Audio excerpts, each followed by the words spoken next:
Marxist Economics for Socialists. A Critique of Reformism. Preface/7. Introduction 1. Politics, Economics, and History 1. Marx and the Socialists/11-2. Historical Materialism/16-3. Marx's Economics and Reformism, an Outline/21. Part 1. The Social Relations of Commodity Production, the Critique of Bourgeois Socialism 2. Simple Commodity Production 1. The Nature of Simple Commodity Production/29-2. The Workings of the System/35-3.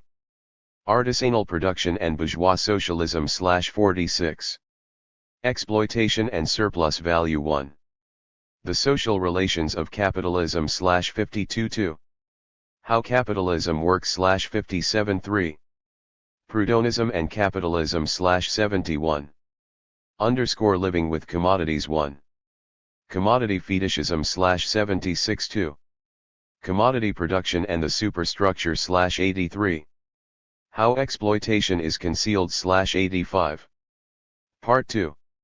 Capitalism and the Productive Forces, the Critique of Social Democracy. SE Early Capitalism 1. Capitalism's Progressive Role/93-2. Reforms and the Early Workers' Movement/105. Rotten Capitalism 1. Crises and Overaccumulation/110-2.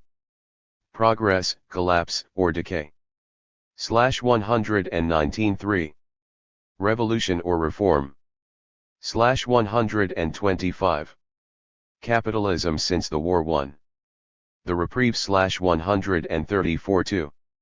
The Current Crisis /143. Social Democracy in Crisis /145. Preface. This book is about capitalism and reformism, the way of organizing production which dominates the world today and the approach to changing it which dominates the labor movement. It is highly critical of both. It is also an introduction to Marxist economics written for socialists. The relationship between these topics is one theme of the book. Many people helped to write it. De Parkin wrote almost an entire first draft from tapes of educationals given in the Greyhound pub in Oxford in the spring of 1975. The book was originally to be a joint effort and she contributed much. The final result is dedicated to her. Nora Hickey and Glenn Park also drafted sections. Philip Armstrong, Andrew Glynn, Marcus Jacquinto, Ann Phillips, Tim Putnam, Julia Stahl-Ibras, and David Whitfield made valuable comments. Richard Cooper, as editor, gave much useful advice while gently cajoling me into finishing it. Eva Kaluzinska helped improve the style enormously, eliminating some grotesque metaphors and untangling eccentric grammar and spelling. My thanks to them all. Oxford. July 1977. Introduction. 1. Politics, Economics, and History. 1. Marx and the Socialists. Marx's central concerns were political. While that is hardly news to anyone, it does raise the question of why he chose to spend the best years of his life, as he put it, writing about the economic workings of capitalism. For much of this time he did not belong to a political organization. When politically active, he complained that this interfered with his work on his economics. The answer is that his economics had a political purpose. It was of immediate relevance to the labor movement in the second half of the 19th century. Marx developed his economics as a criticism of ideas held by politically advanced workers. In his view, the working class failed to come to power during the revolutionary upsurge that swept across Europe in 1848 primarily because it was small in relation to other social groups. This prevented it from developing a clear political perspective of its own. The ideas of those who emerged in the leadership of the workers' movement after 1848 were, in his opinion, confused. If left unchallenged, they would continue to mislead the class politically when it grew in numbers. Convinced that these ideas were taking root, Marx began to produce a systematic critique of them. He concentrated on the work of Proudhon and his followers, whom he called bourgeois socialists, or often just socialists, because their views were the most influential. One result of this work was capital. Proudhonism, or bourgeois socialism, was not the only pre-Marxist school of socialist thought. Marx distinguishes two other main categories. The feudal socialists were representatives of the aristocracy, the old ruling class displaced by the emergence of capitalism. Marx describes their opposition to the system as follows. In order to arouse sympathy, they were obliged to lose sight, apparently, of their own interests, and to formulate their indictment against the bourgeoisie in the interest of the exploited working class alone. Thus the aristocracy took their revenge by singing lampoons on their new master, and whispering in his ears sinister prophecies of coming catastrophe. 2. The utopian socialists, on the other hand, were those who wished to attain their end by peaceful means, and endeavor, by small experiments, necessarily doomed to failure, and by the force of example, to pave the way for the new social gospel. They still dream of founding home colonies, of setting up duodecimo editions of the New Jerusalem, and to realize all these castles in the air they are compelled to appeal to the feelings and purses of the bourgeoisie. 3. To Marx, neither group seemed a serious obstacle to the political development of the working class. Feudal socialism romanticized a past historical period. It was attractive only to members of the old ruling class still haunting the present. Marx was scathing about these people's influence within the labor movement, in pointing out that their mode of exploitation was different to that of the bourgeoisie. The feudalists forget that they exploited under circumstances and conditions that were quite different, and that are now antiquated. But the people, so often as it joined them, saw on their hindquarters the old feudal coat of arms, and deserted with loud and irreverent laughter. 4. Utopian socialism was no more dangerous. Although it did not attempt to turn the clock back in the ludicrous manner of the feudalists, it was equally unable to offer a realistic way forward. By the time Marx was writing, utopianism had degenerated to little more than a conviction that it would be nicer if people had a nicer world to live in and were nicer to each other. Its advocates had always devised blueprints for a perfect world and attempted to bring it about by setting up model communities which would, /13. They hoped, by their example, persuade others to join. But the more elaborate the plans for a perfect world became, the less able were the planners to relate realistically to the world as it was.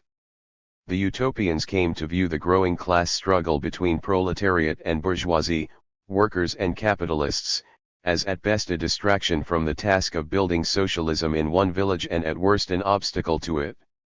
In proportion as the modern class struggle develops, this fantastic standing apart from the contest, loses all practical value and all theoretical justification.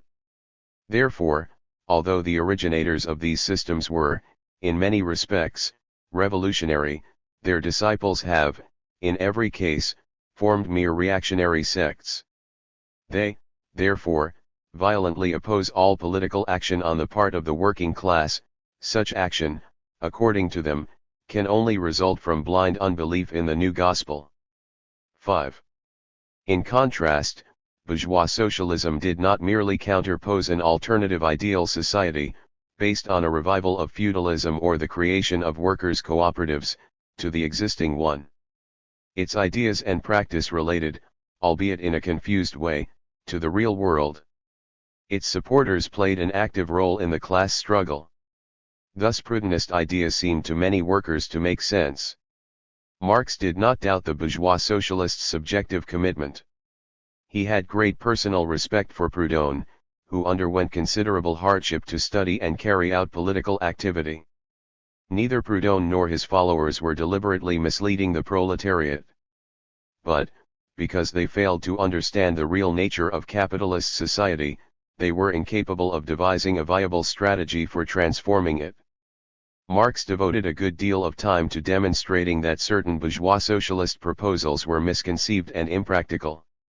For example, he developed much of his analysis of the workings of capitalism in lengthy critiques of a plan to abolish money, which the Proudhonists believed responsible for many social evils. But these specific criticisms were based on a more fundamental disagreement. The bourgeois socialists believed it possible to modify the existing system, so as to produce a free and equal society. 14. Socialism, to them, meant precisely this. Marx did not believe it possible. He devoted most of the latter part of his life to producing a scientific analysis of capitalism that would both support his arguments against bourgeois socialism and establish the real requirements for achieving freedom and equality. In Marx's view, the Proudhonists' central political mistake flowed from a weakness in their method of analysis. They failed to examine capitalism in a historical context. Because they did not see capitalism as a specific stage in the development of human society, they could not distinguish clearly between features peculiar to it and those also found in other societies. The failure to place capitalism historically led the bourgeois socialists into two major errors of analysis. The first was a confusion between capitalism and another logically possible system of production for sale or commodity production, which Marx called simple commodity production. In such a system, everyone would work on their own account, producing and selling goods. While this is a perfectly conceivable way of organizing economic activity, it is not one which has ever existed historically. The development of independent craftsmen producing goods for sale did play a part in the breakup of feudalism. But the spreading of buying and selling through society gave rise to capitalism rather than to simple commodity production. By the time Marx was writing, such self-employed craftsmen or artisans were being rapidly displaced by the growth of capital. As well as failing to understand the changes undergone by commodity production in the course of its development from an embryonic artisanal stage to a fully fledged capitalist one, the Proudhonists also did not recognize that the whole period of production for sale was only a stage in human history, that it had been preceded by different economic systems and could, in turn, be followed by others not based on commodity production. Thus the bourgeois socialists treated institutions and activities peculiar to certain societies as eternal.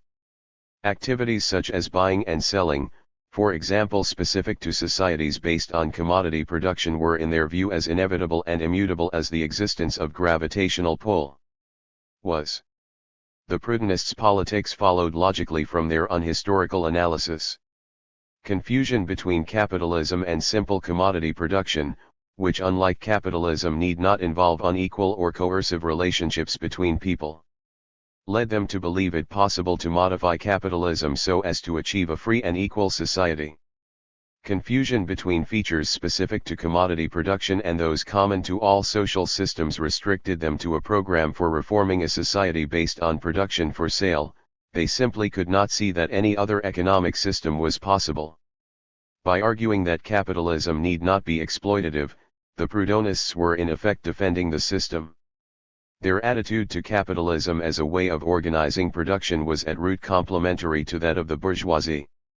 Most defenders of the system would admit that it produces frictions and suffers from the excesses of unscrupulous individuals. Many would welcome schemes to reduce these so as to improve overall efficiency. Marx puts the point well: the bourgeoisie naturally conceives the world in which it is supreme to be the best, and bourgeois socialism develops this comfortable conception into various more or less complete systems. In requiring the proletariat to carry out such a system, and thereby to march straightway into the social New Jerusalem, it but requires in reality, that the proletariat should remain within the bounds of existing society, but should cast away all its hateful ideas concerning the bourgeoisie. 6. This would be of purely historical interest if the approach to politics underlying bourgeois socialism had disappeared, as feudalism and utopianism have. 7. But it has not. Few workers today would defend the classic Proudhonist view that one or two central reforms could transform capitalism into a free and equal society. But the majority would argue a weaker but similar line, that it is possible to achieve substantial and permanent gains for the working class within capitalism and thereby move gradually towards such a society. This general approach is known as reformism. Its most influential contemporary variant is social democracy. 16. To historical materialism, the bourgeois socialists' political weaknesses arose from their inability to see capitalism historically. In contrast, Marx's economic analysis locates capitalist society as a stage in human history. His theory of historical development and his economics are therefore interdependent. Neither can be understood fully in isolation from the other. Marx's theory of history is usually known as historical materialism. It is historical in that a society can only be understood in the context of its history, by recognizing it to be a stage in a process of social development which has passed through previous phases and will continue through subsequent ones. It is materialist because the theory takes as its point of departure the material preconditions for human survival, the interaction between human beings and nature which satisfies human needs. 8. Both human activity and favorable natural conditions are essential to this interaction. But Marx places the emphasis on the expenditure of human effort because the using up of mental and physical energy is the real cost to humanity of transforming nature to produce useful objects. He calls this process of transformation production. From the earliest periods of history, when human life was barely distinguishable from that of animals and production consisted of simple hunting and gathering, to the present, the development of production is the most significant factor in human history. Marx considered human beings' capacity to transform nature to be the chief basis upon which to distinguish them from animals. Language and conceptual thought, the human attributes on which bourgeois social science places the most emphasis, are a consequence of productive activity, as are changes in social arrangements. The best single indicator of human progress is therefore progress in production. Marx calls the extent to which a society has developed its capacity to transform nature the level of development of the productive forces. The development of the productive forces has been a complex and continuous process. But it has been marked by 2/17 really significant changes. The first, usually known as the Neolithic Revolution, was the development of agriculture. Groups of people, who for many thousands of years had lived from hand to mouth by hunting and gathering, began to intervene in the processes of nature to satisfy needs over a longer time span. They began to plant seeds, to tend crops and to raise animals to ensure a constant food supply. The second major development, usually known as the Industrial Revolution, saw the development of production by the systematic use of machinery. The development of production has been accompanied by changes in the way it is organized, that is, by developments in the interconnections between people engaged in transforming nature. Thus, relations between people who own land and raise crops for their own consumption, for example, are substantially different from those which exist under capitalism, where most people work for capitalists who pay them wages which they then exchange for goods produced by people working for other capitalists. Marx calls interconnections between people social relations. Marx uses this materialist methodology, the way of looking at historical development which begins from the interaction between human beings and nature essential to human survival, to develop the actual theory of historical materialism. This consists of two main propositions. The first is that the way in which production is organized determines the general character of all other social institutions and processes. This is a static principle.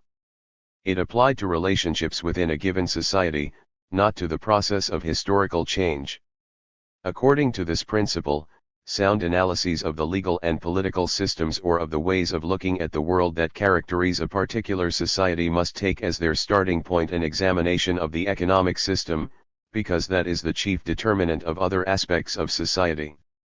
Marx once illustrated this principle with the metaphor of base and superstructure. The economic base of a society largely determines the nature of non-economic institutions and processes. 18/ which constitute the superstructure. The relationship between the foundation of a building and the structure built upon it provides a helpful image. But it is important to remember that it was intended as no more than that. If interpreted too literally, it implies, and has led many Marxists to infer, that all changes in the superstructure can be deduced from, or reduced to, changes in the economic base, the prevailing mode of production. This kind of reductionism diminishes the significance of superstructural elements and denies their capacity to act back upon the economic base. Marx never argued that a straightforward one-to-one relationship exists between changes in economic processes and, say, legal and political systems. In fact, he fought vigorously against such oversimplified interpretations of his theory, not to protect his academic reputation, but because he was aware of how politically dangerous they could be. The other basic proposition of historical materialism is a dynamic rather than a static one. It is concerned with the process of change. According to this principle, major social changes occur because relations of production become at some point a hindrance to further development of the productive forces. After some time, a way of organizing production ceases to be an effective way of increasing human beings' control over nature and must then give way to another economic system capable of encouraging further development. When this happens, there is a period of major social change which Marx calls a social revolution. This conception differs from the everyday use of the term _revolution. It is a major social change rather than a violent seizure of power. It may or may not involve such a seizure. Marx argued that the change from capitalism to socialism would, but it is not defined by it. Thus a military coup by a new section of the army in country already under military rule does not constitute a social revolution. On the other hand, the historical process which transformed Western Europe from a feudal to a capitalist society, replacing the rule of the feudal aristocracy by that of the bourgeoisie, a process which in many countries took centuries and /19. Whose violence, though considerable, was often less apparent than that of the average military coup, was a social revolution. It brought about a far-reaching transformation of relationships within society. It obviously follows from the first, static proposition of historical materialism that major social changes involve changes in the mode of production. The second proposition adds an explanation as to why such changes occur. An implication of it is that every mode of production goes through two phases, an early one when the relations of production act as a stimulus to the development of the productive forces, and a late one when these relations have become a hindrance to the further development of people's ability to transform nature. Imagine a land reform which freed serfs and gave them small plots of land. The effect would probably be to increase production because people would now be working full-time for themselves on land they owned, rather than for a feudal lord half the time, and would therefore have a greater incentive to devise more efficient farming techniques. The new relations of production would stimulate development of the productive forces. If, later on, important inventions took place which were capable of increasing agricultural production if undertaken on a large scale, such as irrigation works, then the fact that production was organized on the basis of small plots would become a barrier to further development of the productive forces. Since the most important aspect and index of human development is the level of development of the productive forces, the early phase in the life of a mode of production can be described as historically progressive and the later phase as non-progressive. Marx's ideas about historical change should not be interpreted in too mechanical a way. Historical change is not a remote spectacle which people are entitled only to observe. Changes take place through human activity. Marx once put it this way: people make their own history but in definite circumstances which are not of their choosing. The value of historical materialism is its ability to explain those circumstances and thereby to allow people 20/ to shape the historical process in a conscious and effective manner. In his simplest schema, Marx distinguishes three broad stages of human history. In the first, production was largely agricultural. Rural life predominated. Human beings had yet to cut the umbilical cord with nature. This stage included primitive agricultural communities, feudalism, and slavery. Social relations were largely ones of personal dependence. Slaves and serfs were bound to particular masters for life. Marx says of the serf that he appears as an aspect of property in land itself, as an appendage of the soil, and of the slave that the worker is nothing but a living labor machine. This stage began with the first great development in the productive forces, the Neolithic Revolution. Marx sometimes calls this stage the period of natural economy. The second stage is that in which goods are produced for sale. This initially took the form of artisanal production. Later, capitalism evolved. People no longer produce for the direct satisfaction of their own needs, consuming, say, food they have produced, but specialize in making a single product for sale. They satisfy most of their needs by buying from other people. This development of specialized trades is usually called an increase in the division of labor. This stage is the period of commodity production. The move from the first stage to the second broke down the social relations of personal dependency which characterized natural economy. Workers under capitalism, for example, are free to change employers, whereas serfs and slaves remain the property of a single master throughout their lives. Since, in a system of commodity production, people depend for their survival on being able to buy and sell goods, impersonal dependence on the market replaces personal dependency in this second phase. Although workers are free to change employers under capitalism, they nevertheless depend for their living on some capitalist being willing to employ them. The move from the first stage to the second also cut the umbilical cord with nature. Production became mainly non-21. Agricultural and, instead of rural life predominating, the rapid growth of cities occurred. The consolidation of this stage in Europe came with the second great development in the productive forces, the Industrial Revolution. The final stage Marx envisaged was that of socialism and communism. After a period of transition while this was established, the tyranny of the market would be replaced by the direct and collective control of production and of all other aspects of life by the producers. Coercive state institutions, like police forces and armies, would slowly disappear. People would eventually transform nature to satisfy their wants on the basis of from each according to his ability, to each according to his needs. 3. Marx's Economics and Reformism, and outline the political purpose and theory of history underlying Marx's studies influenced his analysis of the capitalist mode of production. Political priorities made it imperative that he produce both a thoroughgoing critique of Proudhonism and a realistic strategy for achieving socialism. Historical materialism * suggested that these objectives could only be achieved by analyzing capitalism as a stage in the historical process. The structure of this book has been shaped by similar considerations. Part 1 is organized around the first proposition of historical materialism. It examines the principal features of commodity production and the ways in which they influence non-economic aspects of society. Its political focus is a critique of bourgeois socialism, the type of reformism predominant in Marx's time, and of the residue of these ideas which continues to influence the labor movement. One object is to distinguish features specific to commodity production from those common to all modes of production, necessary aspects of transforming nature. However, the process is organized from those peculiar to the second great phase of human history. This is important politically because reformists tend to treat historically specific features of commodity production as natural and eternal facts of life. 22. A second purpose is to distinguish features specific to simple commodity production, those specific to capitalism and those common to both.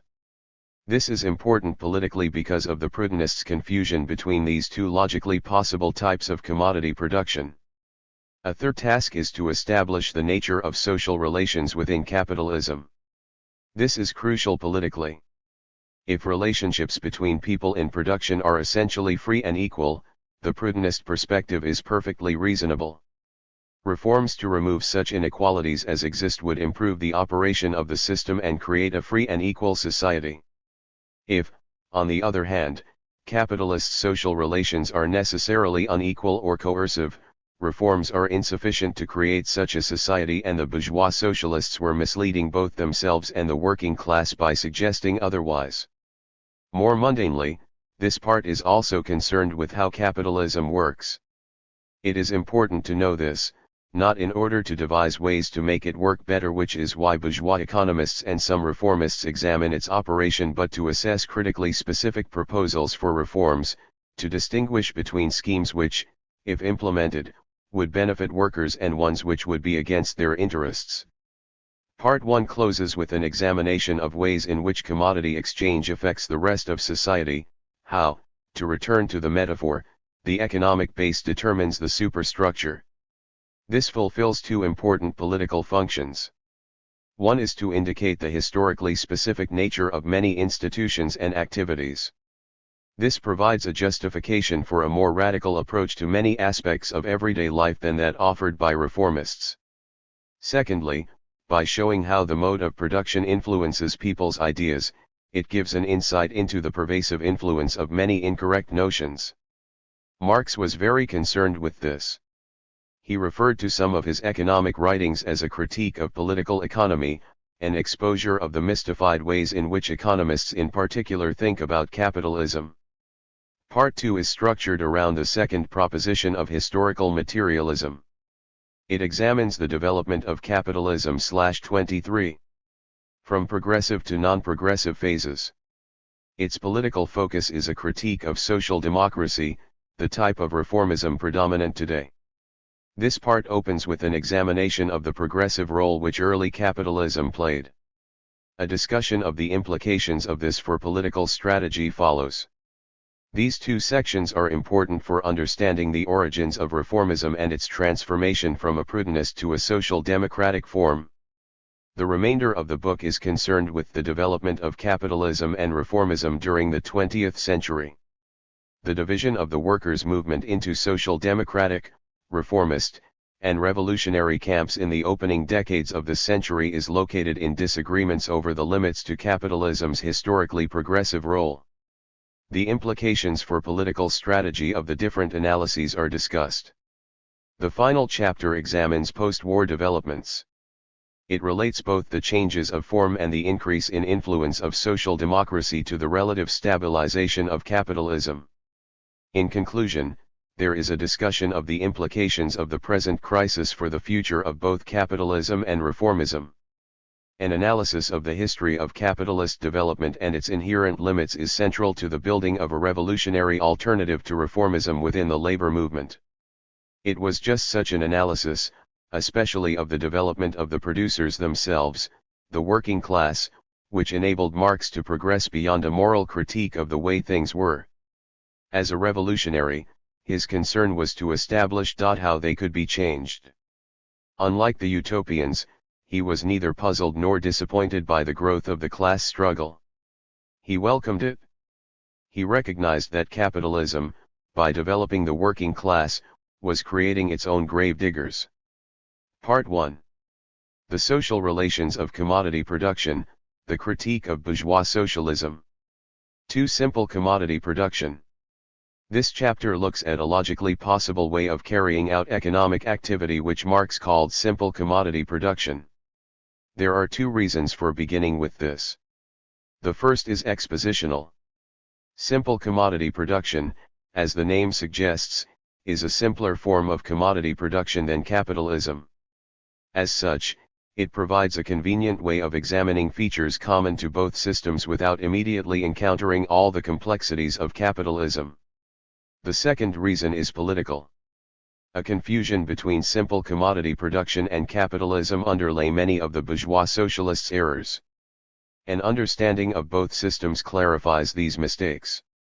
The final section of the chapter contains a brief discussion of the relation between the model of simple commodity production and those real economic systems from which it is derived.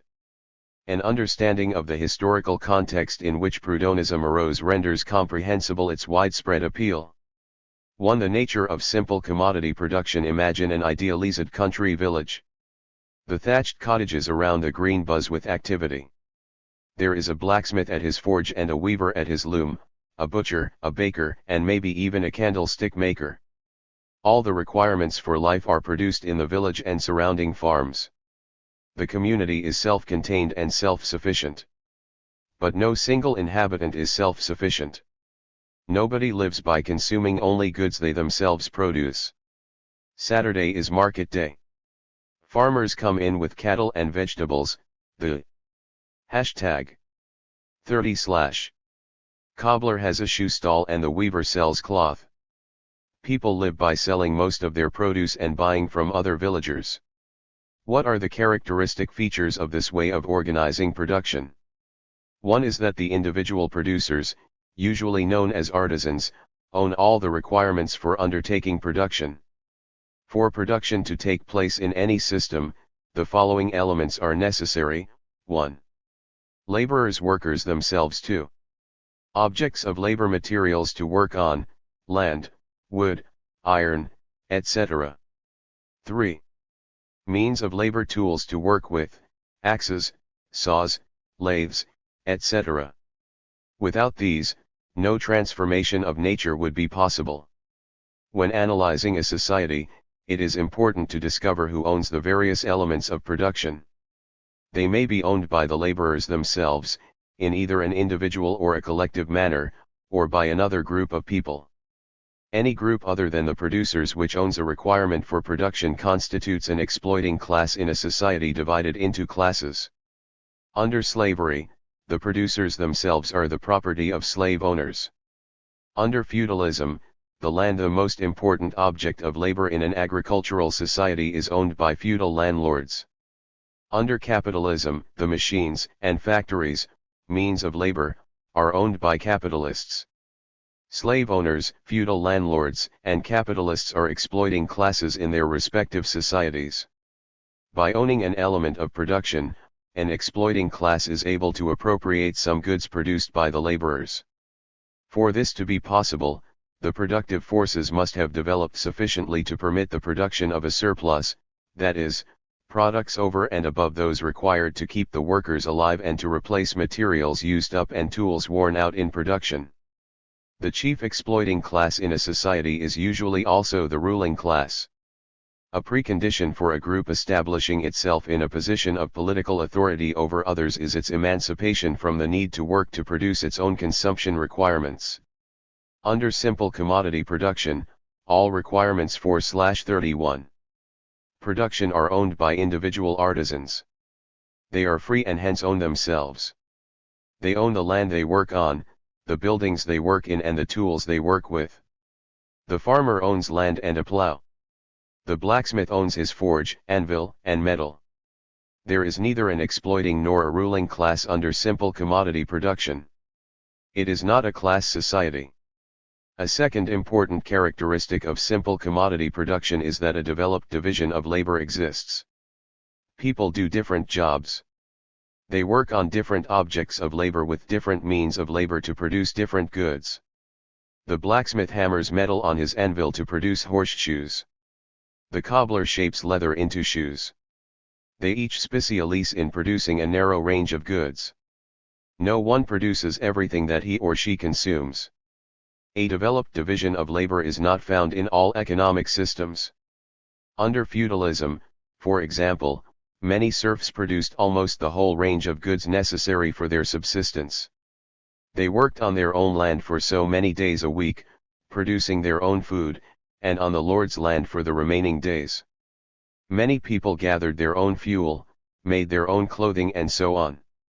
The division of labor relates closely to a third feature of simple commodity production: it is production for exchange.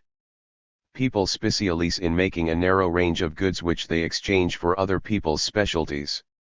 Eventually, everyone emerges with a variety of goods to consume, although they themselves have produced only one type of article. In the village, exchange takes place as follows. From Monday to Friday people work at their trades. The cobbler makes shoes, the farmers grow food, and so on. Saturday is market day. The artisans set up stalls to sell their products and then spend the proceeds on goods from other stalls. They leave with a wide range of provisions for the following week. Although production is common to all societies, production for exchange is not. The laborers may consume everything they produce. In some peasant societies, people live off crops they grow without exchanging anything. Even where producers do not 32/ consume all of their produce, the surplus is not necessarily exchanged. A ruling class may appropriate it without any exchange taking place. Under feudalism, for example, the lords simply keep the surplus produced by serfs' work on their land. To understand the relation between production in general and production for exchange, Marx introduced the distinction between use value and exchange value. The term use value has two senses. A use value is something which satisfies a human want, and f use value it has is the property of satisfying a particular want. Thus a tape recorder is a use value, and the use value of a tape recorder is its ability to record sounds. The concept involves no moral or aesthetic considerations, no distinction between so-called natural and artificial needs. Goods that we today might regard as useless, or worse than useless, such as vaginal deodorants or clothes for animals, nevertheless constitute use values so long as somebody wants them. A use value need not be a physical object. Singing has a use value providing someone enjoys it, even though, when it is over, nothing tangible remains. Anything which satisfies anybody's wants is a use value. Not all use values are the products of human labor. Air has a use value. It fulfills a human need. People die if they do not inhale it frequently, but no labor of transformation is involved. Air does not have to be produced. Almost all products of human labor are use values, though. But not all use values are exchange values. Some have no exchange value because no one will swap or pay anything for them. A painter may, for instance, produce pictures which have no exchange value because nobody else likes them. For something to be an exchange value, it must have a use value for someone other than the producer. For production for exchange to take place, a division of labor must exist. Where everyone produces the same things, there is nothing to be gained by swapping or buying and selling. People may give each other occasional gifts, of course, but there is no basis for systematic exchange. Although the production of exchange values cannot take place in the absence of a division of labor, the reverse is not the case. A division of labor may exist without production being for exchange. If people specialize, they need to consume other people's products. But the distribution of goods can be organized in different ways. For instance, in the village, instead of a market day, there could be a weekly meeting at which everyone discussed and voted on how the goods produced during that week were to be distributed among the inhabitants. A division of labor would still exist, and people would still consume a wider range of things than they themselves produced. But there would not be any exchange in the sense of individual buying, selling or swapping. Production for exchange, or the production of exchange values, is thus specific to certain modes of production, while the production of use values is common to all forms of human society. The production of exchange values is specific to the second great phase of human development. During the first phase, under natural economy, people produced for their own consumption and, often, to provide a tribute for a ruling class. During the third phase, that of socialism and communism, there will still be a division of labor, though a much less rigid one than exists today, and people will consume the products of others' work. But use values will not be exchanged on a market. Their allocation will be decided upon collectively and democratically by the producers, as in the example of the village meeting. Marx called the period of human history that lies between natural economy and communism that of commodity production. A commodity is a use value which has exchange value. It is a use value which is produced for exchange, made to be swapped or sold on a market. The phase of commodity production is thus the period of history in which production is undertaken for exchange. Their relationship between the categories of things in general, use values and commodities, is summarized in diagram, on page 34. As use values, commodities differ from each other qualitatively. A carrot has different physical attributes from a car, it satisfies different needs. As exchange values, commodities differ. 34. Diagram from things to commodities. Things, material objects or services. Use values, use less things, things satisfying human needs, things nobody wants. Transformed nature, untransformed products of human labor, nature. Commodities, goods not produced, goods produced for exchange, from each other only quantitatively. They all fetch a price on the market. The only difference between them is that some fetch a higher price than others. The seller of a commodity is interested only in its exchange value. He or she does not intend keeping the commodity and is concerned only about the price it will fetch. The buyer, on the other hand, is interested in both the use value of the object or service, as its qualities will determine how well it satisfies his or her wants, and in its exchange value. The more expensive it is, the less money will be left to buy other things. For sale. 1 table 3 feet high. Use value sieve glass top folding legs. Exchange value price £5. Contact, Artisans Anonymous /35. These twin aspects of a commodity are clearly illustrated by simple advertisements, such as postcards in newsagents' windows. To summarize, the main distinctive characteristics of simple commodity production are as follows. First, individual producers own all the requirements for undertaking production, and hence the system is not a class society. Second, a developed division of labor exists, people specialize in different jobs.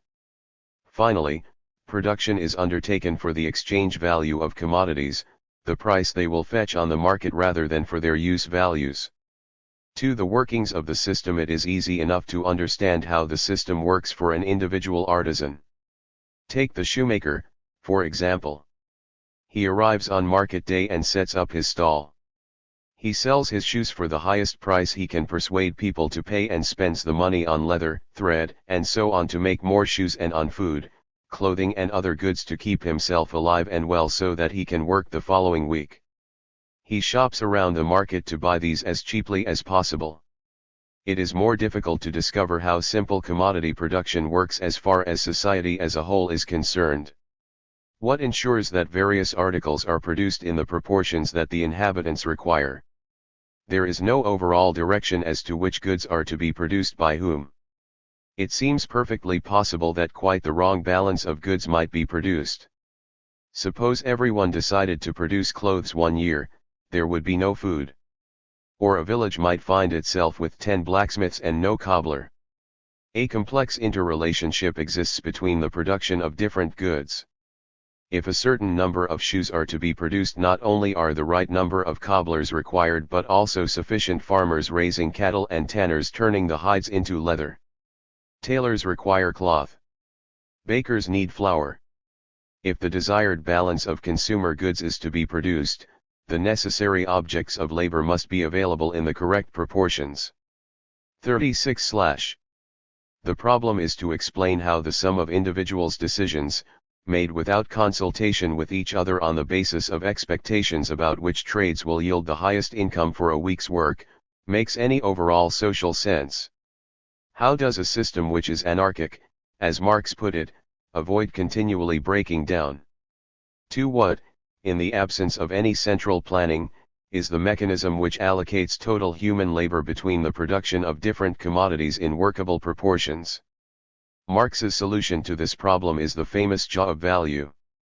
The rest of this section is devoted to an explanation of the operation of this law under simple commodity production. The law of value. Artisans are interested only in the exchange value, or market price, of goods they produce. The product's use value does not concern them directly because they are not going to keep it. Thus they will be prepared to switch jobs if by doing so they earn more for their week's work. If a tailor sells his week's worth of clothes and receives very little for them but sees the cobbler getting much more for his shoes, he will switch trades and become a cobbler. This behavior is itself a product of commodity production. Since, in a system based on exchange, survival depends on receiving enough money to buy the necessities of life, a producer must switch to making something else if people will not pay enough for his or her existing products. To argue, as some people do, that, because people act in this way to get by in commodity-producing societies, such behavior must be intrinsic to human beings, is like arguing that because I speak French so as to get by when in France, French must be my normal language. In fact, both forms of behavior have to be learned, see Chapter 4. How is the income an artisan receives for having spent a week making trousers or shoes determined? Part of the answer is supply and demand. Suppose our tailor comes to market with 4 pairs of trousers, as he does every week, and sets up his stall. He charges /37. £20 a pair, his normal price. This particular week, however, there are more tailors than usual, all trying to sell trousers. But only the normal number of people intend to buy them. The tailors fear that not all of them will be able to sell their entire output. Each then lowers the price of his trousers in an attempt to persuade people to buy from him, rather than from his competitors. As the price of trousers falls, people who had not planned to buy any that week change their mind, as they see how unusually cheap they are. As the price falls, demand increases. Either some trousers remain unsold or, if they are all sold, the price is lower than usual, say £10 a pair. Our tailor leaves with only £40 for his week's work, instead of his usual £80. Perhaps the cobbler fared better. Say he came with 4 pairs of shoes and offered them for sale at £20 a pair. He realized that there were fewer shoes than usual for sale, more people wanted to buy shoes at £20 a pair than were available. He raised the price. As the price went up, people who had intended to buy shoes changed their mind. Eventually, he found he could not raise the price further and still sell all his shoes. Perhaps the price rose to £30 a pair. He left with £120 for a week's work instead of his usual £80. The unfortunate tailor, seeing the cobbler selling all of his shoes at a high price, would switch to the production of shoes. Within a short while, the supply of trousers would be reduced and that of shoes increased. This would have the effect of pushing the price of shoes down and that of trousers up. In this way, the system tends towards a situation in which people earn the same for a week spent producing trousers as they would for one spent producing shoes. Otherwise they would switch to the other trade. When incomes are more or less equalized over all productive activities, commodities are produced in the proportions that people wish to consume them. The total labor available to our village, or to any other society based on simple commodity production, is allocated between different trades in the proportions that the inhabitants desire. If people change their preferences, opting for, say, more shoes and fewer trousers at £20 each, the demand for shoes rises and the price goes up. The demand for trousers falls, as does their 38/ price. Tailors switch to being cobblers until earnings for a week spent making either shoes or trousers are equalized again. More shoes are produced and fewer trousers. This corresponds to society's new pattern of wants.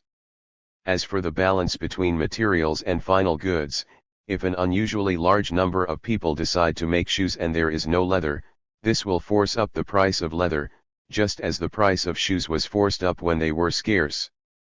People producing, say, soap will then switch to the production of leather because they can earn more by doing so. The supply of leather will increase and the shortage disappear. In this situation, prices will tend to reflect time spent on production. If the tailor's and cobbler's earnings for a week are the same, and in this time the tailor makes 10 pairs of trousers and the cobbler 10 pairs of shoes, the price of both must be the same. If shoes can be made in half the time it takes to produce trousers, the latter will be twice as expensive as the former. The above analysis contains all the basic principles of the law of value, the mechanism by which a society based on commodity production, where each individual acts so as to maximize his or her own economic well-being without concern for others, ensures a rational allocation of human labor between different trades. There remain some qualifications to be added, but these are only qualifications. In its essentials, the operation of the law of value is no more complex than the example of the cobbler and tailor. The law of value too. In general, the prices of commodities tend to be proportional to the time required to produce them, thus equalizing earnings in all trades. But what about a lazy artisan? Suppose a cobbler puts in as many hours as his competitors but spends half his time scratching his head and taking tea breaks. The indignant voices of reason and fairness demand that he should not get away with it. And indeed he will not. If he turns out only half the number of shoes as the others, he will earn only half as much. It is no good. 39. His pointing out that it took him twice as long to make each pair. The customer is interested only in buying a certain quality of shoe as cheaply as possible. If the lazy cobbler's shoes are no better than the others, they will not fetch a higher price. Commodities tend to exchange at prices which are proportionate to the time required to produce them only if that time is spent working averagely hard or, as Marx puts it, if the work is done with an average intensity of labor. A similar argument applies to the techniques of production used. If one cobbler sews by hand while another uses a sewing machine, the second will produce more shoes in a week without working any harder than the first. Commodities tend to exchange in proportion to the labor expended in their production only if that labor is of an average intensity and uses an averagely efficient technique of production. Finally, skills must be taken into account. Within a trade, the argument follows the now familiar pattern. If a cobbler's sewing abilities are below average, he will, if he works averagely hard using an averagely efficient technique of production, produce less shoes in a week than his competitors. The problem is complicated by the fact that some jobs require more skills than others. The village doctor, for example, needs a wider range of knowledge and techniques than the baker. Certain jobs require more training than others. 3. The degree of skill can be measured in terms of the training involved. Suppose that an average working life is 30 years and that it takes 10 years training to acquire the skills for a particular trade. There are 20 human years involved in training, 10 years of the trainee's working life and 10 years of the teacher's. The qualified worker can do the job for another 20 years. Therefore every year, or hour, of work actually involves 2 years, or hours, of human labor, because an equal amount of time to that spent doing the job is involved in acquiring the necessary skills. Each hour of skilled labor is equivalent to 2 hours of unskilled work. A commodity embodying 1 hour of skilled labor will therefore tend to fetch the same price as one embodying 2 hours of unskilled work. 4. 40. Marx calls unskilled labor simple labor as opposed to complex or skilled labor and labor worked averagely hard with the average technique of production socially necessary labor. Commodities thus tend to exchange in proportion to the amount of socially necessary simple labor time required for their production. Marx calls simple, socially necessary labor time value. Commodities therefore tend to exchange in proportion to their values. Hence Marx's use of the expression the law of value as shorthand for the mechanism which allocates social labor between jobs in a society based on commodity production.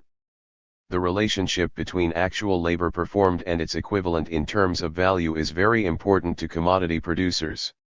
Suppose that the law of value has worked to allocate total social labor between trades in precisely the proportions that society desires. If tailoring and shoemaking are equally skilled trades, the income of the average tailor and cobbler will be the same.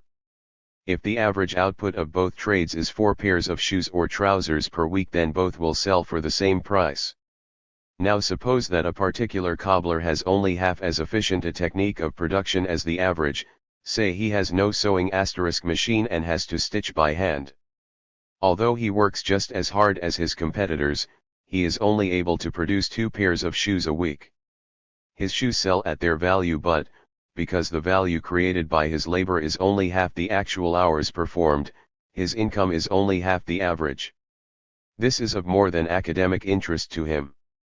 The value of shoes or trousers is not determined solely by the value created by the cobbler or tailor. The labor required to produce shoes includes that involved in killing the cow, tanning the hide, making the thread to sew the leather and so on.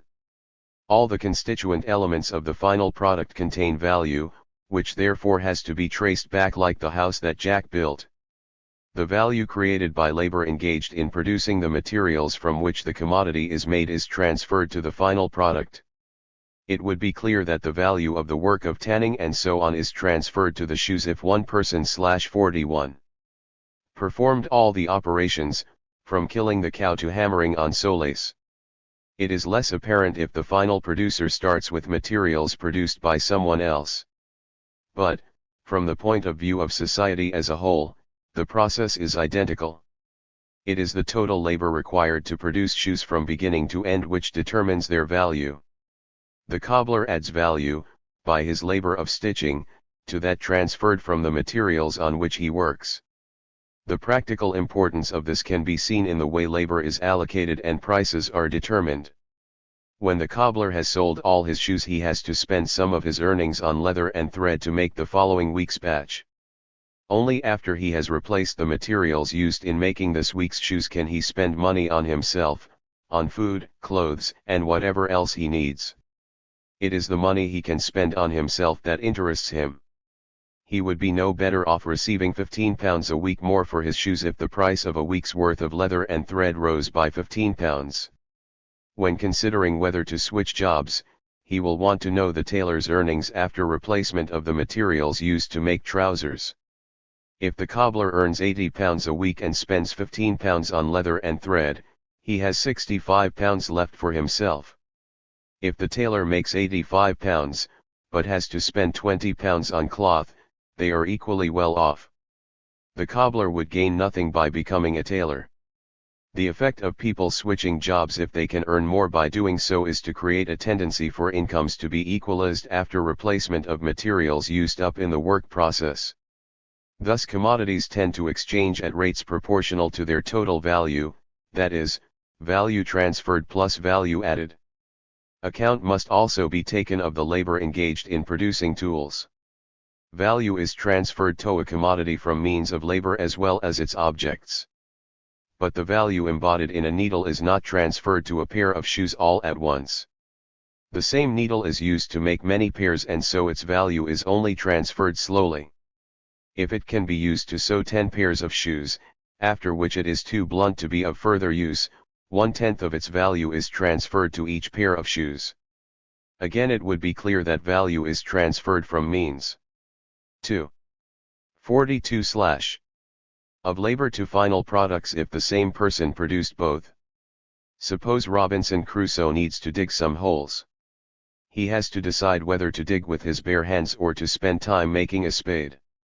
If it takes 2 hours to dig a hole by hand, and there are 10 holes to be dug, then, without a spade, the whole operation will take 20 hours. If a spade which will survive being used to dig 10 holes only can be produced in 5 hours, the whole operation can be carried out in only 15 hours. Overall, it will take Robinson an average of 1.5 hours to dig each hole, 1 hour spent digging and half an hour spent making the spade. In the village, artisans buy their means of labor. But from the point of view of society as a whole, the situation is identical to the one Crusoe faces. The quantity of value transferred from a tool to a final product is determined by the amount of socially necessary labor time required to produce the tool and the number of productive processes for which it can be used. If it takes 5 hours to produce a needle which can be used to make 20 pairs of shoes, 1/4 of an hour of value is transferred to each pair. Again, this will show itself in the prices commodities fetch on the market. People will tend to switch jobs until the income received after regular replacement of materials and tools is the same in all trades. Commodities will tend to exchange at prices which are determined by their values, that is, the value added by the final producer to that transferred from both objects and means of labor. Value of leather, thread, etc., used value transferred plus value of the part of tools used up, plus value added making shoes value added A, equals value of pair of shoes. These, then, are the necessary qualifications to the earlier account of the operation of the law of value under simple commodity production.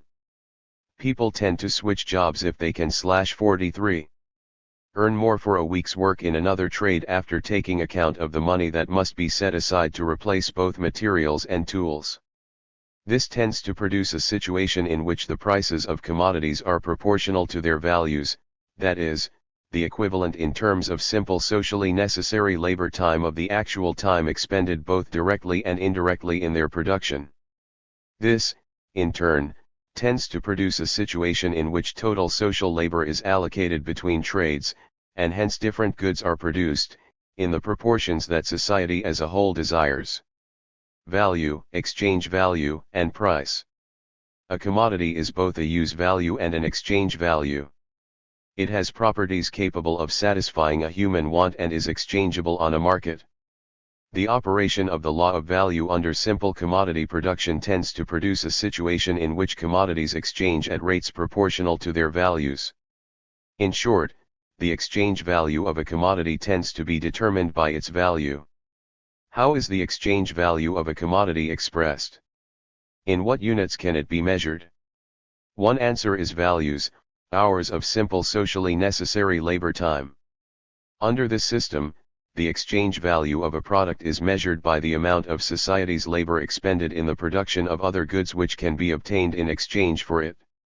This is in an important sense the most meaningful way to express exchange value, in terms of the real cost involved in production, the expenditure of human effort.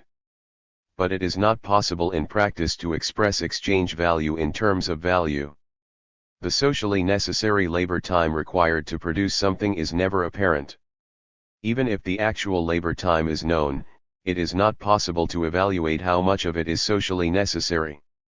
If we cluster around a hole in a hoarding and watch builders at work, we cannot tell precisely how far their intensity of work, degree of skill and techniques of production differ from the averages in the industry.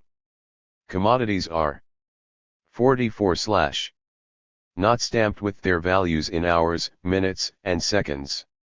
An alternative is to express exchange value in terms of other commodities. One chair might be worth, that is, could be exchanged for -2 pairs of shoes, 3 coats, or 8 pounds of carrots. This is the way in which exchange value is expressed in barter economies, ones in which goods are literally swapped. In more advanced commodity-producing societies, exchange values are expressed in prices, units of money such as pounds and pence. An account of the way in which money evolved historically lies outside the scope of this book. But it is important to note that the process was a social rather than a natural one. Money has not always existed and need not always do so in future. Money functions as such because people are prepared to accept it in payment for commodities. Some authority may designate a substance as money by decree, as with state-issued banknotes, but people must be prepared to accept it in payment for that decree to have effect. If people become unwilling to accept state-issued currencies, they cease to act as money. When this happens, some other substance is often spontaneously adopted to fulfill the functions of money. The most famous example is the use of cigarettes in Germany during the inflation of 1923. Unlike values, prices are immediately visible. Commodities are often literally stamped with them, as in supermarkets. Money provides a uniform standard for measuring the exchange value of all commodities. A certain type of shoe costs £16 a pair, which is twice the exchange value of a shirt selling for £8 and 4 times that of a hat going for £4. If the law of value succeeded in allocating labor between different trades in precisely the proportions that society desired, relative values, exchange values and prices would all be equal. If half as much socially necessary labor time was required to produce a coat as a pair of shoes, the value of the coat would be half that of the shoes, as would its exchange value and price. But, while commodities of equal value tend to have equal exchange values and prices, they do not always do so. Indeed, the law of value could not operate if relative prices did not sometimes differ from relative values. Suppose that on one market day in the /45, village labor is allocated between trades in precisely the proportions that the inhabitants desire. Trousers and shoes exchange in proportion to their values. But the following week people decide they prefer more trousers and fewer shoes. The price of trousers rises above their value and that of shoes falls below theirs. Cobblers earn less than tailors. Some switch trades. A new division of labor is established in accordance with the villagers' changed preferences. This process could not occur without prices rising above or falling below values in response to changes in the balance between the supply of and demand for particular goods. It is impossible to establish at any given moment whether prices are proportional to values and hence whether labor is allocated between trades in precisely the proportions that society desires. But it would be a pure fluke if this situation were ever achieved, even momentarily. There are 3 main reasons why, Even in a society based on a pure form of simple commodity production, the law of value is unlikely to achieve a perfect allocation of labor. The first is that the balance of goods, and hence the proportional allocation of social labor, that society desires are constantly changing. Just as stall holders are beaming at each other from behind piles of cheese and bread, carefully calculated to meet the usual demand, a new craze starts. People go off cheese and onto cream buns. As soon as artisans begin switching trades in response to the new pattern of demand, tastes change again. Someone invents ice cream. Secondly, values change. New techniques of production are discovered which reduce the socially necessary labor time required to produce particular commodities and thereby alter the proportional allocation of labor needed to achieve a given pattern of output. If a sewing machine is invented which reduces the time required to make trousers, fewer tailors are needed. The law of value can never keep completely abreast of these changes. It works to try and achieve a desired allocation of social labor, which is itself constantly changing. Finally, even if tastes and values remain the same, there is no guarantee that the law of value would achieve precisely the 46/ division of labor desired.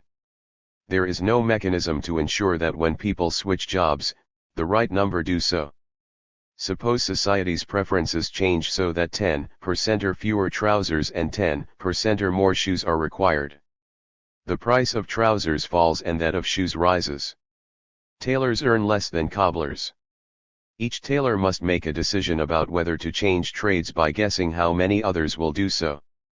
There is no reason to suppose that exactly the right number will become cobblers. Meanwhile, the number required to do so is constantly changing as tastes and values alter. Why study the law of value if it works so imperfectly? Because, although imperfect, it does work.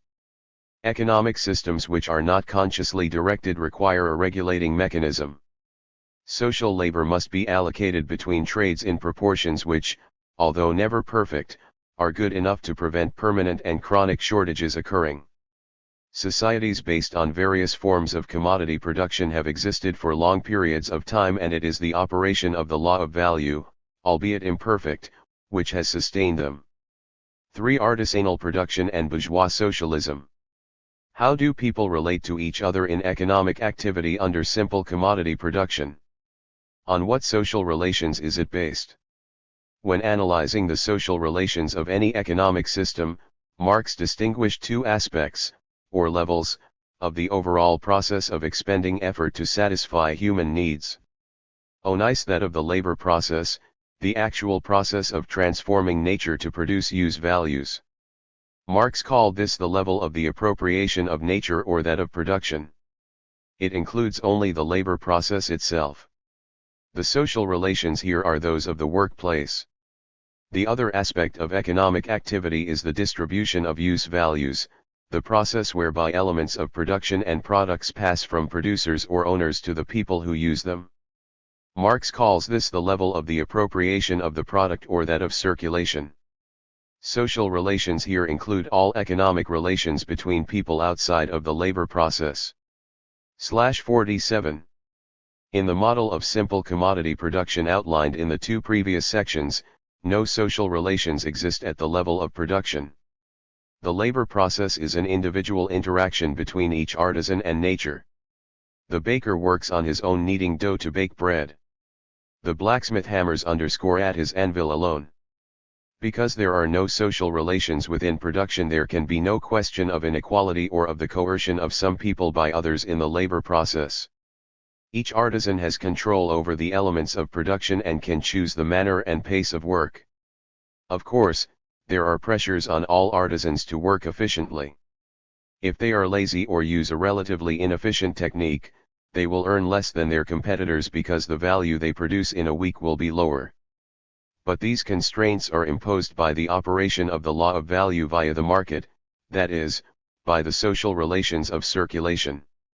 They do not result from coercive relationships between people within production itself. No one stands over simple commodity producers telling them to work harder or in a different way. Many ways of organizing production do involve social relations at the level of production, often of an unequal and coercive nature. Under slavery, for example, the dominant relationship between people in the labor process is that between slave master and slaves. The slave master is in a position of authority and control. He stands over the slaves with a whip, telling them how to work and how hard to work.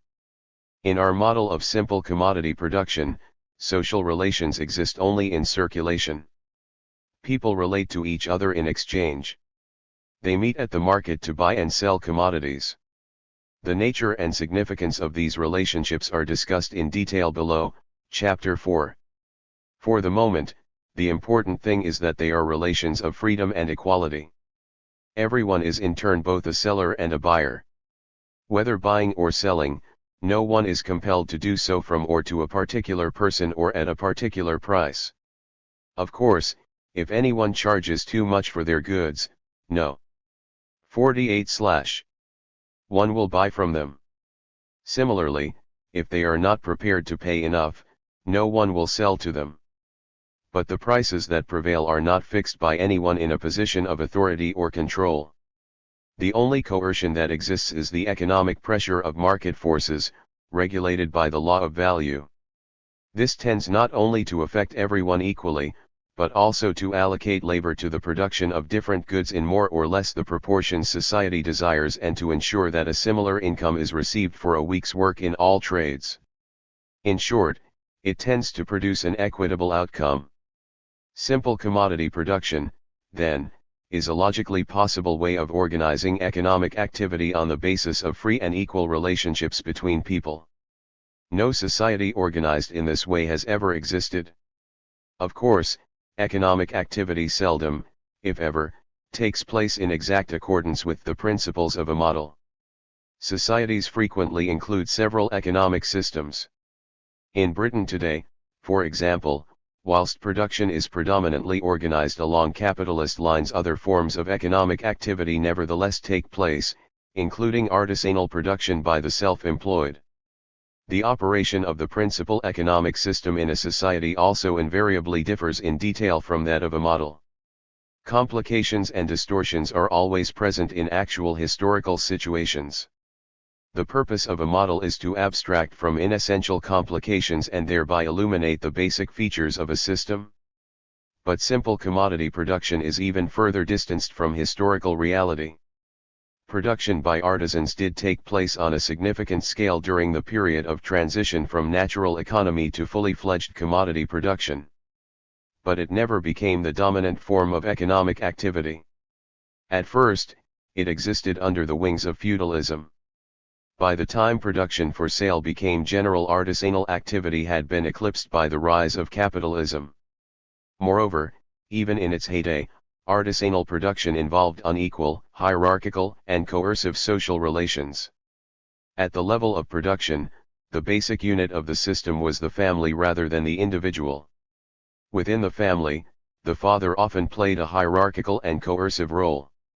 He would tell /49. His wife and children how to work and how hard to work. It is no coincidence that all the artisans in the earlier examples were male. Because people had to learn trades, apprenticeships were common. Thus artisans were also frequently in a position of authority and control over apprentices. This authority was often enforced with violence. Similar inequalities existed in circulation. In the model, it was assumed that people could switch jobs at the drop of a price. In practice, it was never this easy. Two important obstacles were skills and means of production. To change jobs, an artisan had to learn a new trade and obtain the necessary means of production. Skills were generally acquired slowly, by a long apprenticeship, and means of production inherited. As a result, the law of value worked very imperfectly. There could be and were persistent inequalities of income between trades. One way for an artisan to obtain new means of production was to borrow money. This was the basis for an important inequality in circulation, usury or money lending. By charging interest on loans, money lenders acquired enough to live on, and often a great deal more without working. By owning money, they were able to control the ownership of an element of production. Artisans could obtain new means of production only by going into debt to a money lender. Money lenders therefore constituted an exploiting class, able to extract a tribute from the artisans. Another factor bringing about inequality and coercion in circulation was the existence of trade monopolies.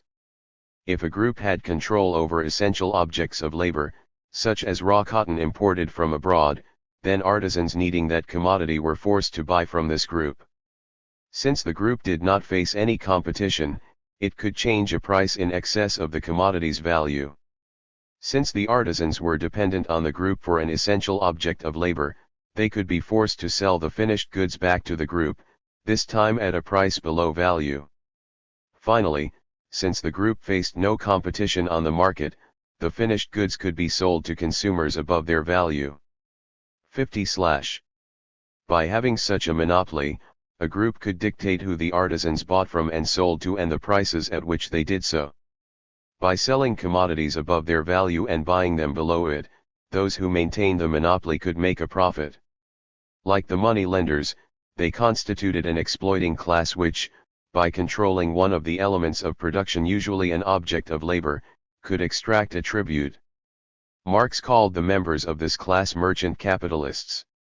The main elements of Proudhon's program were reforms designed to abolish elements of coercion and inequality found in artisanal production. One of his central demands was for free credit. The state was to provide interest-free loans to all who needed them.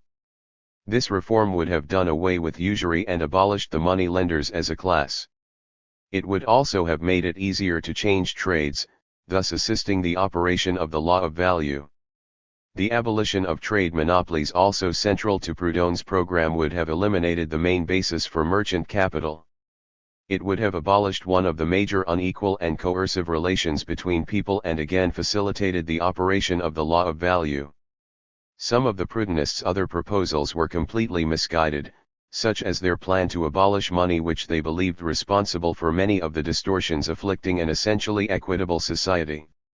They planned to replace money with labor-time chits, pieces of paper representing a certain number of hours work. Under this system, someone who had worked for 6 hours would be given a piece of paper worth 6 hours labor, which could then be exchanged for commodities whose production had taken 6 hours. This particular scheme, far from making simple commodity production work more smoothly, would have hindered the operation of the law of value because it did not differentiate between actual and socially necessary labor time. It would, for example, have allowed a lazy baker to earn as much as his hard-working competitors because differences in intensity of labor would no longer be recognized on the market. In addition, the bourgeois socialists failed to recognize 51 certain important instances of inequality. They were generally blind to those within production as opposed to circulation. For example, they appear to have had no conception of hierarchical relationships within the family and hence to have put forward no proposals designed to prevent male artisans from coercing their wives and children. But these weaknesses were not crucial. It would have been possible to replace erroneous proposals with sound ones in the spirit of the Proudhonists' intentions and to extend their program to cover omissions. If the spread of exchange relations were leading to a generalization of artisanal production which would become, and henceforth remain, the basic way of organizing production as eternal and immutable as the solar system, then this approach would have been correct. But this was not happening. Commodity exchange had given birth to capitalism. Proudhon failed to appreciate the profound effects this had on the development of the productive forces, ruling out a return to artisanal production and laying the basis for a free and equal society organized on different principles to those of commodity production, see Chapter 5. Equally importantly, he misunderstood the nature of capitalist social relations, the subject of the next chapter. 3. Exploitation and surplus value. This chapter examines capitalism. How does it differ from simple commodity production? Is it based on essentially free and equal social relations, or does it necessarily involve inequality and coercion? This last question is politically crucial. Bourgeois socialism is concerned with eradicating frictions in the workings of a system based on commodity production.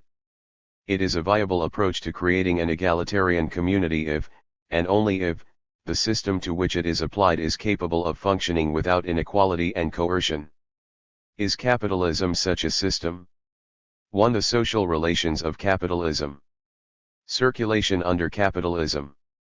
In circulation, the only major difference between simple commodity production and capitalism is that under capitalism an extra commodity appears on the market.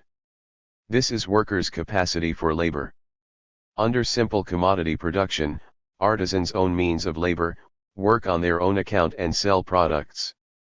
Their ability to work is not offered for sale. Capitalism, based on wage labor, involves workers selling their capacity for work, rather than products. Marx calls the capacity to work labor power. Labor power is not labor. Marx uses the following analogy to explain the distinction.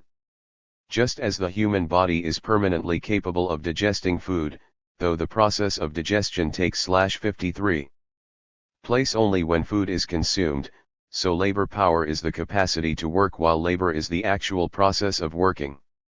One of Marx's definitions of capitalism is based on this difference between simple commodity production and capitalism at the level of circulation. Capitalism is, he says, commodity production generally to include labor power as a commodity. What determines the value and price of this new commodity? Labor power. The value of any commodity is the socially necessary labor time required to produce it. What is the labor time required to produce labor power? It is the time required to produce workers' means of subsistence, the commodities they need to consume to replace the brain, nerves, and muscles used up in the process of working. The means of subsistence are the goods and services needed to make good the mental and physical wear and tear that constitute the real human costs of production.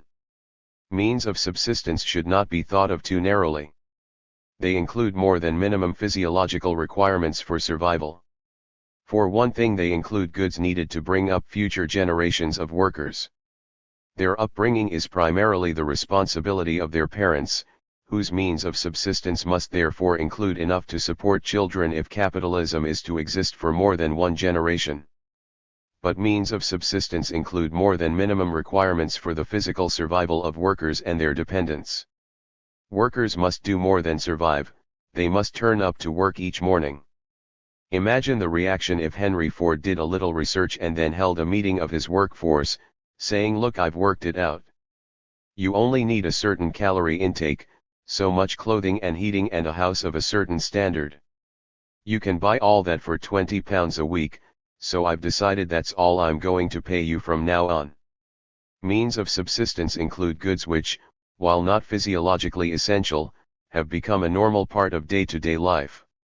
Marx called these the customary and historical element in the value of labor power.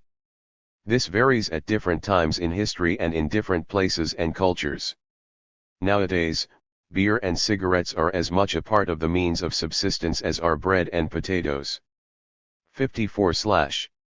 Given the components of the means of subsistence, the value of labor power depends on the time required to produce them on their value. This depends primarily on the level of development of the productive forces, the ease with and extent to which human beings are able to transform nature. The price of labor power is, like the price of all commodities, its exchange value expressed in terms of money. It is the amount of money which must be paid to buy it. Just as the price of a loaf of bread is the sum of money which will persuade a baker to sell a loaf, the price of labor power is the sum a capitalist must pay in wages to persuade people to work in his factory. Since the value of labor power is the value of means of subsistence, you would expect its exchange value to be the same as that of means of subsistence. In other words, you would expect the wage to be equal to the price of the means of subsistence, so that workers earned exactly enough to buy them. In general, this is so. But while prices tend to equal values, they do not always do so. Prices must be able to differ from values for the law of value to operate. When the supply of a commodity gets out of line with the demand for it because society desires a different proportion of total social labor to be employed in its production, its price deviates from its value. If society desires more of that commodity and less of others, its price rises above its value. People become attracted into its production and the supply is increased. Price then falls back down to value. The price of labor power can deviate from its value in a similar way. If capitalists require more workers than are currently available, they may bid wages above the value of labor power. Similarly, if more people are looking for work than capitalists wish to employ, wages may fall below the value of labor power. But a difference exists between labor power and other commodities. Commodity producers, artisans or capitalists, cannot move into the production of labor power. Whilst our tailor might decide to become a worker if wages rose, he could not move into the production of workers, for they are hardly produced in the same way as coats. 1. This is important in relation /55 to the development of capitalism over time, see Chapter 6. The social relations of circulation under capitalism, as under simple commodity production, are ones of freedom and equality. Everyone is equal before the market. Workers by means of subsistence there, capitalists by labor power, machines, and materials. No one forces anybody else to buy from particular people or at a particular price.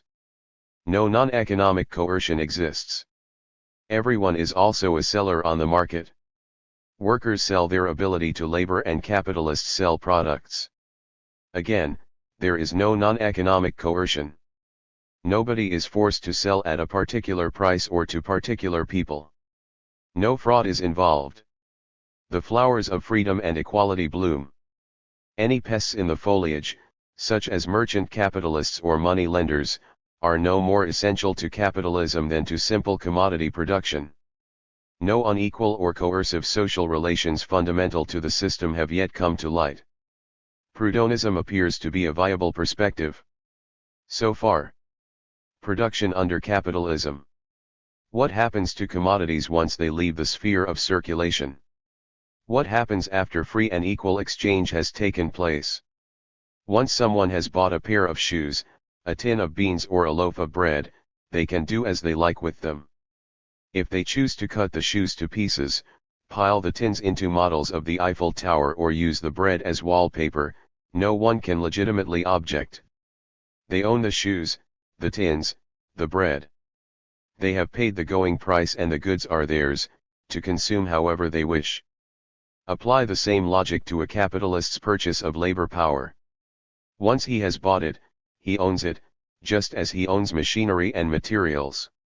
He has paid the market price for it, determined in general by its value. It is his to use as he wishes. How will he use it? The answer is obvious. He will put it to work. He has bought the capacity to work because he intends to. 56. Activated, to put laborers to work in his factory producing commodities. Although capitalism and simple commodity production are essentially similar at the level of circulation, they differ fundamentally at the level of production. In the pure model of simple commodity production, there are no social relations involved in the transformation of nature. There are under capitalism. Capitalists and workers do not only enter into economic relations with each other on the market. They continue relating after exchange has taken place. These social relations are not ones of freedom and equality. On the contrary, they are hierarchical and coercive. The capitalist no longer confronts the workers as an equal, as in the marketplace, but as a superior. He is in a position of authority and control. Because he has bought workers' labor power, he is able to tell them how to work and how hard to work. He runs the show. Marx humorously contrasts the freedom and equality of circulation with the inequality and coercion of production. The sphere of circulation or commodity exchange, within whose boundaries the sale and purchase of labor power goes on, is in fact a very Eden of the innate rights of man. It is the exclusive realm of freedom, and equality. Freedom, because both buyer and seller of a commodity, let us say of labor power, are determined only by their own free will. They contract as free persons, who are equal before the law. Their contract is the final result in which their joint will finds a common legal expression. Equality, because each enters into relation with the other, as with a simple owner of commodities, and they exchange equivalent for equivalent. When we leave the sphere of simple circulation or the exchange of commodities, a certain change takes place, or so it appears, in the physiognomy of our dramatis personae. He who was previously the money owner now strides out in front as capitalist, the possessor of labor power follows as his worker. The one smirks self-importantly and is intent on business, the other is timid and holds back, like someone who has brought his own hide to market and now has nothing else to expect but a tanning. 2. Here, then, is the inequality and coercion fundamental to /57. Capitalism. It occurs inside the factory gate, behind the sign that reads, "No admittance except on business." It is located at the point of production, within the labor process itself. 2. How capitalism works. The origin of profit. Under simple commodity production, artisans buy means and objects of labor at prices determined, in general, by their values. They then work with these to produce commodities which they sell. The prices they receive for their products are again, in general, determined by their values. The difference between the value transferred from means and objects of labor to the product and its total value is that which they add by their work. This additional value yields them an income. Under capitalism, capitalists buy objects of labor, means of labor and labor power. The price of these is again determined, in general, by their values. They set the labor power to work with the means and objects of labor to produce commodities, which they sell. The prices they receive for the products are again determined, in general, by their values. How do capitalists gain from this process? Like artisans, they buy and sell everything at value. But, unlike artisans, they themselves do not work. The work is done by people whose labor power they have bought. Capitalists do not personally add value. How do they emerge from the process owning more than they began with? Why are they able to sell the products for more than they had to pay to buy machines and materials and to hire workers? How do capitalists make a profit? The answer is that one commodity they buy has a special property. The commodity is labor power, and the property it has, which no other commodity possesses, is that it is capable of creating value. Value is human labor time, adjusted for intensity, skill, etc. Labor power is the capacity for work. When that capacity is activated, it produces value. The value it creates is embodied in the commodities workers produce. The total value of 58/ the product is, as in simple commodity production, the value transferred from objects and means of labor plus that added in the process of using these to make products. Like the artisan, the capitalist in general buys means and objects of labor at their values. This value forms part of the price of the product. Unlike the artisan, he also buys labor power. Whether he receives more for his products than he has to pay for their production clearly depends on whether the value created by the workers he hires exceeds that of their labor power. Because workers are capable of producing more value than that of their labor power, it is possible for capitalists to make a profit. It is possible, but not inevitable. After all, it is not in workers' interests to work harder than they have to. The capitalist has to compel them to produce more value than that of their labor power. If he does not, he makes no profit and goes out of business. He is able to force the production of extra value by exercising authority and control over his workforce. He does so by virtue of the unequal and coercive social relations that exist within the labor process under capitalism. Marx calls the process whereby capitalists force workers to create more value than that of their labor power exploitation. Heckles the means and objects of labor constant capital and labor power workers themselves variable capital. Calling workers as well as machines capital emphasizes that once the worker has sold his capacity for work, it belongs to the capitalist, just as do machines. Means and objects of labor are constant capital because the value they impart to the product is fixed. Machines and materials simply transfer their value to the product. Workers, on the other hand, are variable capital because the amount of value they impart to the product is not fixed in the same way. They create value rather than simply transferring that of their labor power. How much value they create depends on how effectively capitalists can exploit them. The labor performed and value created by workers each consists of two parts. One is labor required to produce the means of subsistence. Marx calls this necessary labor. The value it creates is equal to that of labor power purchased. The extra work /59 put in is surplus labor. This creates surplus value. This division would be obvious if workers produced one commodity only, with which they were also paid. Imagine an economy in which only potatoes are produced. Workers plant, tend and harvest potatoes and are paid their wages in potatoes. With 10 pounds of potatoes to use as seed and a worker who can be forced to perform 40 hours work, a capitalist can obtain a crop of 50 pounds of potatoes. 40 hours of work produce 40 extra pounds of potatoes, since the capitalist starts with 10 pounds and ends up with 50. The value of each pound is therefore 1 hour. The total value of the product is 50 hours, of which 10 are transferred from the seed potatoes and 40 added by the worker. If the wage for 40 hours work is 20 pounds of potatoes, it is clear that 20 hours represent necessary labor, required to produce means of subsistence. The other 20 hours are surplus labor, producing surplus value. These 20 hours yield the capitalist his profit of 20 pounds of potatoes. Suppose potatoes cost 1 pound per pound. The capitalist pays 10 pounds for seed potatoes and 20 pounds in wages. He sells the crop for 50 pounds and makes 20 pounds profit. The worker is able to buy half of the extra potatoes he produced.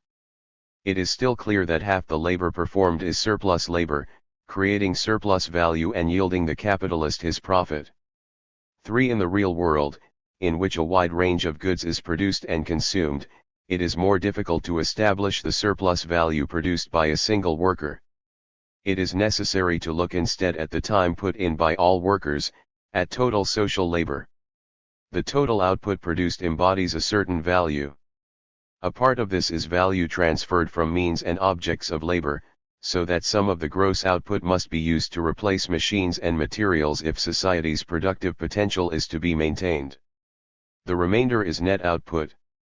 This embodies the value added by workers. Part of it consists of workers' means of subsistence. The time taken to produce these is necessary labor. Their value is the value of labor power. The rest is surplus product. The time taken to produce this is surplus labor. Its value is the surplus value which workers have been forced to produce. 60/. This division is summarized in the diagram below. The total, T, is the value of the gross output that capitalists have compelled workers to produce over a certain period. Part of this is value transferred from constant capital, C. This represents the value of means and objects of labor used up in producing cent. Net output, V plus S, is value added to C. It is the labor performed and value added by workers during production. Part of it, V, is the value of labor power, that required to maintain variable capital. The rest is surplus value, S. The numbers in brackets are taken from the example of an imaginary potato economy. Fis. 6 oines, 50, 10, 20, 20, exploitation, then, is the process whereby the capitalist class forces the working class to perform more labor than that required to produce its means of subsistence. The surplus labor that workers are compelled to perform produces surplus value. This is embodied in commodities. Capitalists make a profit by selling these commodities. The amount of profit they make is the sum of the prices of all those commodities produced during surplus labor time and hence embodying surplus value. Surplus labor, producing surplus value, is the source of profit. The rate of exploitation is the ratio between surplus and necessary labor. It is surplus value divided by the value of labor power, S/V. It is also known as the rate of surplus value. In the example of the potato economy, the rate of exploitation is 20/20ths or 100%.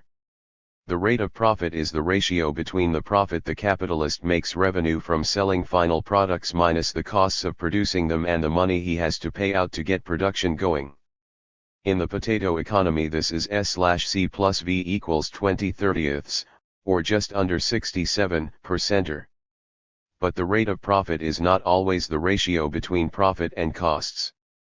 Suppose a tractor is used to harvest potatoes. It costs £100 and lasts for 10 years. The cost of producing 1 year's crop is now £40 to £20 wages, £10 seed potatoes, and £10 worth of tractor. But the money the capitalist has tied up in the first year is /61. £130 to £100 for the tractor, £20 wages, and £10 for seed potatoes. The rate of profit in that year is not 20/30ths but 20/130, or just over 15%. The rate of profit is thus profit divided by total capital, K, or S/K plus VK exceeds if any means of production last longer than a single production process. The rate of profit and the rate of surplus value are both ways of expressing the relation between surplus and the cost of producing it. But they differ in two important ways. One is the units in which they measure both surplus and costs. The rate of profit is measured in money terms, the rate of surplus value in units of value. They also differ as to what they consider as costs. The rate of surplus value counts as costs only the value of means of subsistence, while the rate of profit counts all the money the capitalist has tied up in elements of production. These two different ways of expressing the relationship between the surplus and its cost of production reflect different class perspectives. The rate of profit expresses the rate of return a capitalist obtains for using money as capital. He begins with a sum of money with which he buys elements of production. He sets these to work to produce commodities which he then sells. He begins and ends the process with money. The rate of profit is the measure of the proportion by which his money grows. The rate of surplus value, on the other hand, measures the extent to which workers are forced to produce value over and above that of their labor power. They are compelled to perform a certain amount of work. In return for this, they receive a wage which allows them to buy means of subsistence. These are only a part of the total volume of commodities produced. Workers receive only a part of the value they create. The rate of surplus value measures how much of the work they perform is necessary from their point of view, how much is required to produce the goods they consume. It is the quantitative expression of the extent to which they are exploited by capitalists.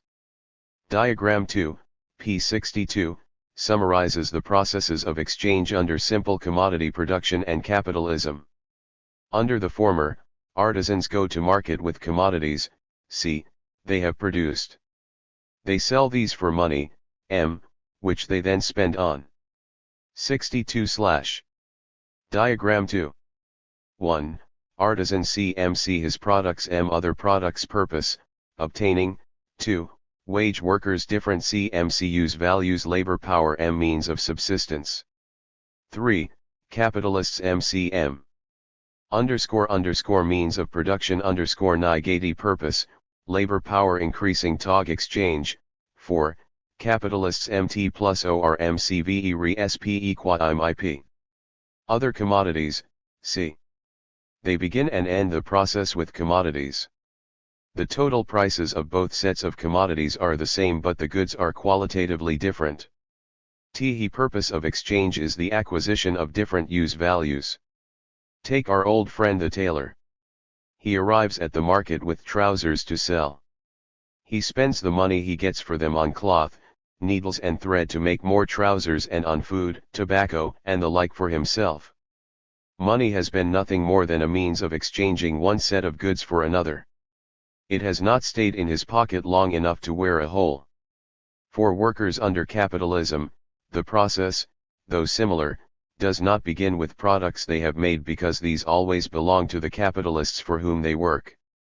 Workers do not own means of production and so cannot work on their own account. Nevertheless, they do own a commodity.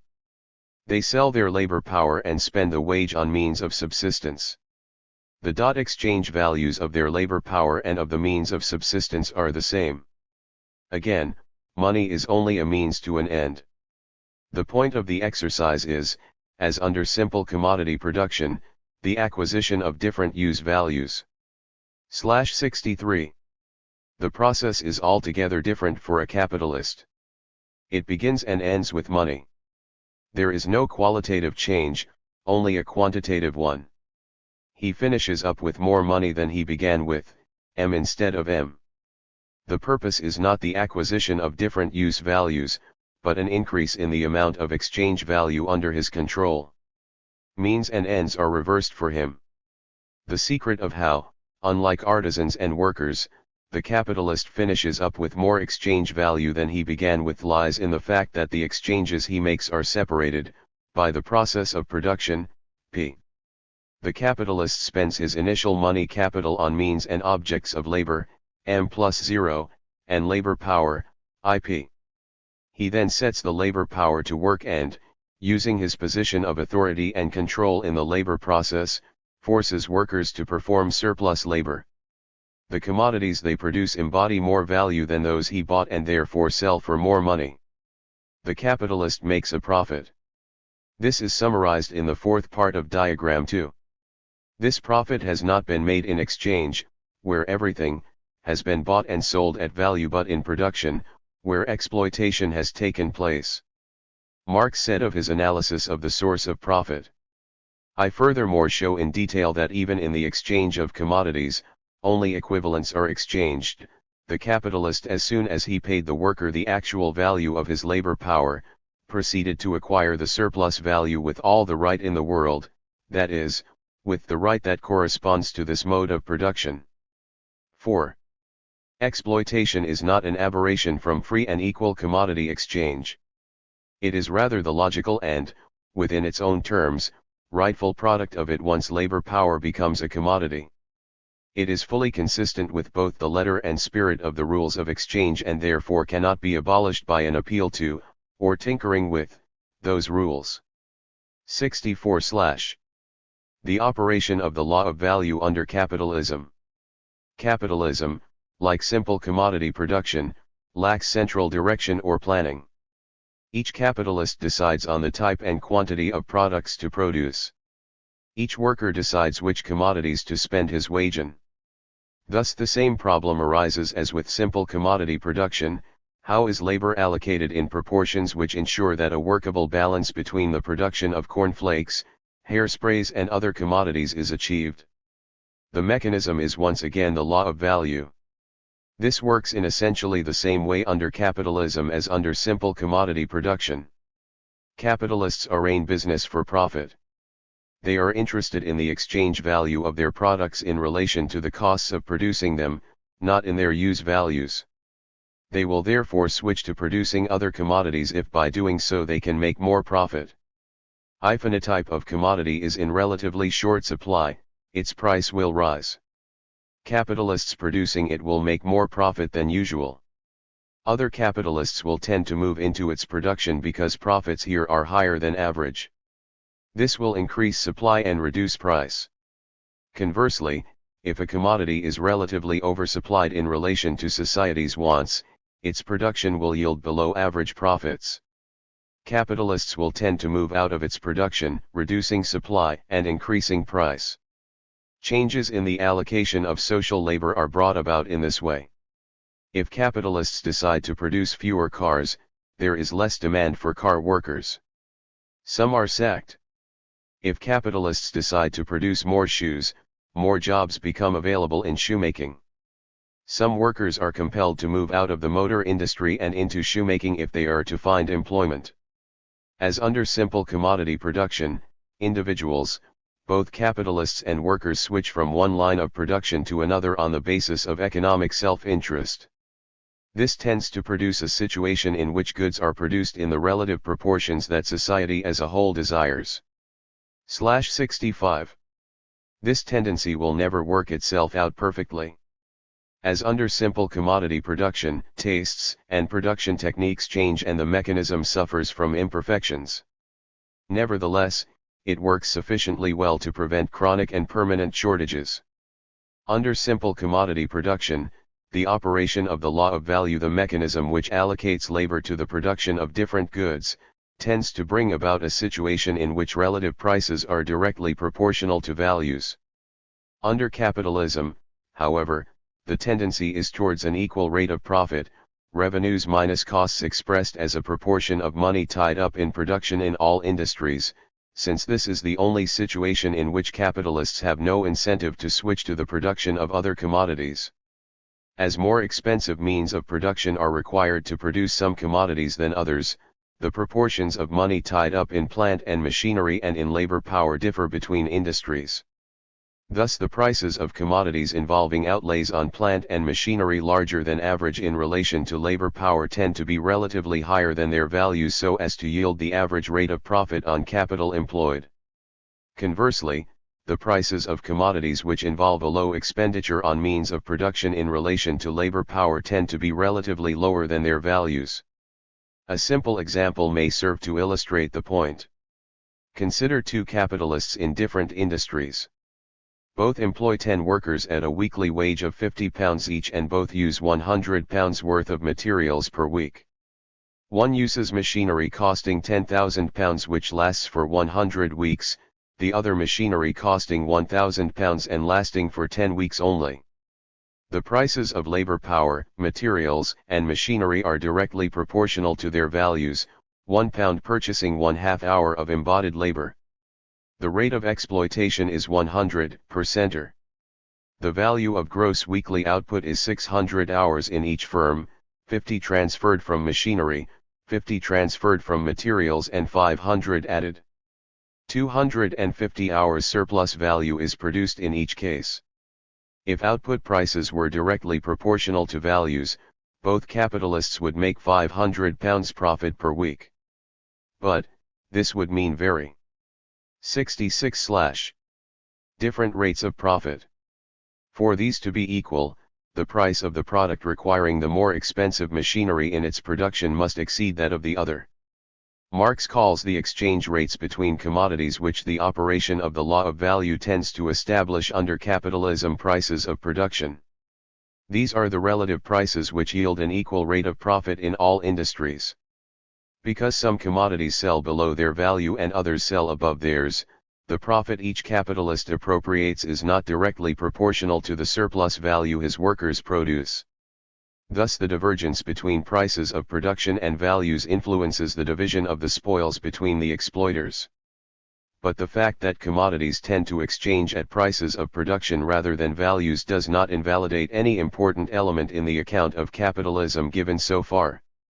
The assumption that prices of commodities tend to be proportional to values was made to simplify the exposition and to facilitate the comparison with simple commodity production. A few minutes' reflection should reassure anyone that a divergence between prices of production and values is irrelevant to the basic nature of the social relations of both circulation and production and to the origin of profit. No important political implications follow from it. The reproduction of the system. How are the conditions for undertaking production re-established after one batch of commodities is completed? How is it that all the elements needed for a repeat performance are available, and what ensures that they will be employed within capitalist social relations? There are two sides to this question. One is the reproduction of use values. The right balance of consumer goods and of means and objects of labor must be produced if the system is to function. This is ensured by the operation of the law of value. If there have been no shortages in the last period, the rate of profit will have been equal in all sectors and there will be no incentive/67 for any capitalist to switch to the production of different goods. If there have been shortages, the capitalist producing these goods will have received a higher than average rate of profit. Other capitalists will be attracted into these industries and the supply of these goods thereby increased. The other side of the process of reproduction is the maintenance of capitalist social relations. The regular production of steel, baked beans, and machine tools in workable proportions is not in itself the reproduction of capitalism, which is a particular way of organizing production. If it is to continue, a specific set of social relations must be reproduced. After each period of production, there must be workers willing and able to resell their labor power and capitalists willing and able to buy it. Viewed from the perspectives of individual workers and capitalists, it is not difficult to see how this is achieved. A worker is able to resell his labor power because he was paid for it last time around. He received a wage. This enabled him to buy means of subsistence to replace the brain, nerves, and muscles used up in working, and to maintain his bobendance he was paid enough to keep him fit for work. He began the last round of production owning the commodity labor power, C. He exchanged this for money, M, which he used to buy means of subsistence, C. By consuming these he made good the wear and tear that his labor power had undergone in the process of production. A worker is willing to resell his capacity for work because he has no other option. There is no other way in which he can earn a living. He remains separated from the means of production. Capitalists still own the factories, and so a worker has no choice but to work for them again. A capitalist is able to hire workers, and to buy means and objects of labor for them to work with, because he has money in his hands. He began the last period of production with a sum of money, M, which he used to buy machines, materials, and labor power CIOE. He set these to work to produce other commodities, C, which he sold. He ended the process as he began it. With money. He can use this to buy elements of production again, so that the process can continue. 68/ MT plus OMT plus OMT plus OMC ta CMCEAS copyright LE. IP. A capitalist is willing to rehire workers because he can make a profit by doing so. He can force the workers to produce more value than that of their labor power. Thus he can sell the commodities workers produce for more than their cost of production and thereby increase his money capital. This provides the incentive for production. There are, however, a number of important sides to reproduction which remain hidden if it is viewed only from the perspectives of individual workers and capitalists. These aspects become clear once the process is examined from the viewpoint of the system as a whole. The money a capitalist has available grows period by period. He appropriates surplus value as profit. This is why he undertakes production. It is not a hobby for him, like some grander version of making model aeroplanes. He is in it for the money. How will he use this extra money? Looked at from the point of view of an individual capitalist, it seems a matter of indifference. He could use it as additional capital, to make more profit. He could save it to provide for his old age. Finally, he could spend it on his own enjoyment, buying sports cars, yachts and so on. It would seem to be matter of personal preference, depending on whether he is inclined towards frugality or hedonism. From the viewpoint of the system as a whole, this is not so. If all capitalists were to try to save their profits, severe problems would result. At the end of a particular week, say, capitalists would attempt to sell their commodities. Those who had produced means of subsistence would find no difficulty. Workers would spend their wages on these, and capitalists producing them would receive the usual rate of profit. But capitalists who had produced machines or luxury goods beyond workers' means would be unable to sell these because other capitalists, their only potential customers, had decided not to spend their profits. This situation is different to that of the overproduction of /69. Specific goods encountered earlier. There, a smaller than usual demand for trousers, say, was balanced by a greater than normal demand for some other commodity, such as shoes. The problem was one of the proportions between the supply of and demand for particular commodities. The law of value could work to correct this. Here the problem is one of an imbalance between the supply of and demand for commodities as a whole. Capitalists are not attempting to spend their profits on goods other than the particular luxuries and means of labor produced. They have decided to save their money rather than buy anything at all. The normal operation of the law of value cannot solve this difficulty. If all capitalists move into the production of means of subsistence, for example, because these can apparently still be sold at a profit, Overproduction occurs here. Workers' incomes, and hence demand remain the same, whereas supply increases.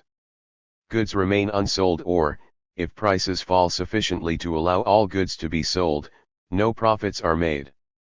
Capitalists' total revenues cannot exceed their wage costs in this situation because workers' wages are the only source of expenditure. Thus capitalists as a whole cannot make profits. Ways in which difficulties of this kind may occur are discussed below, Chapter 6. For the moment, the important point is that the reproduction of the system requires capitalists to spend their profits. If capitalists are to make profits, they must be able both to force workers to produce a surplus product and to sell it. To use Marxist terminology, surplus value must be both produced and realized. Workers' wages allow them to buy the means of subsistence. Thus workers' expenditure is sufficient to realize the value embodied in means of subsistence, the value of labor power.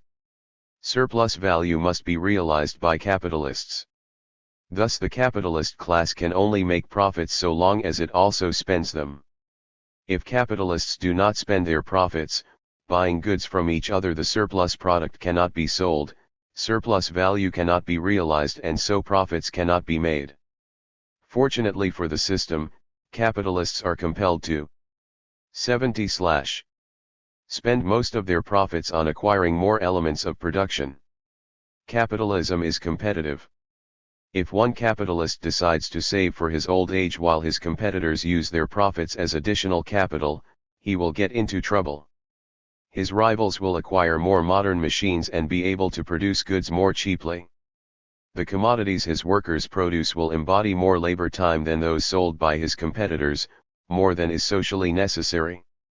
So, although our capitalists' workforce will continue to put in as much actual labor time as before, it will produce less and less value. Less and less surplus value will be produced in our capitalist's firm. His profits will suffer and he will be driven out of business.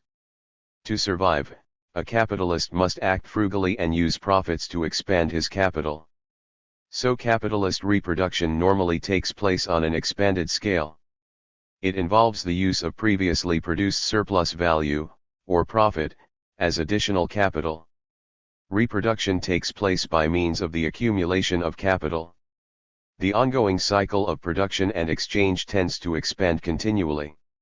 The last diagram should really have read M plus O MC 1.2.0 MCCI.EIPIP. Where M is greater than M, C is greater than, M is greater than M*, etc. Since capitalists must consume something to survive, all capital is, after a time, previously produced surplus value. A simple example may clarify this. Suppose someone sets up in business with £1,000 saved during 20 years of work as an artisan. The rate of profit is 15% and it costs our new capitalist £50 to live during the time it takes his workers to produce commodities, say 1 week. After the first week he has £1,150, £1,000 original capital plus £150 profit. He keeps back £50 living expenses for the next week and uses £1,100 as capital. After 20 weeks he has spent all the £1,000 he began with on day-to-day living. But he is not broke. He is considerably better off than when he started. His capital has expanded to over £11,000. All of /71. This is surplus value, appropriated during the 20 weeks. If he had never made a profit, by forcing his workers to produce surplus value, he would be destitute. As it is, he is rich. His capital is composed entirely of surplus labor performed by people who have worked for him during those weeks. This is the logic of the system. Capital is past labor which has been appropriated by an exploiting class. Workers exchange their labor power against their own past labor. Because capitalists have appropriated workers' past labor, they are able to control their future work. Capitalists are able to exercise authority and control in the labor process because the machines and money capital are in their hands. These are obtained with previous profits. Within capitalism, Workers' own past activity confronts them as a hostile and alien power, as capital. As capital grows, the system expands. Surplus value is exchanged against more variable capital. More people sell their labor power and thereby put themselves under the authority and control of capitalists in the labor process. The social relations of capitalism spread. These two closely related processes, the use of surplus value as additional capital and the spread of capitalist social relations, lie at the heart of accumulation. And accumulation is the normal way in which the system reproduces itself. Capitalism survives by growing. 3. Prudhonism and capitalism. Diagram 3, below, summarizes social relations in 4 possible commodity-producing societies. The first is the pure model of simple commodity production. Here there are no unequal or coercive social relations whatsoever. The second is an impure form of simple commodity production in which merchant capital predominates in the sphere of exchange. This brings the model one step nearer to the historical reality of artisanal production. Unequal and coercive relations exist in circulation. The application of Proudhonist reforms to this type of society could in principle transform it into the first type. In other words, reforms could be sufficient to eliminate inequality and coercion. 72/ Diagram 3 SSS. E. Economic social relations system in production in circulation. Simple commodity freedom and production equality. Simple commodity freedom and inequality and production with equality coercion merchant capital. Capitalism with inequality and merchant capital coercion. Capitalism inequality and freedom and coercion equality. And thereby create an equitable society. The third type is a capitalist system in which merchant capital again predominates in exchange. The successful application of Proudhonist reforms would transform this system into the fourth type, a pure form of capitalism. While there are no unequal or coercive relations in circulation here, there are within production. Exploitation takes place at this level. The application of bourgeois socialist reforms to capitalism would not produce an equitable society. Such reforms would reduce the frictions to the operation of the law of value produced by trade monopolies, but, if the value workers received in exchange for their labor power remained unchanged, would be of no help to the working class. They would simply alter the allocation of the surplus product between capitalists. Merchant capitalists would be driven out of business, allowing industrial capitalists to appropriate correspondingly higher profits because they could now buy materials more cheaply and sell products at higher prices. Proudhon did not understand this. His political perspective /73, which makes some sense in relation to artisanal production, is, as regards capitalism, fundamentally misconceived. Marx's demonstration that capitalism necessarily involves inequality and coercion, central to the critique of Proudhonism, also has contemporary political relevance.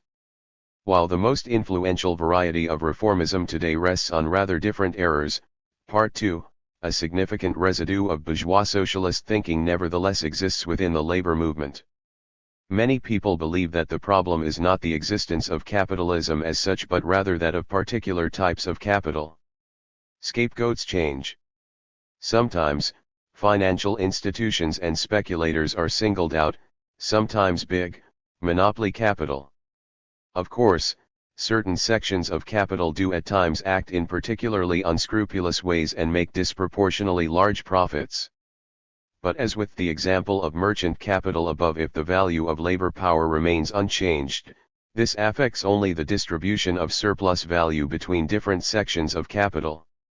To regard a particular group of capitalists as the fundamental problem is to fall prey to the Proudhonist illusion that a few central reforms, nationalization of the banks or effective anti-monopoly legislation for example, could transform capitalism into an equitable system. Secondly, it is widely believed that the fundamental reason why capitalism is unequal and hierarchical is that people become capitalists, or workers, as a result of a privileged social background, or lack of it. Locating this as the crucial objection to the system has Proudhonist implications. it suggests that the right reforms could create an equitable, capitalist society, that a fully meritocratic capitalism would be synonymous with socialism. Since the logic of the process of reproduction is that capital consists of previously produced surplus value, the way in which the money required to set up as a capitalist is initially come by is irrelevant to an evaluation of the system as a system. To think otherwise is to confuse the conditions which give birth to a mode of production or to new units within it with those of its self-renewal. If the way capitalism had developed historically was that 74 certain frugal artisans had saved enough money to set up as capitalists, for example, then it could be argued that the conditions which gave birth to capitalism were perfectly equitable. In the extreme, it could be that all artisans had equal opportunities. Some chose to work shorter hours than others and to spend all their money on day-to-day living, while others chose to work long hours, consume very little and thereby save sufficient money to set up as small capitalists. Similarly, new capitals which are constantly coming into being may begin life in a non-exploitative way. In some circumstances, individuals can still become capitalists by working hard and spending little. They save enough to become an artisan by buying into a small shop or a pub, say. After a time, as the business expands, they begin to employ people. In practice, of course, the initial sums of money are not usually acquired in this way. Historically, money capital was mainly amassed by the operation of merchant capitalist monopolies or by straightforward plunder or fraud. Today, few capitalist enterprises are set up by people who have worked themselves up from the shop floor by their own efforts. But this is not crucial. Even if every capitalist enterprise had its origins in an individual's hard work, this would not justify capitalism as a system. Because, once capitalism gets going, it is inherently and necessarily exploitative. However the original money was acquired, all capital is, after a point, previously appropriated surplus value. The way in which an individual capitalist, or indeed the system as a whole, came into being is only relevant to moral judgments about individuals. It is irrelevant to an evaluation of the system as such. An extreme example may clarify this. Suppose that someone had just become a capitalist the day before socialism is established. He might argue that, unlike other capitalists, he should be compensated for the loss of his factory. While others' capital consists of previously produced surplus, his is made up of his life savings. He has had no chance to exploit anybody. This would be the most he could legitimately argue. He could not reasonably claim that he should be permitted to remain /75 a capitalist, since this would necessarily involve exploitation. Workers' cooperatives provide a final example of contemporary prudhonism. Many people see these as a solution to the exploitation inherent in capitalism. Such a perspective is essentially an attempt to adapt the ideal of simple commodity production to the current level of development of the productive forces, which rules out individual rather than group ownership of means of production by workers, see Chapter 5. It fails to take account of the compulsion exerted by the system to produce and accumulate the maximum possible surplus value. In order to survive, workers' cooperatives in competition with capitalist firms are forced to exploit their members as effectively as their capitalist counterparts exploit their workers. Even an economy composed entirely of workers' cooperatives would generate the same pressure so long as the law of value reigns supreme. To conclude, it is impossible to devise reforms to eradicate inequality and coercion within the labor process and thereby create an equitable capitalist society. So long as the system is composed of competing units of capital, the exercise of authority and control within the factory is required to compel workers to produce surplus value. Without surplus value there is no profit, and without profit no production. This is not fundamentally a matter of the psychological makeup, social origin, or even existence of individual capitalists. The system prevents those in control of units of capital, whether individual tycoons, shareholders, and their appointed managers, or cooperatives composed of the workforce, from acting otherwise by driving any who attempt to do so into the bankruptcy courts. Cigar-toting millionaires are in this sense an optional extra. 4. Living with commodities. Historical materialism holds that the way economic activity is organized is crucial in determining the form of other social institutions and activities. Commodity production is no exception. Copyright to this general rule. The social relations of circulation are in principle the same under all forms of commodity production, although in practice they have only developed fully under capitalism. They are relations of freedom and equality in the marketplace. This way of organizing the distribution of goods and services has far-reaching effects, permeating almost all facets of society and giving them a form peculiar to the second great phase of human history.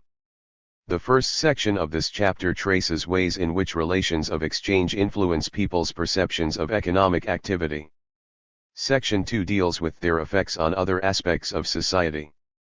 To return to the famous metaphor, it looks at base and superstructure in the present stage of historical development. The final section examines how the freedom and equality of circulation under capitalism act to conceal exploitation. 1. Commodity fetishism. In commodity-producing societies, economic relations between people involve the exchange of objects. People meet on the market to buy or to sell. They exchange money for commodities or commodities for money. Commodities and money are interposed between people. Everything has its price and money enters into all economic relations. This is the basis for what Marx calls commodity fetishism. 77. Commodity fetishism is a difficult theory to grasp.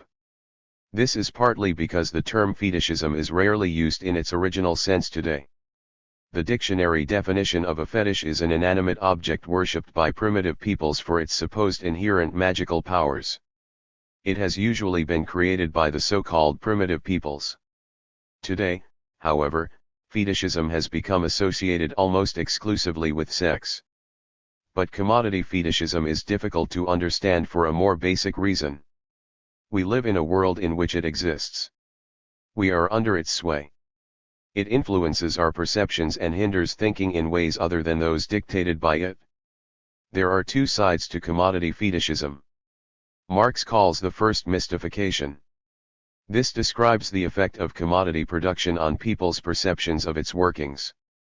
People are mystified about the economic activities in which they participate. They do not comprehend them fully. The other side to commodity fetishism is domination. People are dominated by inanimate objects which stand between, or mediate, their social relations. Marx put it as follows: their own social action takes the form of the action of objects, which rule the producers instead of being ruled by them. People are dominated by money and commodities. Just like the primitive peoples of the dictionary, they are dominated by objects and processes they themselves have created. Domination and mystification are closely linked. If you do not understand a process in which you participate, it is liable to dictate your response to it. You cannot control what you do not understand. It will dominate you. But domination and mystification are not synonymous and should initially be examined separately. People are dominated by money and commodities because they are confined to responding to events. They act in the context of a situation which controls them. The events to which they react are changes in the prices of inanimate objects. They go to market with commodities, products in the case of artisans and capitalists, labor power in the case of workers, and sell them for the highest price possible. They then spend the money, buying the goods they 78/need at the lowest possible price. People shop around the market for the cheapest loaf, or buy potatoes instead if these are cheaper. People act to maximize both their income and the goods obtained with it. If prices change, they switch what they buy, what they make and who they work for. Behaving in response to the market is the only way in which individuals can act to protect their economic well-being. Nobody controls that market. Everyone is dominated by the daily price list, over which nobody has control. Commodity production relies on and develops a high degree of individual rationality. This is essential to the operation of the system.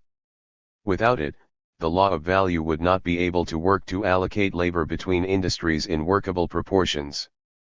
But people acting entirely rationally as individuals may produce effects which nobody desires. Take the vexed question of public transport as against private cars. Today private transport is clearly inefficient, costly, and polluting. In short, it is irrational. People wait for buses that never arrive because of traffic jams caused by hundreds of cars with one person in each. It crosses their minds that if the drivers went by bus, there would be pressure for a better service. Buses could move faster and everyone would benefit. But despite the overall irrationality of private transport, it may nevertheless be rational for each individual at the bus stop to buy a car. One person's virtuous decision not to buy one will not make public transport more efficient, and people can only act individually. No one has control over the market. It dominates everyone.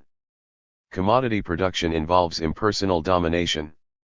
People are dominated by inanimate objects they have produced and by the market on which these are bought and sold.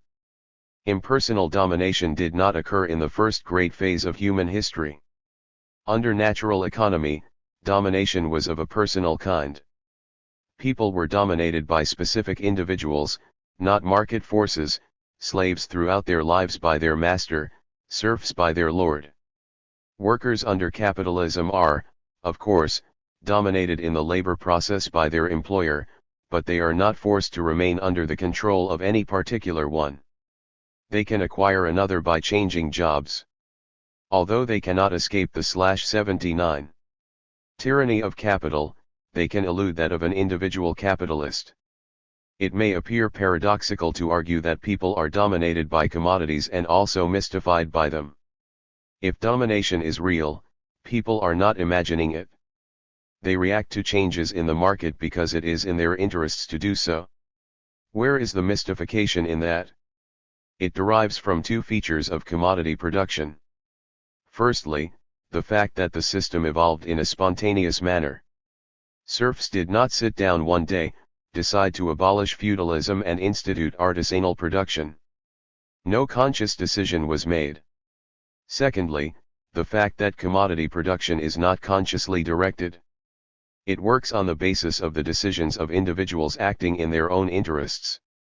The law of value, not a ministry of planning, is the ultimate authority. The features of the system affect people's ESES of it. It seems always to have existed and destined to remain forever, rather like the solar system. Marx has an apt description for mistaking historically specific social processes which are constantly developing for permanent and immutable facts of life. He calls it believing them to be a second nature. This is one aspect of mystification. Another is the way in which processes which result from the social relations of commodity production are seen as being physical properties of objects which mediate these relations.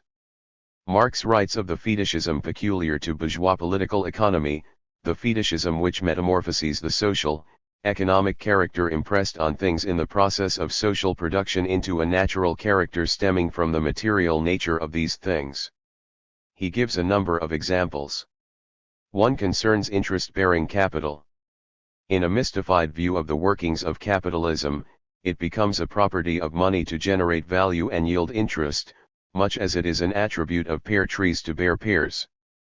Of course, money lending yields interest in certain societies, including capitalism. The profits that bankers make are not figments of the imagination. But the ability to earn interest is not a physical property of money, however natural the process seems. 80/ Money yields interest because of the way production is organized in societies which practice money lending. The attitudes towards money which commodity fetishism fosters show themselves in everyday language. It is commonly said that money buys baked beans, bombs, or whatever, rather than that people buy these things with it. People are advised to make their money work, that is, to yield interest. They say that money talks, though few people have heard a £1 note speak. The effects of commodity fetishism of the impersonal domination of commodities, money, and the market on which they are exchanged and of the mystified way in which economic activity is seen are sometimes summed up by Marx in his later writings by the term alienation. Both aspects of commodity fetishism are important politically. Because people mistake historically specific social phenomena for natural, permanent, and unalterable properties of physical objects, they believe it possible only to adapt to them. To contemplate altering them seems outrageous, as futile or frightening as proposing changes to the solar system. Marx calls ideas which are the product of a particular way of organizing production and which mislead people about the real nature of the historical process ideological. The mistaken belief that commodity production is eternal is an important ideological basis for reformism. It is one reason why people adopt a reformist perspective. They cannot see any other option. But a recognition that commodity production shrouds itself in mystification does not in itself free people from domination. Realizing that your life is dominated by the impersonal forces of the market no more stops it being so dominated than a slave's understanding that he is someone else's property stops him being a slave. The only way to abolish domination, personal or impersonal, is to destroy the social relations which produce it and to construct a society which does not require it. To commodity production and the superstructure, the spontaneous origin and unplanned nature of commodity exchange lead people to mistake social phenomena for the /81 physical properties of objects. This is an important aspect of the ideology, the system of ideas, produced by commodity production. This tendency to naturalize social phenomena is not restricted to the way in which people think about economic activity. It lies, for example, behind attempts to explain all observed differences between people in purely biological terms, whether in sexual habits or in so-called intelligence quotients. Features of the domination involved in commodity fetishism also affect both people's ideas about themselves and the world around them and the ways in which they relate to each other. For the system to function, people must act as individuals. They must pursue their own economic interests by buying as cheaply as possible, selling at the highest price possible and switching jobs if the return is higher elsewhere, for the law of value to work. One effect of this is that individuality is developed to a high degree in other areas of life. Because specialization through the division of labor is a feature of economic activity, it is regarded as natural and healthy for people to concentrate on developing specific aspects of themselves. Some people read a great deal to develop their ideas. Others take to sport and develop their bodies. Some spend all their spare time playing darts or watching movies. It is regarded as normal to have individual interests and tastes. People are encouraged to develop their talents to find themselves a niche in the division of labor. Most people live in isolated, self-contained units. Each house has its own cooking and washing facilities. Many people own personal means of transport. Individual privacy is regarded as an important aspect of freedom. It is thought rude in some circles to talk to people before being formally introduced. The importance of particular individuals is often overstressed. History books, for example, often give more weight to the abilities of individuals than to the social conditions which formed them and in which they operated. Marx makes this point when comparing his book The 18th Brumaire of Louis Bonaparte with Victor Hugo's account of the same event, Napoleon the Little. 82. With him the event itself appears like a bolt from the blue. He sees in it only a single individual's act of violence. He does not notice that he makes this individual great instead of little by ascribing to him a personal power of initiative which would be without precedent in world history. I show how, on the contrary, the class struggle in France created circumstances and conditions which allowed a mediocre and grotesque individual to play the hero's role. 1. Another feature of the domination of the market, reflected in almost every aspect of contemporary life, is that people's relationships with each other are competitive. Whenever you meet someone on the market, you are trying either to sell them something, in which case you want to charge as much as possible and they want to pay as little as possible, or to buy, with roles reversed. The typical sound of the marketplace is the babble of haggling. The division of labor in commodity production involves interdependence between producers. None can live on the goods they alone produce. Everyone is compelled to rely on others. But this interdependence takes the form of intense competition. This reflects itself in the superstructure. Education involves exams and grading. Sport is tremendously competitive. Winning, rather than playing well, is often the object of participating. Prizes are awarded for creative activities such as painting and flower arranging. Success in competitions with others is the primary way in which people perceive themselves as worthwhile. This is often spoken of as the rat race. The way of behaving which the individual and competitive nature of relationships produces is perhaps best described as bourgeois individualism. This is the common theme running through all institutions and activities in capitalist society. The components of the system are isolated individuals in competition with each other. Under commodity production, people conceive their needs and aspirations on an individual basis. They need to be successful, famous, or powerful to feel satisfied. The symbol of achievement is the acquisition of commodities. Advertising suggests that you/83 could become more dynamic or sexually attractive if you own such and such. To fulfill yourself as a person you are urged to consume. Individuals compete in terms of ownership and fashion, keeping up with the Joneses or Mick Jaggers of this world. Another way to approach the relationship between base and superstructure is to examine ways in which non-economic areas of society exhibit a similar structure to that of exchange. Take the law. The legal system in most capitalist societies is based on two fundamental principles: rights of property and of contract. The basic premise underlying the structure is that of individual private ownership. The legal world consists of individuals who own things. This framework is stretched to fit legal entities like firms, which are treated as if they were people. A firm owns assets in law, in much the same way as a person owns clothes or a radio. The firm's right to keep, or to make a contract to sell, its property is more or less identical to a person's rights over their possessions. Some of the things over which legal entities, whether people or firms, have property rights are not inanimate material objects at all. They may be ideas, which can become somebody's property by the laws of copyright or of patent, or they may be people.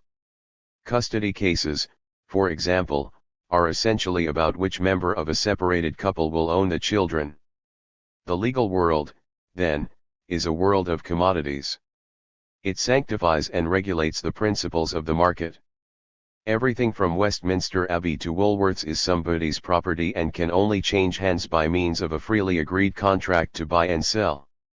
The political institutions which are thought of as normal, or at least presented as the ideal for which to strive in capitalist society, also mirror the activities of the marketplace. Parliamentary democracy is a reflection of commodity exchange. With elections on the basis of universal suffrage, there exists a system of individual freedom and equality at the level of choosing, or, changing, a government. People vote in an individual, isolated. 84/fashion. The sum of their votes determines the composition of the government, just as the sum total of individual decisions about what to produce and buy determines the allocation of social labor. The freedom and equality of universal suffrage is real, as is the freedom and equality of commodity exchange. Both involve individual rather than collective decisions and actions. Governments are chosen by secret ballots, not by collective public discussion and decision-making. As in commodity exchange, the freedom, equality, and control apply only to the choosing, or, changing, process. Workers have no control within the labor process under capitalism, neither do they have any control in the actual process of government. Once a government is elected, all authority resides in its hands. There is no democratic involvement in the execution of state power. It is not only the public institutions of capitalism, such as Parliament and the law, which correspond to the patterns of commodity exchange. Even the areas of life thought of as private and personal are structured by the principles of the market. There are ways in which sexual relations quite literally take a commodity form. Prostitution is the sale of sexual acts. Pornography is big business. But it is not only the fringes of sexual activity that reflect commodity exchange. Sexual relationships predominantly take a form which Engels described as individual sex love. they are based on a free contractual arrangement between two people. Often, a legal contract is signed during a marriage ceremony. After the contract is made, the couple generally live in an individual, isolated unit, bringing up children in a nuclear family. There is freedom of choice of sexual partner, as there is a freedom of choice on the market. Sexual acts, like commodity exchanges, usually involve only two people. This is the normal, respectable form of sexual relations under capitalism. Thus almost all aspects of everyday life assume a particular form under capitalism, one corresponding to the underlying economic relations. Contemporary political institutions, legal systems, and popular hopes and fears are products of a particular /85 stage of historical development, just as are capitalist relations of production. This section has stressed this point rather than arguing the merits or otherwise of particular institutions or activities. The most important political implication is that almost all facets of daily life are open to change. Socialism is about conscious, collective control not only of production but also of all other ways in which people relate to each other. Sexual relations, for example, need not always take the form of bourgeois marriage, aptly described by Engels as that state of leaden misery known as domestic bliss.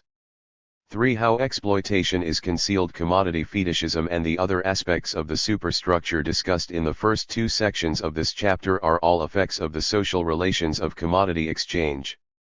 In principle, they are common to all forms of commodity production. Because they develop along with commodity production, however, they attain a more complete form in capitalist societies than in those involving artisanal production. But there is an important difference between the social relations of capitalism and those of the model of simple commodity production. Capitalism involves exploitation, whereas simple commodity production does not. There is therefore a level of mystification about social relations under capitalism which is absent from artisanal production.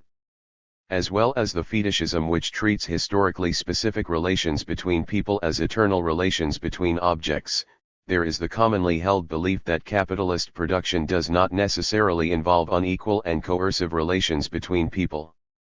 Where does this mystification originate?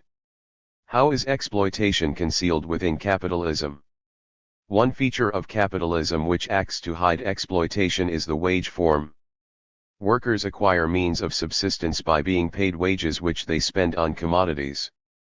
Part of the way in which the wage form mystifies is that it extends the mystifications of commodity fetishism to labor power.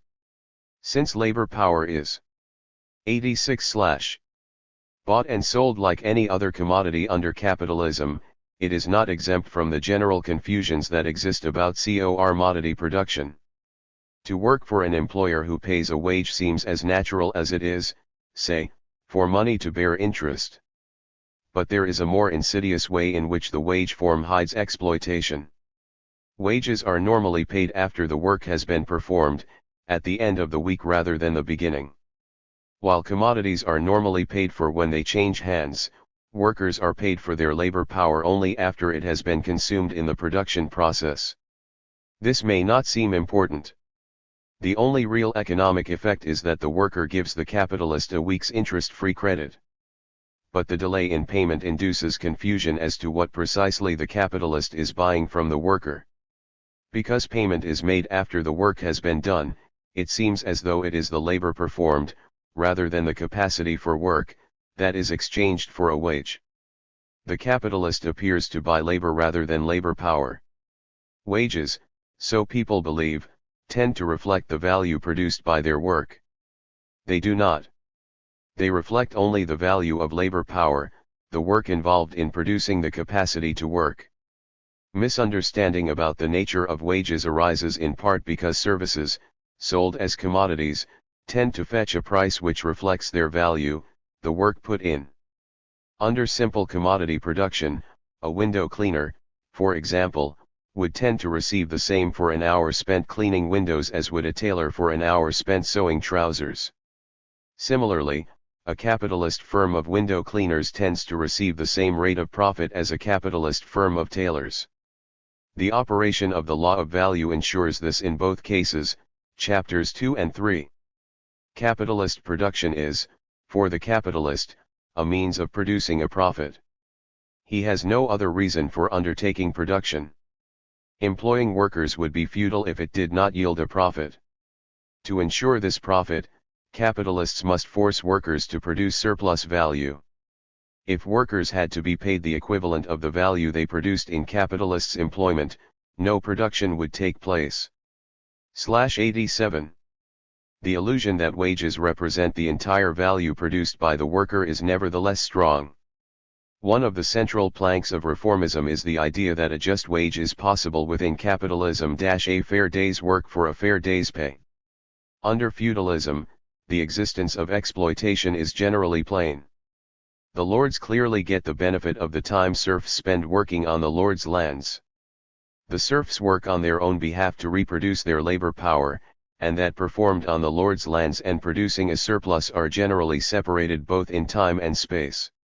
The two types of work are done on different days, in different places.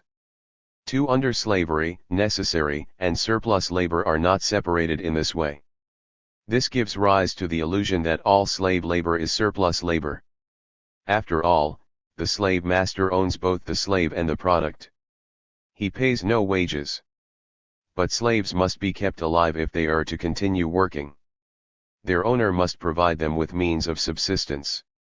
Thus some slave labor is necessary labor, required to produce the food, clothing, and shelter the slaves consume. Under capitalism, surplus and necessary labor are not separated in time and space. Workers spend all their working time in the same factory. No one blows a whistle halfway through the day to announce that all work put in from then on is surplus labor. Unlike slaves, workers are paid a wage. The illusion, i.e. the reverse of that created by slavery, it seems as if workers are paid the equivalent of the full value they produce. The wage form explains how the division between necessary and surplus labor is concealed. It explains how the quantitative side of exploitation is hidden. It does not explain how the actual process of exploitation of capitalists compelling workers to perform surplus labor is kept from view. Nor does it explain how the unequal and coercive relations within the labor process, which enable exploitation to take place, are hidden. The wage form presents things in a mystifying way. It makes them appear to be other than they are. It is rather like viewing something through a telescope which, unknown to the viewer, distorts the picture. 88. As for the social relations of the labor process within capitalism, they are not presented in a distorted way. They are simply not presented at all. It is as if, this time, the telescope has a special filter which eliminates some features entirely. Because these are not perceived, it is easy to assume that they do not exist. Watching black and white TV, it is easy to forget that its tones represent color. How is the capitalist labor process blocked out of the picture? The answer is fairly straightforward because the process is a crude one.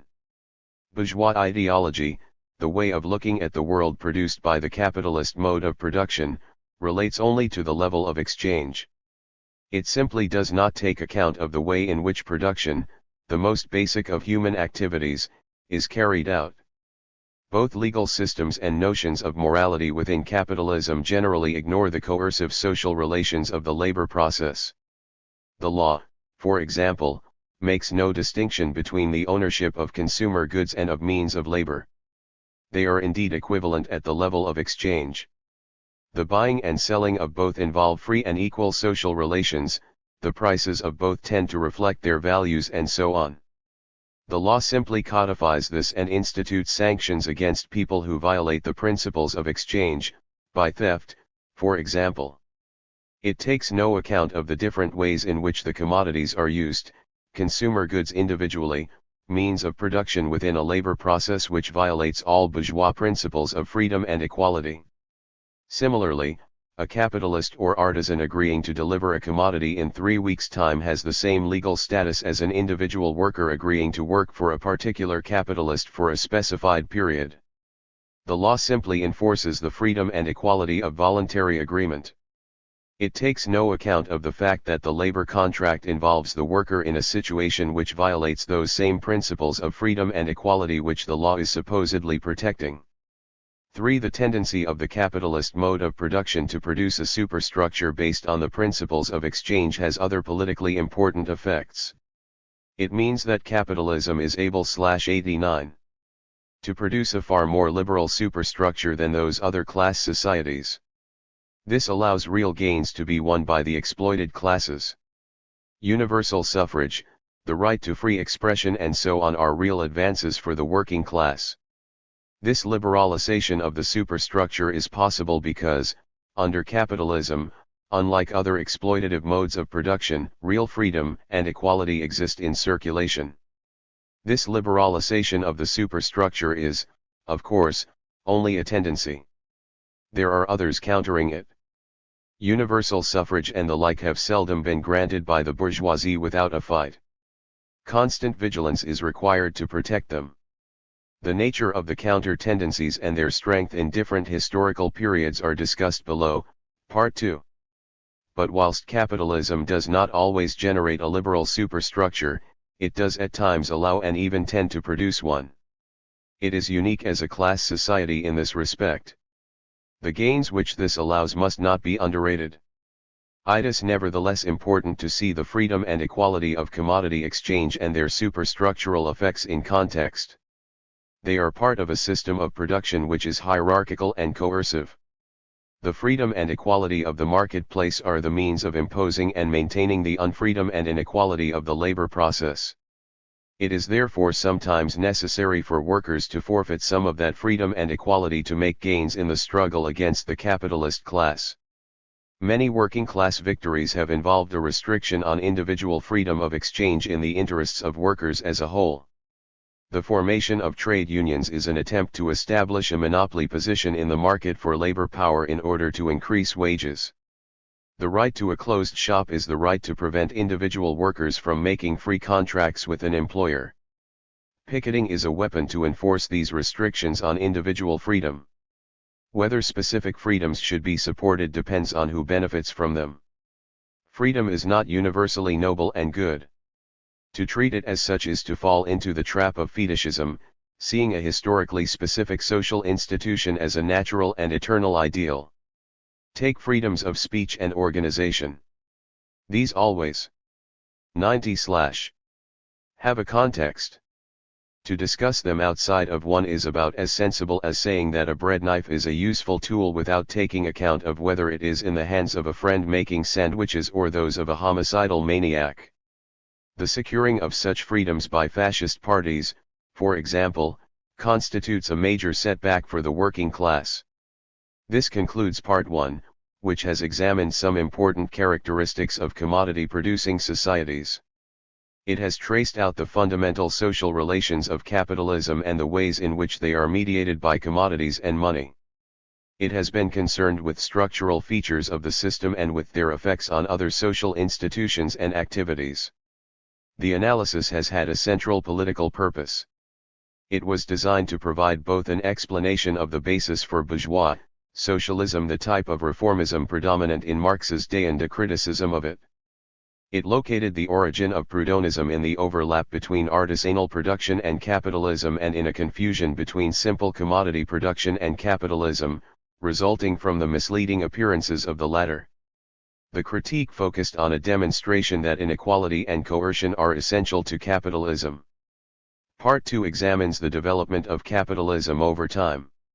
It is structured around the second, dynamic proposition of historical materialism, the idea that ways of organizing production are at first historically progressive but, after a point, become a barrier to further development of the productive forces. Again, the analysis has a central political purpose. It seeks to provide an explanation for both the continued existence of reformism and the changes that it has undergone, along with a critique of social democracy, the school of reformist thought which has been most influential throughout the 20th century. Part 2. Capitalism and the Productive Forces, the Critique of Social Democracy. 5. Early Capitalism. This chapter is concerned with the earlier phases of capitalism's existence. The first section looks at the ways in which the rise of capitalism was historically progressive. Section 2 draws out some political implications of the analysis. 1. Capitalism's progressive role. The picture most people have of early capitalism is one of child labor, dark satanic mills and other horrors of the Industrial Revolution. What was progressive about all that? Historical progressiveness is the development of greater control by people over the world in which they live. There are two aspects to this.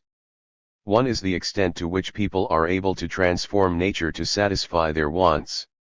The other is the extent to which they can relate to each other in ways which further the development of their human capacities. In the categories of historical materialism, the first of these areas relates to the development of the productive forces and the second to the social relations within a society. While both aspects of people's control over their environment are very important, for Marx, the level of development of the productive forces is more basic. This is because his theory of history holds that the productive forces are at some point hindered in their development by the social relations under which production is organized. The resulting tension creates the conditions for social revolutions, great leaps forward in history. To assess the progressiveness or otherwise of a society at any stage of its development, it is vital to view that society in historical 94/context. It is clearly absurd to gauge a society against a blueprint for an ideal world in which people have full control over nature and their own lives and to award it marks out of 10. There will be ways in which a society examined in its historical context represents an advance over its predecessor and others in which it creates possibilities for a successor to take the process further. Early capitalism was progressive in this double sense, looking both forward and back. The image most of us have of the Middle Ages has been shaped by Hollywood. It is one of knights in shining armor and damsels in distress. Lately, chivalry has begun to give way to debauchery, though this has more to do with a relaxation of censorship than with a newfound quest for historical accuracy. Reality was less colorful than the versions depicted by either Errol Flynn or Pasolini. Feudalism was the most advanced stage in the first great phase of human history, the period of natural economy. No really major advance in the productive forces had been achieved since the Neolithic Revolution. Most people needed to expend all available effort on growing food, gathering fuel, and other activities narrowly concerned with keeping themselves and their children alive. Production was therefore still largely agricultural. The central social relation was that between serfs and feudal lords. Serfs were granted small strips of land on which to grow food and access to common ground on which to graze animals and to collect fuel in return for working on the lord's land for so many days a year. Because they had control over the land, an essential element of production in an agricultural society, lords were able both to force serfs to perform surplus labor and to appropriate the products of this labor. They were thus an exploiting class. The principle of granting land and protection in return for labor services was not confined to the relation between lords and serfs.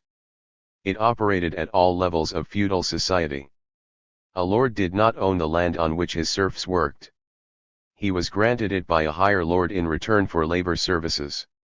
The higher lord was, in turn, granted his lands by someone higher up the scale. And so on up. Early capitalism /95. The hierarchy. At the top of the pyramid sat the monarchs and the pope. But a lord's relationship with his serfs and that with his overlord differed in one important respect. Serfs worked for their lord in order to be able to work on their own lands. A lord, on the other hand, did not personally go to work for the next lord up the scale. Instead of keeping all his serfs hard at work performing surplus labor for himself, he passed some surplus labor on to his superior lord in the form of people to act as soldiers or retainers. The relation between lords and serfs concerned the extraction of surplus labor, whereas that between lords concerned the distribution of that surplus between members of an exploiting class. Power and wealth in feudal society were based on land ownership. Control of the land brought with it command over labor services. Serfs, the people who did the work, were a mere adjunct to the land. If a piece of land changed hands, the serfs who worked it had a new master. Capitalism was a major advance on feudalism in two senses.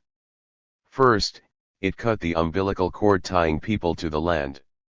It developed the productive forces sufficiently to enable a small proportion of the population to produce enough food for everyone. By releasing huge numbers of people from agricultural work, it made possible the production of all manner of previously undreamed of goods.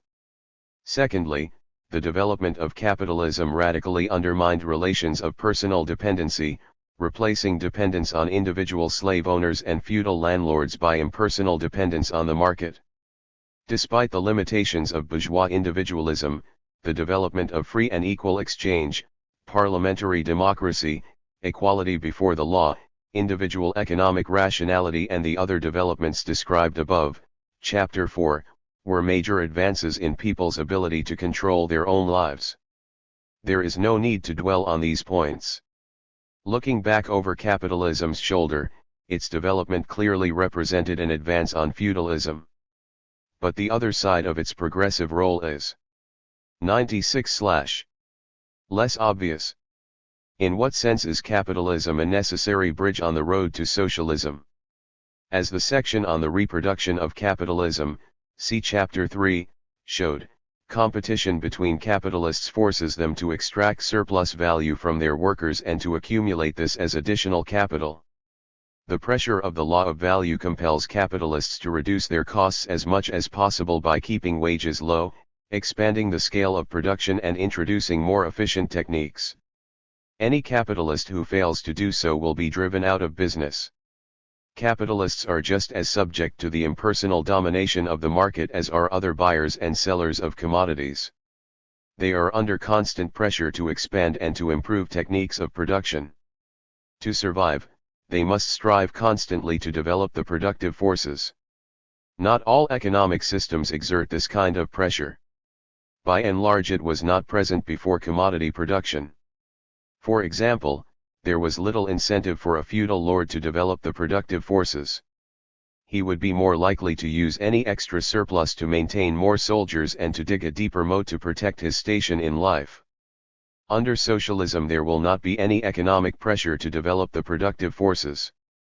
Decisions about how long to work, how much to consume now and how much to invest will be made collectively and democratically. They will be conscious political decisions, not, as under capitalism, necessities imposed on each individual by the operation of market forces. This does not mean that no development of the productive forces will take place in a socialist society. People may well collectively decide to forego some goods and services for a period in order to create a better world in the future. It means rather that decisions to develop the productive forces will be made with due consideration for the human costs involved. This is important in understanding the historically progressive role played by early capitalism. Competition forced each capitalist to develop the productive capacity of his workforce as rapidly and effectively as possible. It forced him to act without consideration for the human costs involved. These costs were early capitalism /97. Appalling, but the potential gains they created for the future of humanity were enormous. Capitalism produced the greatest possible development of the productive forces for a period and thereby brought humanity's control over nature to a level at which the construction of a democratic socialist society is feasible.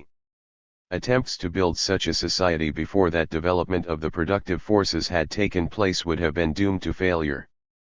Democratic, collective control over production and investment at a very low level of development of the productive forces could only have strangled further development.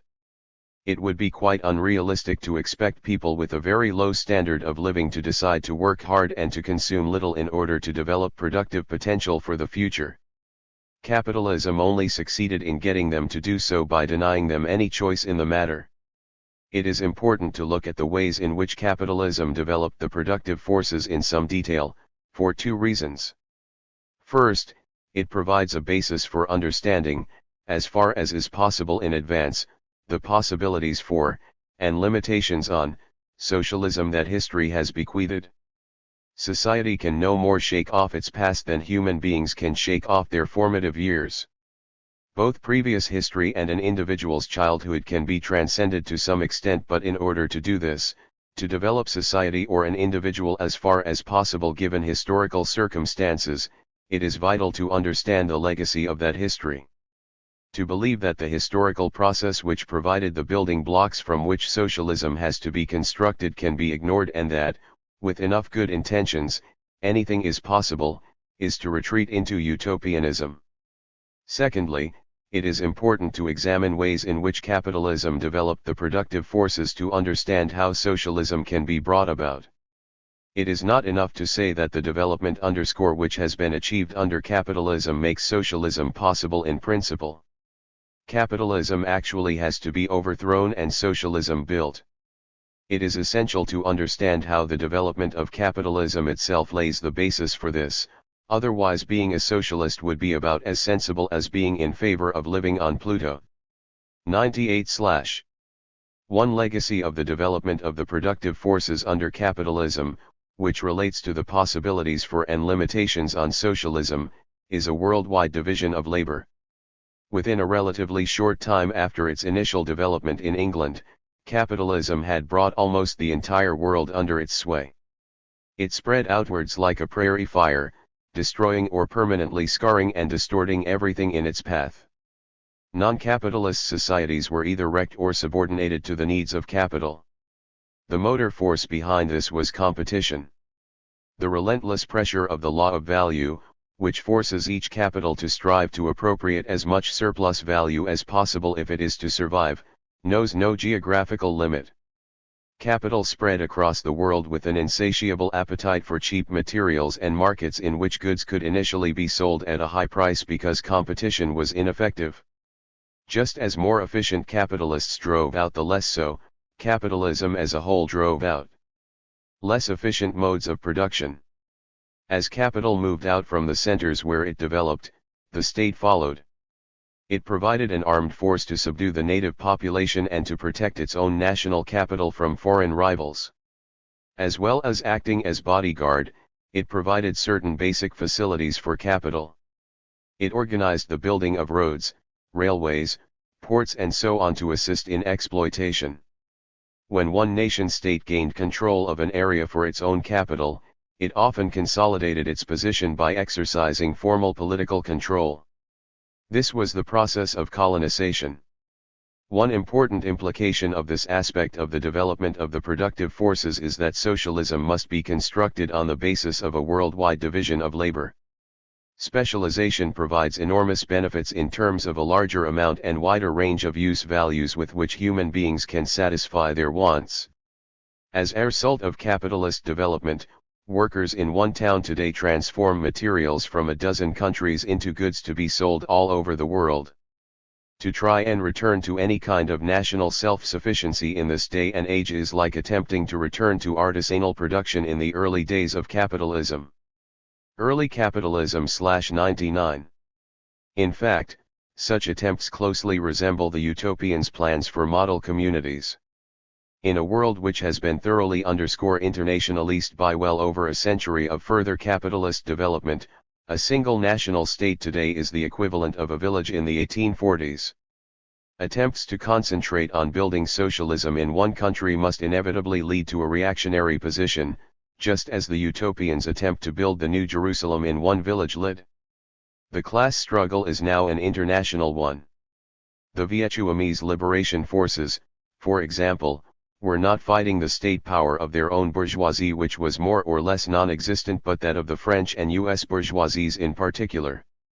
For those whose priority is the construction of socialism in one country, the international class struggle becomes, just as did the national one for the utopians, at best a distraction from, and at worst an obstacle to, the task at hand. A second aspect of the development of the productive forces, which relates both to the nature of socialism and to the manner in which it can be brought about, is capitalism's development of the most important productive force of all, the producers themselves. There are a number of sides to this process. One is the development of workers' needs and capacities. It may seem strange to argue that the creation of needs is a progressive feature of capitalism. In recent years many radicals have pointed to the creation of artificial needs as one of the system's worst features. They have argued that the thirst for profits leads capital to multiply the number of commodities available beyond any sensible limits and to use high-pressure advertising to persuade people to buy them. But the creation of needs and aspirations was a highly progressive feature of early capitalism. Feudal serfs had few desires beyond basic food, clothing, and shelter. They seldom heard about events outside their village, let alone set foot beyond it. And even this, by contemporary standards, extremely limited horizon was not viewed in terms of rational self-interest. Things were the way they were because God planned them so. The tenacious hold today in some circles of irrational arguments against people exercising individual control over their lives, by 100/ contraception for example, shows clearly the impossibility of catapulting people with the outlook of feudal serfs into the second half of the 20th century. Marx once put this point very strongly: one of the great merits of capitalism was, he said, that it did away with the idiocy of rural life. The mental distance between that idiocy and a taste for Clint Eastwood movies and holidays in Majorca is enormous. It will not be easy to build a society in which people collectively, democratically, and rationally decide on social priorities on a world scale. But it is now possible.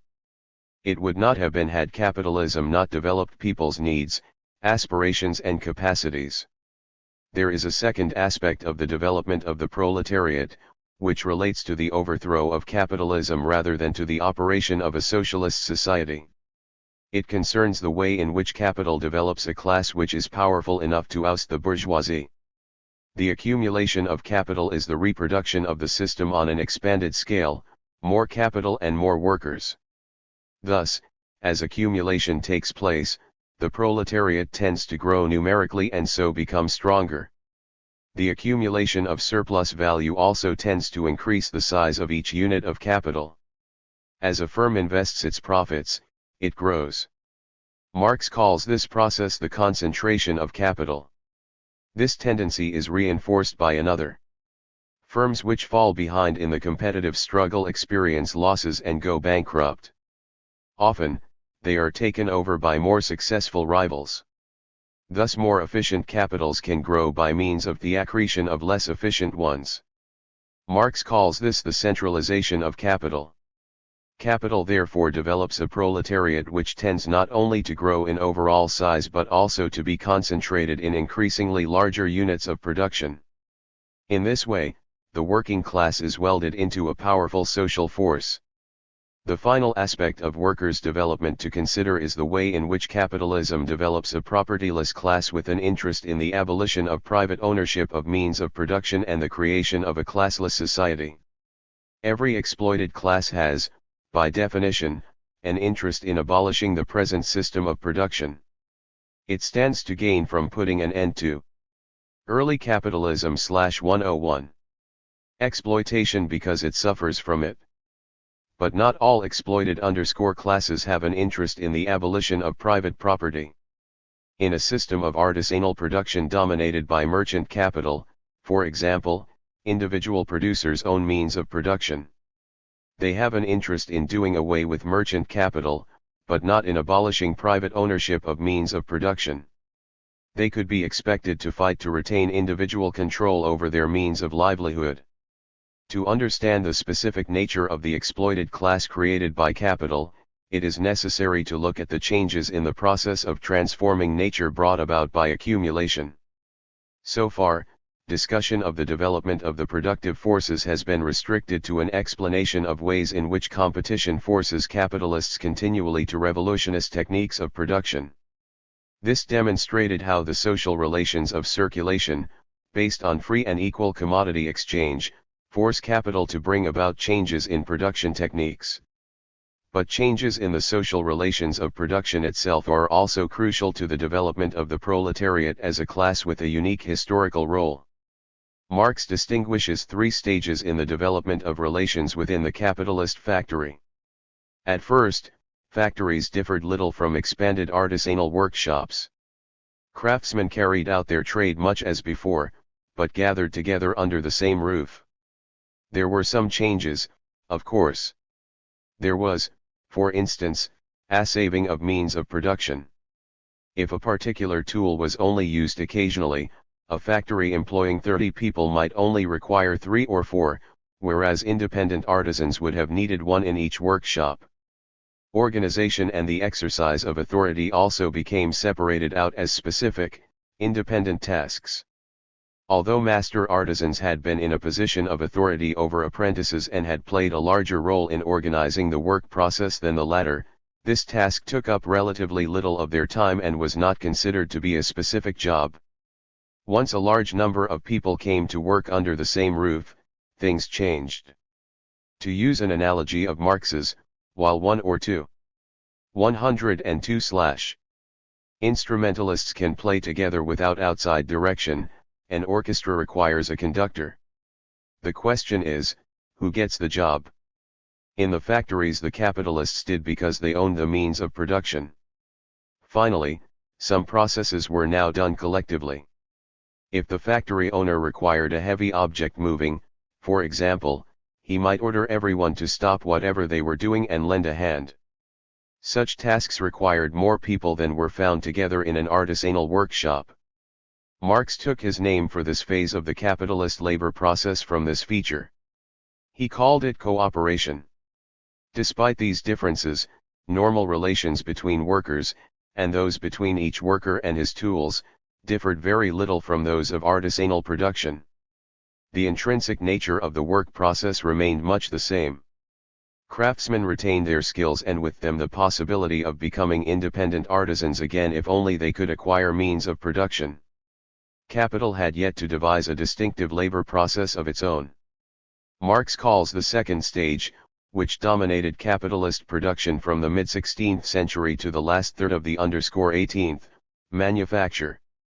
The crucial difference between cooperation and manufacture is that the latter involves a division of labor within a craft. The various stages of a trade were broken down and parceled out between different workers. Thus, instead of, say, 40 watchmakers working side by side as under cooperation, there would, under manufacture, be 3 hand assemblers, 4 spring attachers, 2 cogwheel fixers and so on. Watches would still be made in the factory, but no individual would produce a complete one. This development increased the output of a given number of workers in a given time. It meant that workers became skilled at the particular part of the overall process in which they specialized. With practice at it, they became faster than they could be at a wide range of skills. Specialized workers also developed better tools for particular jobs.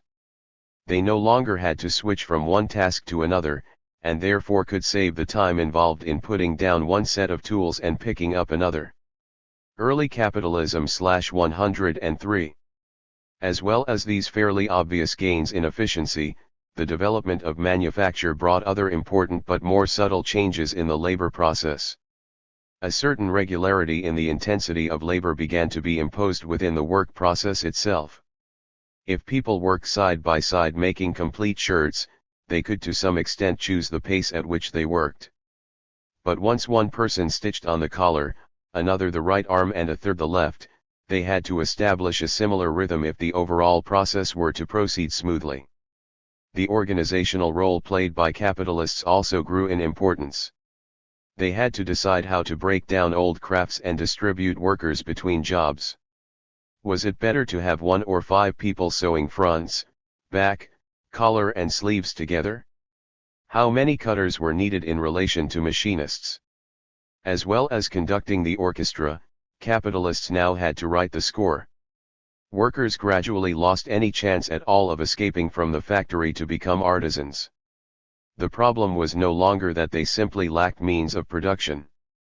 They were also losing the range of skills required to produce a complete commodity. Marx calls the third stage of capital development that of modern industry. This final major change was ushered in at the end of the 18th century by the Industrial Revolution.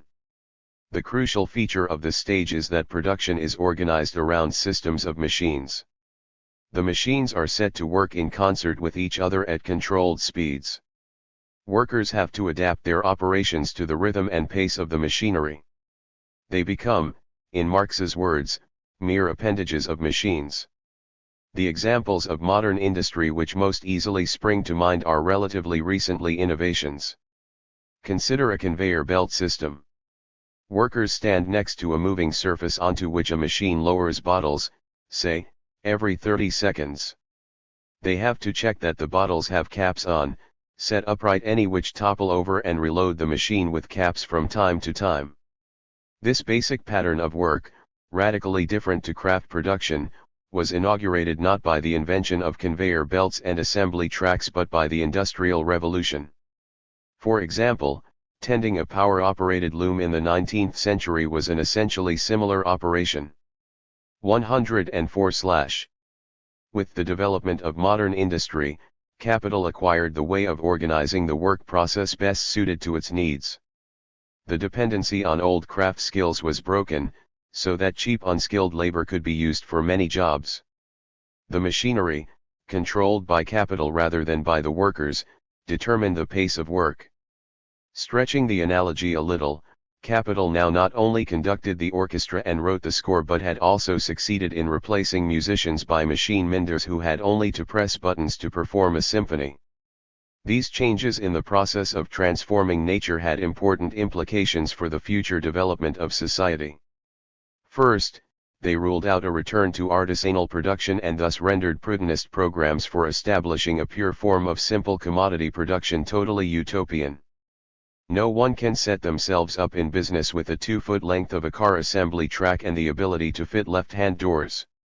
Secondly, production within each capitalist enterprise became more and more directly social. All commodity production is indirectly social. It is based on a division of labor in which nobody is self-sufficient. Everyone depends on other people's work to provide them with the range of use values they require. Even simple commodity production would be social in this sense, though each artisan might work in isolation from others. But capitalism develops social production in a more direct way. As accumulation takes place, those capitalists who survive the competitive process employ larger numbers of workers operating increasingly sophisticated machinery. They have to decide how best to combine workers and machine systems. The market forces them to do this, since if they did not, they would be unable to compete and be driven out of business. But the market does not do the job for them. It is conscious control, not the law of value, which decides on the most efficient use of capital within a factory. Wise capitalists set up their own little internal planning ministries. The development of planning within a capitalist enterprise is in clear contrast to the anarchic nature of the economy as a whole. Once the existence of such planning is acknowledged, regulation. Early capitalism /105. By the market ceases to seem natural and eternal. Planning becomes a part of everyday reality. It becomes easier to conceive of its extension. The conscious direction and control of economic life which will take place under socialism begins to develop, albeit in a hierarchical and coercive form, in the womb of the capitalist firm. The accumulation, concentration, and centralization of capital has created a class powerful enough to overthrow the existing order. The development in workers of needs, aspirations, and the potential capacities to fulfill them has created a class capable of running a socialist society. The development of modern industry has created a class whose future can lie only in socialism. Capitalism has brought about a development of the productive forces which rules out any return to artisanal production. With modern techniques, production must take place on a large scale and be consciously directed. Collective and democratic control is the only way to achieve this without exploitation. Early capitalism was therefore progressive in many ways. It enabled people to control their environment to a far greater extent than was possible previously and, most importantly, it fulfilled some essential historical tasks. On the world scale there is no way in which it could have been bypassed. Those who fought against its development and tried to set up alternative forms of society were misguided. Two reforms and the early workers' movement, new recruits to the factories, resisted wage labor from the earliest days of capitalism. The degree of resistance varied from area to area and struggles took a variety of forms.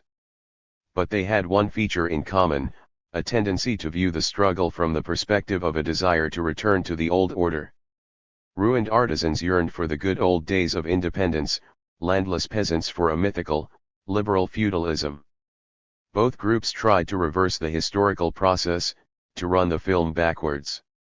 The various strands of early socialist thinking reflected these reactions. They refined general resistance and nostalgia for an idealized past into more or less systematic social philosophies. 106/ On the basis of which they tried to build political movements. Marx's criticisms of this perspective were outlined earlier, see Chapter 1. This response was inevitable. Capitalism had yet to develop sufficiently for factory workers to see themselves as members of a new class with particular interests of its own. The proletariat was small and weak. It had little power to assert itself as a distinct entity. In these circumstances, it was bound to associate itself with the groups and classes from which it had emerged. But capitalism developed and the situation changed. As accumulation took place, more people were recruited into the proletariat. With the development of manufacture and then, most importantly, modern industry, old skills became obsolete. People came to see themselves primarily as factory workers, rather than as craftsmen of one kind or another. As this happened, trade unions developed. Thus the proletariat began to take shape as a powerful class with distinct economic interests of its own and organizations to fight for them. On the political level, workers were initially educated and mobilized by the bourgeoisie for its own ends.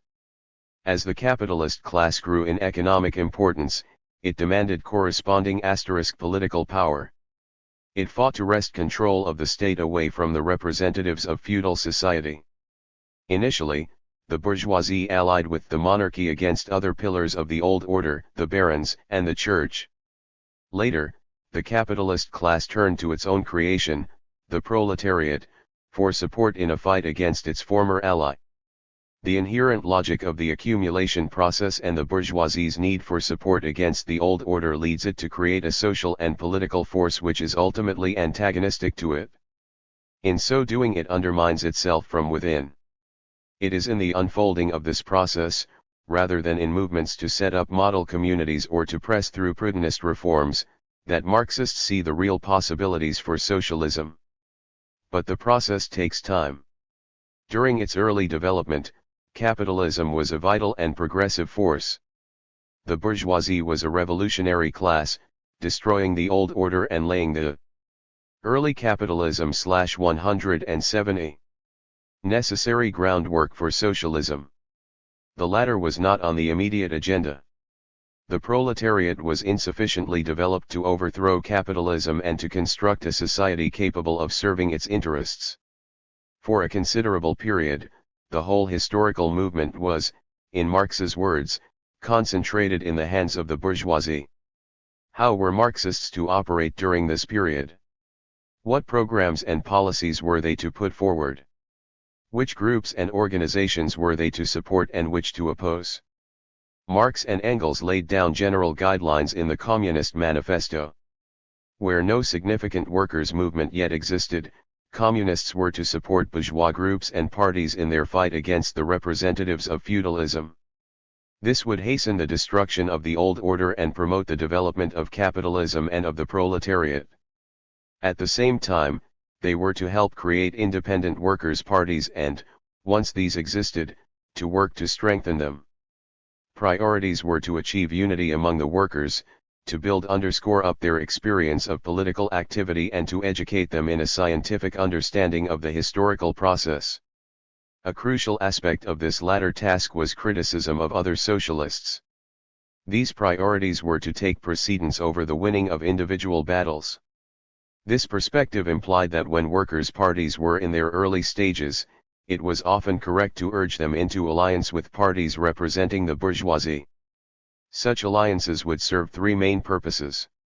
They would give proletarian parties valuable political experience. They would speed up the development of capitalism and hence the overall historical process. Finally, they would give workers a say in the way old institutions were destroyed and in the form of new ones built to replace them. Thus the proletariat could press for the development of those forms most beneficial to itself. In the fight to replace absolute monarchy by parliamentary government, for example, it could fight for the widest franchise. In the early stages of capitalist development, then, communists were not to form their own political parties, separate from 108/ others representing workers. They were to strive for united proletarian parties. Within these, they were to distinguish themselves from other groups in two ways. First, they were to press for policies which furthered the interests of the class as a whole, rather than those of any group within it. This implied placing the development of the class internationally before that of any national section and giving longer-term effects of policies and actions priority over possible short-term gains. Secondly, and of course relatedly, communists were to explain the nature of the historical process to other workers, so as to dispel illusions as to the possibility of shortcuts to socialism. This sober perspective, based on the assessment that the fulfillment of certain essential historical tasks by capitalism was a prerequisite for socialist revolution, clearly implied a sustained policy of fighting for reforms. Communists were to assist the bourgeoisie in reforming away remaining feudal fetters on the development of the productive forces and to press for these reforms to be as radical as possible. Given this, what distinguished Marx's perspectives and program from those of reformists? Marx's approach differed from Proudhon's in the important respects outlined earlier. Basically, the Proudhonists failed to appreciate crucial differences between simple commodity production and capitalism and hence believed that reforms designed to remove impediments to free and equal exchange would be sufficient to transform capitalism into a free and equal society. Marx had no such illusions. With the development of capitalism and decline of artisanal production, however, the workers' movement inevitably became less influenced by Proudhonist conceptions and more concerned with reforms relevant to the world in which it lived. It increasingly fought for reforms which would improve its lot under capitalism, rather than supposedly laying the basis for a society of free and equal independent producers. Thus the day-to-day policies of Marx's supporters came to resemble more closely those of groups concerned solely with winning reforms. But a crucial difference between the two approaches remained. Early capitalism /109.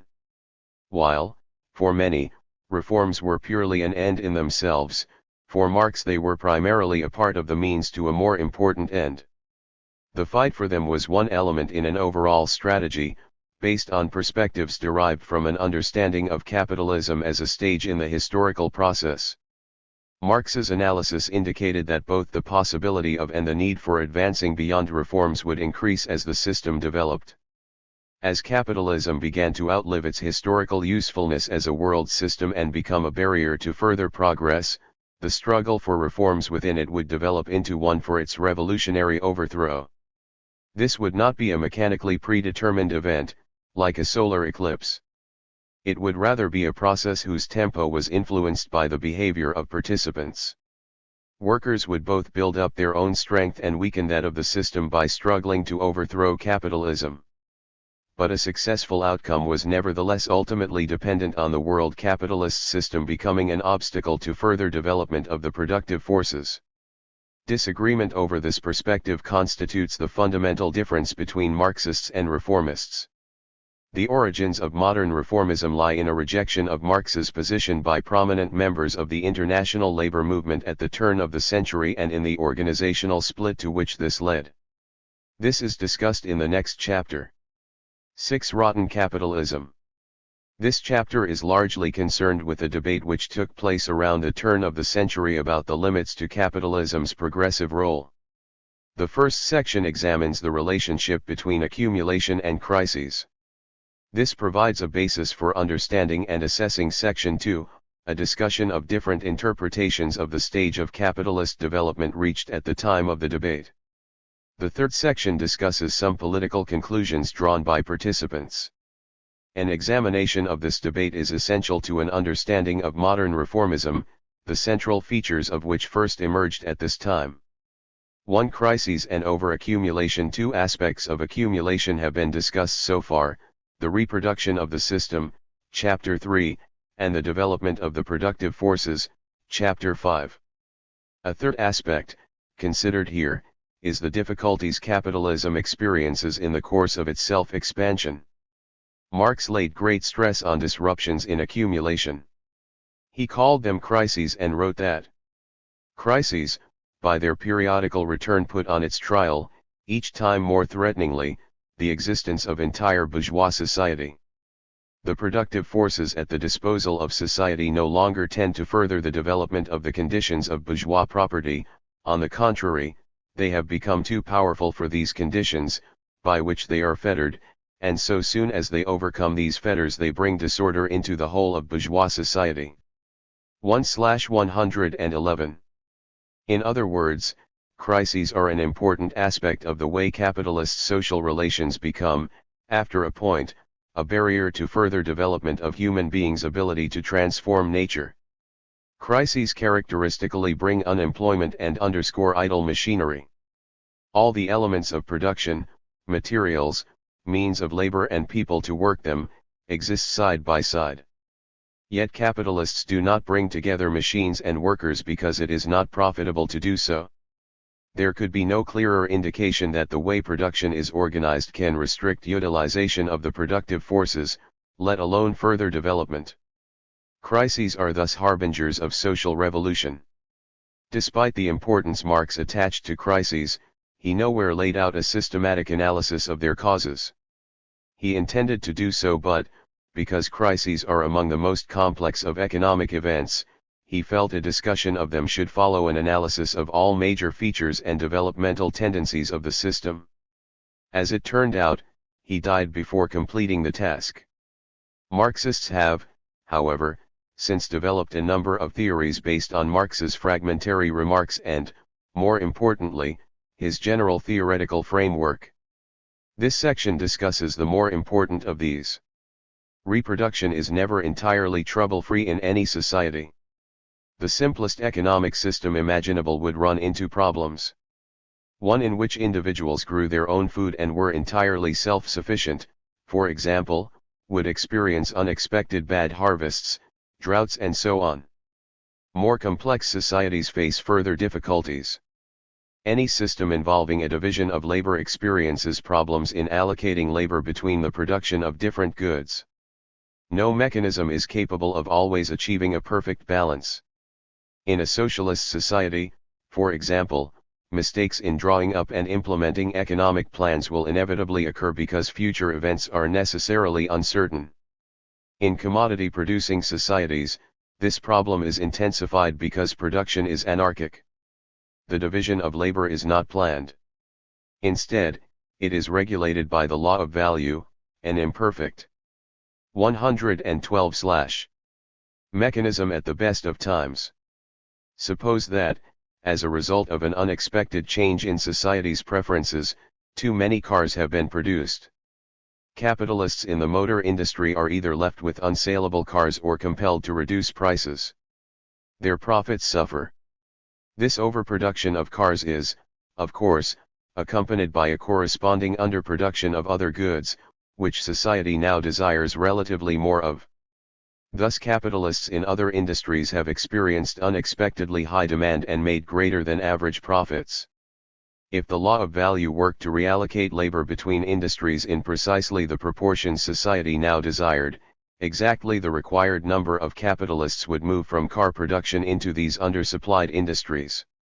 This may happen, but it is far from certain to. Capitalists in the motor industry may assume the change in preferences to be temporary. Rather than investing elsewhere, they may simply cut back production while waiting for demand to pick up. If this happens, difficulties will develop throughout the economy.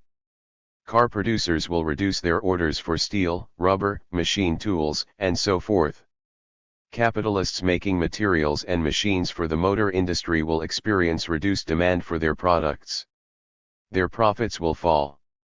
Since car workers who have been sacked are no longer receiving wages, demand for consumer goods will fall. Capitalists producing means of subsistence will thus face similar problems. Profits will decline here too. Once underway, this process continues under its own steam, gathering momentum as it does so. Capitalists supplying the motor industry buy fewer machines and materials and lay off workers. The same happens in means of subsistence industries. Soon the whole economy is affected. The fall in sales and production spreads outwards and grows like ripples on a pond. The result is a slump. Unemployment grows. Machines lie idle. The productive forces are held back. The above is an example of a crisis arising from an imbalance between the supply of and demand for different goods. The initial problem was a lack of proportion between production and /113. Demand in particular industries. Disruptions arising in this way are usually called disproportionality crises. Some aspects of the example have a general relevance for understanding crises. One is the fact that the descent into slump is propelled by realization difficulties. The downward spiral of production is triggered off by a section of capitalists not spending its profits. Other sections suppliers of goods to this industry then experience realization problems as markets for their products are reduced. It is the conditions for realizing surplus value, rather than for producing it, which deteriorate, first for this group of capitalists then for others. The immediate mechanism for a spiraling downward into slump is always the spread of realization difficulties. This leads to the second general point illustrated by the disproportionality example, the fact that the onset of realization problems must itself be explained. In the example, realization difficulties are sparked off by a group of capitalists deciding not to invest because its profits have suffered as a result of an imbalance between the supply of and demand for a particular good. Finally, it is of general relevance that the realization difficulties begin with a failure to spend on the part of capitalists. Such difficulties could in principle originate either with capitalists failing to spend all or a part of their profits or with workers failing to spend all or a part of their wages. But in practice the latter is highly unlikely. Workers use their incomes to maintain themselves and their dependents. While individual workers save, others borrow, and thus spend more than they earn. For the working class as a whole, saving and borrowing are usually more or less equal. A sharp fall in the proportion of workers' incomes spent, capable of triggering off a slump, is extremely unlikely. Not so with capitalists. By and large, they do not spend profits on personal consumption. They invest them to make further profits. There is thus a plausible situation in which they will not spend their incomes, one in which it does not appear profitable to do so. While accepting that disproportionality can lead to crises. 114. Many Marxists have also sought other causes. They have argued that disproportionality is unsatisfactory as a sole explanation of crises because it lacks the force of necessity. While imbalances between the supply of and demand for different goods are inevitable, because of the anarchy of capitalist production, they need not result in crises. The law of value may work to correct them relatively painlessly in the manner outlined previously, see chapters 2 and 3. For instance, in the example above, capitalists in industries experiencing increased demand may borrow unspent profits from the motor industry to expand their investment. The revolutionary case would be strengthened if a systematic tendency towards crises could be shown, over and above the likelihood of their following from accidental imbalances. Some attempts to demonstrate this emphasize a shortage of workers' demand for means of subsistence. This approach is usually called underconsumptionalist. The grain of truth in it is the fact that realization difficulties almost invariably begin with a failure to spend on the part of capitalists. Thus the smaller the proportion of output consisting of means of subsistence, the larger the proportion that must be realized by capital, and hence, in one respect, the more unstable the edifice. But it is fatuous to argue that the cause of crises is therefore the fact that workers' wages are insufficient to realize all output. If they were sufficient, there could be no profit and hence no production under capitalism. All attempts to construct a rigorous underconsumptionalist theory with the force of necessity have either involved a failure to appreciate that capitalists' expenditure can be sufficient to realize all surplus value or, in the case of versions which claim that workers' expenditure must grow less rapidly than the production of means of subsistence, required illegitimate assumptions to sustain the argument. Another approach concentrates on the accumulation process. Recognizing that competition compels capitalists to strive for the maximum rate of profit and of accumulation, it seeks a cause of crises in a tendency for the rate of accumulation to exceed that which the system can sustain and thereby to undermine the conditions for profitable production. 115. A demonstration that a fundamental tendency towards overaccumulation and resulting crises exists would constitute a powerful criticism of capitalism. It would show that there is a more fundamental problem than frictions in the working of the system. If accumulation tends after a point to produce problems for the future reproduction of the system, then it is just that aspect of capitalist social relations which is central to the system's progressive role that turns, by its own inner logic, into a barrier to further development. The most influential attempt to show this is based on a tendency for the rate of profit to fall which is held to result from a rise in the value of constant capital per worker. The argument can be expressed as follows. Competition forces capitalists regularly to replace existing production techniques with more advanced ones involving more machinery per worker. Thus the tools used in artisanal workshops have, for example, been replaced over time by huge machine systems. Hence in the course of capitalist development, the value of constant capital, xk, rises in proportion to that created by living labor, v plus s. Given this, the rate of profit cz, must fall unless the rate of exploitation, smiley face, rises sufficiently to offset the faster increase in k than in s plus v. But there is a limit to how long s can rise sufficiently to offset the effects of the relative increase in k. As v shrinks in relation to s, the possibilities for increasing the latter by further reducing the former diminish. At the extreme, when v becomes a negligible proportion of v plus s, s cannot increase faster than v plus s. With k growing more rapidly, the rate of profit must eventually fall. This tendency for the rate of profit to decline will, it is argued, lead to uneven and sometimes sharp falls in the actual rate of profit. The fall is uneven because other developments such as changes in the rate of exploitation work to offset or to intensify the underlying tendency. Sharp falls in profitability trigger off-realization problems as capitalists are unwilling to invest in such circumstances. Influential as this theory is, it is quite untenable as a theory of 116/crisis. Two crucial weaknesses are discussed below. While the first is perhaps easier to grasp, the second is more devastating. Even if the physical quantity of means of labor per worker tends to increase, it does not follow that the value rises. The value of constant capital depends on both physical quantity and time involved in production. The labor time embodied in tools and machines tends to decline over time as workers engaged in their production themselves become equipped with improved means of labor. This tendency, which works in the opposite direction to that of any increase in physical quantity, is just as fundamental an aspect of the development of the productive forces.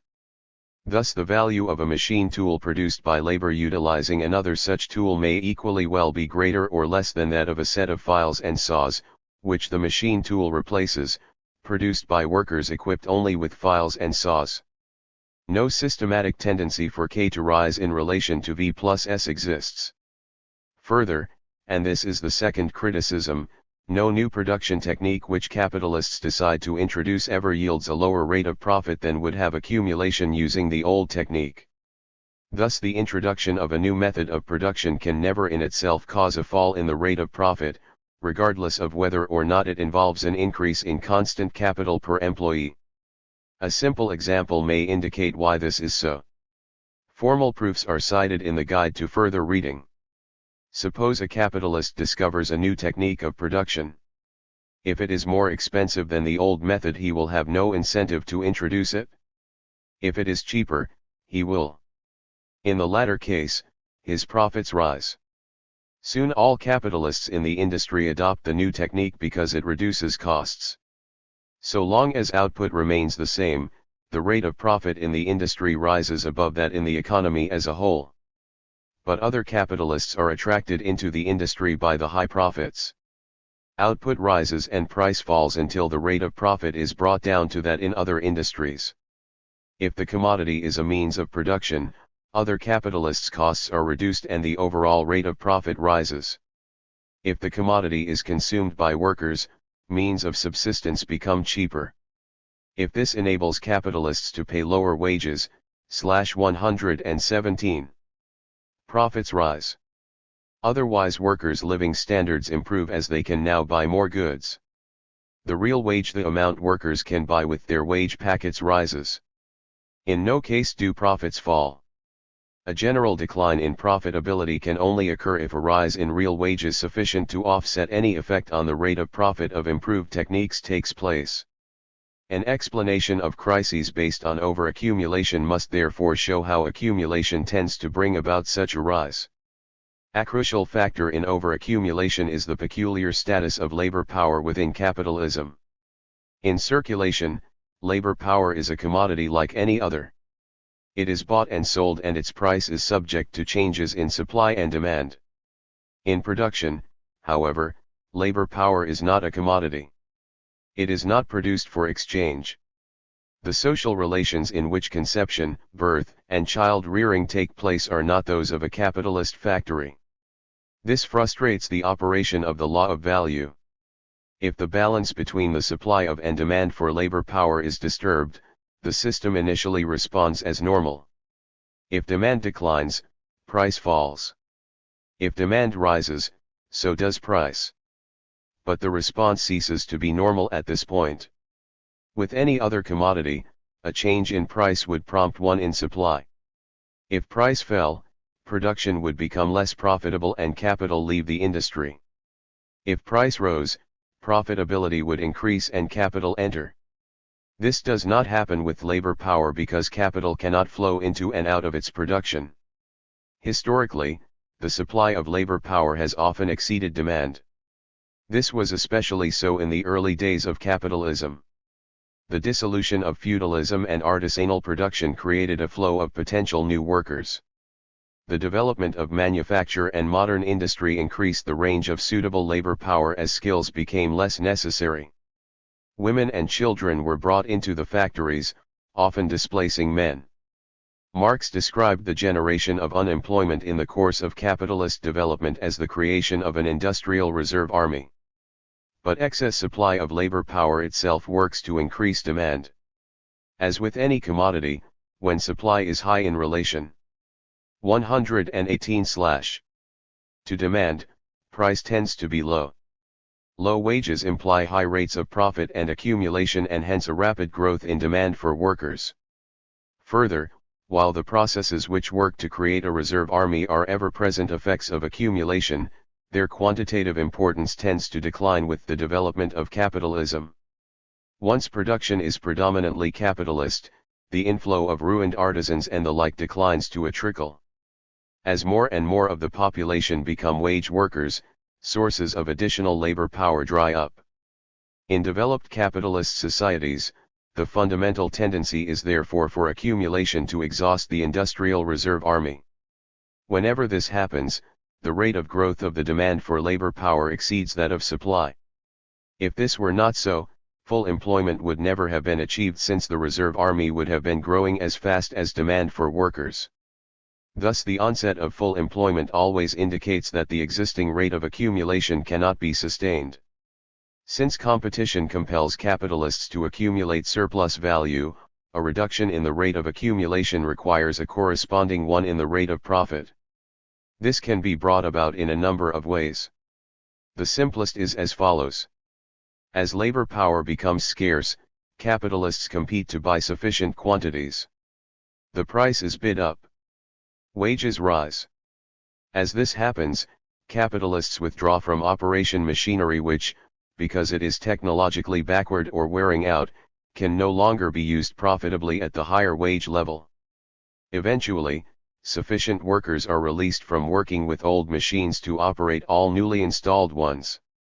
Each time surplus value is accumulated, this process is repeated. Wages rise. Costs increase and surplus value is correspondingly reduced. Profits fall. At some point, capitalists cease to invest in the face of declining profits.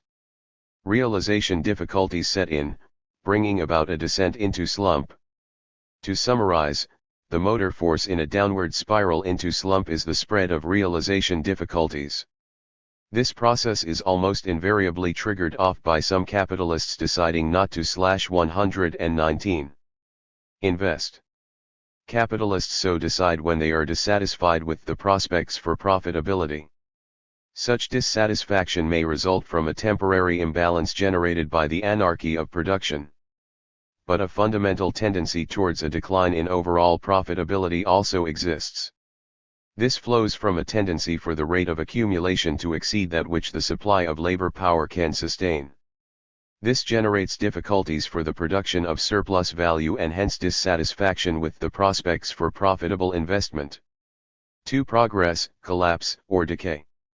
The origins of modern reformism lie in a debate which took place in the international workers' movement during the very last years of the 19th century and the first 2 decades of the 20th.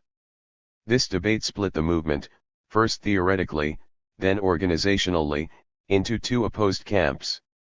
The debate was initiated by a series of articles written by Bernstein in the late 1890s and later expanded into a book. The central issue of disagreement was the interpretation and accuracy of the dynamic principle of historical materialism as applied to the transition from capitalism to socialism. In other words, the argument was concerned with Marx's ideas about historical change and their application to the construction of socialism. Both the timing and form of the debate were influenced by preceding economic and political developments. It is therefore important to examine briefly the context in which it occurred. The major economic factors are discussed below, while the political ones are considered in the next section. Capitalist development in the 19th century had been punctuated by recurrent crises and slumps. Because of the shortage of statistical information, economic historians are not fully agreed about the timing of these crises. Reasonable estimates might be 1825, 1847, 1857 and finally the Great Slump of 1873. Accurate dating is actually relatively unimportant. There is general agreement that crises occurred at approximately 10-year intervals until the latter part of the century, when they became less frequent but, most would argue, more severe. 120/. There is some dispute about the duration of the Great Crisis which began in 1873. But it seems to have been generally accepted at the time that it was the last to occur in the 19th century. Certainly none of the participants in the debate questioned this. Another feature of economic development in the last decades of the 19th century was an increase in the scale and power of larger units of capital. In part, this resulted from the normal processes of concentration and centralization. But, in addition, a more novel development took place. In some industries, the major firms came together into associations which divided up the market between themselves, controlled the levy of production, fixed prices, and so on. The big firms were called monopolies and the associations they formed cartels. Again, all the participants in the debate agreed that these developments had taken place. Bernstein accused the leaders of the Second Internationale, major international working class organization of the time, of believing that crises would become more and more severe, eventually reaching a point at which capitalism would no longer be capable of functioning. This final crisis would usher in socialism. He called this view a theory of breakdown or of collapse. Bernstein argued that such a position was incorrect.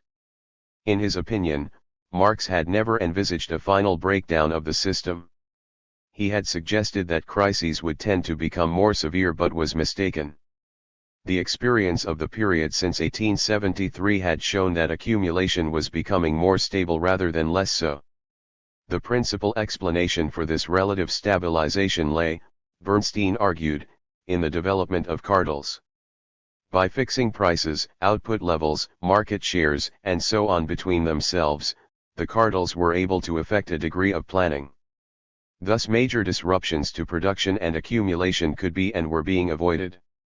Capitalism was developing the productive forces rapidly and would continue to do so for the foreseeable future. Bernstein not only argued that contemporary Marxists were mistaken about the point at which capitalist social relations had or would become a barrier to the development of the productive/121 forces. He also insisted that for all practical purposes it was wrong even to consider the possibility, which, in his view, could only lie so far in the future that speculation about it should not be allowed to influence political strategy. This amounted to a rejection of a central tenet of historical materialism. Marxists responded to Bernstein's criticism in two ways. One was to insist that capitalist production must collapse at a certain point and to attempt to demonstrate this theoretically. Thus began a long debate which has come to be called the breakdown controversy. This is not discussed here, largely because Marxists today agree almost unanimously that there is no necessity for such a breakdown. The other response to Bernstein was to argue that capitalism had already reached the point at which it constituted a barrier to further development of the productive forces. This required an analysis of world capitalism in the phase of development it was then undergoing, paying particular attention to the significance of cartels. This approach proved the more fruitful for Marxism. Three important contributions were made by, amongst others, Bukharin, Hilferding and Koski. A full discussion would take a book in itself. This section concentrates on the most influential, Lenin's In Imperialism, the highest stage of capitalism. The purpose is not to try to provide, or to suggest that Lenin provided a fully adequate account of the phase of capitalist development then reached. It is rather to give an indication of ways in which leading Marxists tried to utilize and develop Marx's theory in analyzing a later stage of capitalism. Lenin's Imperialism was written some 20 years after Bernstein's original articles and had the advantages of being able to draw both on work produced during the intervening period and on a knowledge of the actual course of economic and political development over the 2 decades, including the outbreak of the First World War. The title of Lenin's pamphlet often gives a misleading impression to modern readers. Today, the term imperialism is usually used to describe unequal and oppressive relationships. 122/ Between advanced economies at the center of the world capitalist system and those at the periphery, which are euphemistically described as underdeveloped or even developing. But as Lenin makes clear in the first sentence of his pamphlet, at the time of writing, the term was commonly applied to the characteristics of the era as a whole. It is in this wider sense that he uses the word. He describes the purpose of the work as the presentation of a composite picture of the world capitalist system in its international relationships at the beginning of the 20th century. Lenin's analysis takes as its starting point two fundamental tendencies of capitalist development, the tendency towards the concentration and centralization of capital and the tendency towards overaccumulation. He saw contemporary developments in capitalism as the results of the forms in which these tendencies revealed themselves and interacted. By the turn of the century, he argued, the concentration and centralization of capital had reached the point at which many industries were dominated by a few large firms. A parallel process had produced a situation in which the bulk of money and credit was under the control of a handful of powerful banks. Once the bulk of production within an industry was under the control of a few giant firms, it was fairly easy for them to come to some agreement about the amount to produce, the price to charge and so on. Hence cartels. This process was given a helping hand by the big banks. As more and more deposits and loans passed through their accounting systems, they became able to assess the strengths and weaknesses of their customers, monitoring both those making huge profits and those dangerously in the red. They had no particular favorite.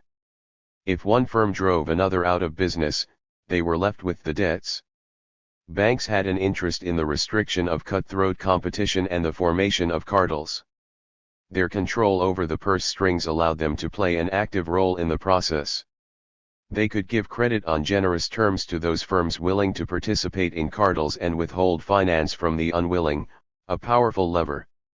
As industry came to depend more and more on the banks 4/123 funds and the latter put an increasing amount of money into industry, the two developed a close relationship. Hilferding coined a term for this merging of banking and industrial capital which Lenin adopted. He called it finance capital. The interconnected processes of concentration, centralization, the formation of cartels and the development of finance capital were given a boost, Lenin argued, by the overaccumulation of capital. The Great Slump of 1873 and its aftermath brought a spate of bankruptcies. Many capitals were driven out of business or taken over by their erstwhile rivals. The lack of investment opportunities led to idle money capital being channeled into the banks, strengthening the latter. Overaccumulation and centralization led to the export of capital on a massive scale. Cartels moved abroad to gain control over sources of essential raw materials as a way of keeping other capital out of their lines of production, thus safeguarding for themselves control over these. Lack of investment opportunities at the center led to the export of money capital. Banks in particular lent money overseas, often to foreign governments. This intensified export of capital from the system's center to its periphery led, by the beginning of the 20th century, to a situation in which almost the entire globe had come under the sway of metropolitan capital. Markets and sources of materials were divided up between the big cartels. Markets for loans and financial securities were similarly parceled out between the major banks. This economic division was paralleled by a political one. Colonization reached the point at which a handful of advanced capitalist countries had political control of almost the entire world. Like the cartels, the governments of these countries made, broke and remade alliances with each other, maneuvering to maintain positions of power. The division had grown up piecemeal over the course of time and did not reflect the relative economic strength of the major powers at the turn of the century. England, the earliest developer, controlled more of the world than its strength warranted.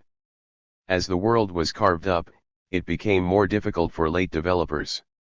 124 To gain influence commensurate with their economic strength on a world scale by acquiring new sources of materials, markets, and colonies.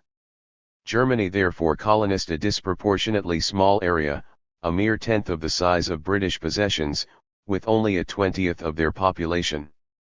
Eventually the division was completed. After this point, changes in the world balance of power necessarily involved a redivision. Since no major untapped markets existed, a cartel could only obtain additional ones by depriving a rival. Similarly, a state could only increase its colonial empire by reducing that of a rival state. Because the initial division of territories between the major capitalist powers had not been proportionate to their relative strengths, which were in any case constantly changing, pressures towards a redivision were inevitable. For this reason, Lenin argued, agreements within and between the big cartels were necessarily temporary. When one cartel, or one firm within a cartel, grew more powerful, it would demand an increased share of the market. Other cartels, or firms, would resist any redivision which reduced their share. When tensions became too great, agreement would give way to cutthroat competition. The regulation of production, on which Bernstein put so much emphasis, would give way to greater anarchy and instability than existed in the days before cartels. There would be price cutting, the withholding of raw materials, restrictions on international trade imposed by capitalist governments, and all-out economic warfare. Crises would become more severe. Similar developments would occur on the political level. International agreements about colonial possessions would be violated by countries whose economic strength was not matched by the size of their empire. Thus economic warfare would be accompanied by military conflict. Capitalist states would fight for colonial markets with tanks as well as tariffs. Lenin saw the War of 1914-18 as the first example of this new type of intercapitalist conflict. Lenin's analysis of capitalism's development was thus /125. diametrically opposed to Bernstein's. The coming years would be ones of stagnation, crises, and wars. Capitalism had turned the corner. It had become a barrier to the further development of the productive forces and was moribund, literally, at the point of death. The objective conditions were ripe for socialism. Lenin's analysis is still the source of controversy. It certainly has weaknesses. Theoretically, it is less well developed than either Hilferding's or Bukharin's work, on which much of it is based. Lenin's theory of overaccumulation is obscure to say the least. His concentration on German development led to a considerable exaggeration as to the extent of the merger between banking and industrial capital. But it also has strengths. It is perhaps the most comprehensive attempt since Marx to construct an overall account of one particular stage of capitalist development. Unlike Bernstein's picture, it is based on an analysis of fundamental tendencies of capitalist development in operation, even if in places a weak one. Its analysis of inter-capitalist struggles for the redivision of the world has become almost universally accepted within Marxism. Finally, it contains a brilliant prognosis as to developments in the first half of the 20th century. This was a time of decline and decay. After the First World War, a brief boom was followed by the worst slump capitalism had yet experienced. Industrial production fell by 13% between 1920 and 1921. Only 8 unstable years later this was dwarfed by the onset of the Great Depression of the 1930s. Industrial output fell by 35% between 1929 and 1932 and unemployment in 4 major capitalist countries alone reached the colossal figure of 30 million people. Full employment came only with rearmament and 6 years of total war in which all major capitalist countries participated. Overall, little economic progress took place. The productive forces stagnated. 3. Revolution or reform. Certain of Bernstein's political positions are similar to those of earlier socialists which Marx criticized. The progressive role Bernstein attributed to cooperative stores is, for instance, 126/ reminiscent of utopian plans for model communities. Bernstein in fact explicitly links Proudhon with Marx as the joint precursors of his own position. Behind these specific points of overlap lie 2 more general and pervasive similarities. One is a confusion between historically specific relationships between people and eternal and natural relationships between things, in other words, a tendency to fall prey to commodity fetishism. Like many of his socialist predecessors, Bernstein treated institutions specific to a certain stage of historical development as absolute, eternal ideals. He saw private property in this way. Thus he was horrified by the policy of expropriation without compensation, which he described as robbery dressed up in legal form and wholly objectionable. A particularly important case of this general confusion is his analysis of bourgeois democracy. Rather than seeing this in context, as a form of government which had grown up in certain historical conditions on the basis of a particular mode of production and was subject to the limitations of that stage of development, he regarded it not only as an ultimate ideal but also as a panacea for all problems. Thus he argued that whereas feudal institutions had been unbending, and had had to be overthrown by violence, those of modern society were flexible and did not therefore need to be destroyed, only developed further. While universal suffrage was admittedly only a part of the process of creating a socialist society, it was a part which in time must draw the other parts after it as the magnet attracts to itself the scattered portions of iron. This first general similarity between Bernstein and the early socialists is closely linked to the second, a belief that socialism could be achieved by gradual reform of the existing system. This belief, common to both Proudhon and Bernstein, is the defining characteristic of reformism. Despite these similarities, however, Bernstein's ideas differed from Proudhon's in a number of crucial respects. Unlike Proudhon, Bernstein did not confuse capitalism with simple commodity production. The reforms he advocated were relevant/127 to workers rather than to artisans. Secondly, Bernstein did not see a clear dividing line between capitalism and socialism. In a sense, neither did Proudhon. He failed to recognize that capitalism necessarily involves unequal and coercive relationships, and hence to understand that the construction of a free and equal society entails its abolition. But he did define socialism in terms of universal freedom and equality. There was, for Proudhon, a distinction to be made between the ultimate aim and the numerous partial reforms that were a means to it. Bernstein, on the other hand, would emphatically have no truck with such aims. Among his aphorisms, the following express the position: unable to believe in finalities at all, I cannot believe in a final aim of socialism. And again, to me that which is generally called the ultimate aim of socialism is nothing, but the movement is everything. Thus, while for Proudhon and Marx reforms were a means to an end, for Bernstein they were everything. There was no end. Socialism was nothing more than the reforms themselves and the movement that fought for them.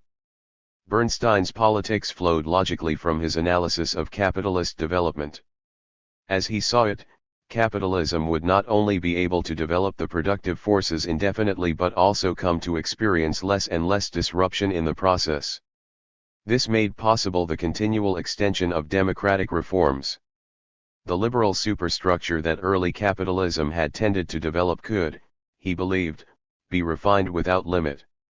This process was what Bernstein understood by the term socialism. It is no coincidence that he was a member of the German Social Democratic Party, SPD. This organization had been more successful in recruiting support than any other workers' party of its time. It gained 500,000 votes in 1877 and was promptly banned under the anti-socialist law of 1878. Despite this setback, its support grew until, shortly after the repeal of the law in 1890, it received 1.75 million votes, over 1/4 of those cast. It was regarded as a model party by the rest of the international workers' movement. Bernstein was proud of this achievement and wished to see it 128/ continue. He felt that the day-to-day struggle for reforms in which the SPD engaged was the key to its success. This was only hampered, in his view, by reference to the limits of the process and to the eventual need for the overthrow of the system. The SPD should give up such outworn phraseology and make up its mind to appear what it is in reality, a democratic, socialist party of reform. The Marxist response to Bernstein attempted to provide both a critique of his political strategy and an explanation of why it arose when and where it did. At the same time, it sought to develop an alternative approach. As with economic analysis, Marxist debates on political strategy of this period were amongst the most fruitful ever. It is impossible in the space available to give an adequate account, let alone an assessment, of the discussions. The rest of this section concentrates on 3 of the most influential ideas put forward. It seeks to give an indication of both the scope of issues confronted and the gulf separating the spectrum of Marxist opinion from that of Bernstein and his supporters. Luxemburg argued that it was now possible to go beyond the struggle for reforms in practice as well as propaganda. Capitalism had fulfilled its historical role. It had developed the productive forces sufficiently to make possible the construction of socialism. In the process, it had created a proletariat capable of overthrowing it. Revolution was now on the agenda. Furthermore, the old approach had reached its limits. The main obstacles to accumulation met by capital in its early days were external, vestiges of natural economy. Capital broke them down by subordinating all facets of society to the rule of the market. The principles of free and equal commodity exchange became the new gospel to be applied to all areas of life. But the main obstacles capital now encountered were internal to the system. They were its own creation, results of previous accumulation. Thus the problems were no longer those of establishing the rules of commodity exchange. They were rather the results of having played the game according to those rules. The accumulation of capital had brought cartels, colonies/129, and crises. These developments had intensified rivalries between major capitalist states. To maintain or improve its position vis-à-vis competitors, the capitalist class in each country required an increasingly centralist state with a military apparatus capable of subduing and defending its own colonies and of filching others from its rivals. The main class opponent had changed too. The feudal aristocracy had long since been beaten. Capital now had to fight its own offspring, the proletariat. The enemy was within and growing stronger on a diet of reforms. Thus, Luxemburg argued, the bourgeoisie needed to abolish much of the individual freedom and equality introduced in the course of struggle against the aristocracy. The intensification of intercapitalist competition and of the class struggle meant that the capitalist class could less and less afford legal and political systems based on the freedom and equality of exchange. It needed to extend the hierarchical and coercive relations of the labor process to other spheres of life.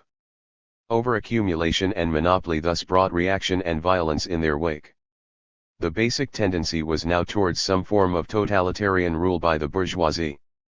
Thus, while it was still correct to fight to win further reforms and to defend previous ones, there was very little future in this policy in and of itself.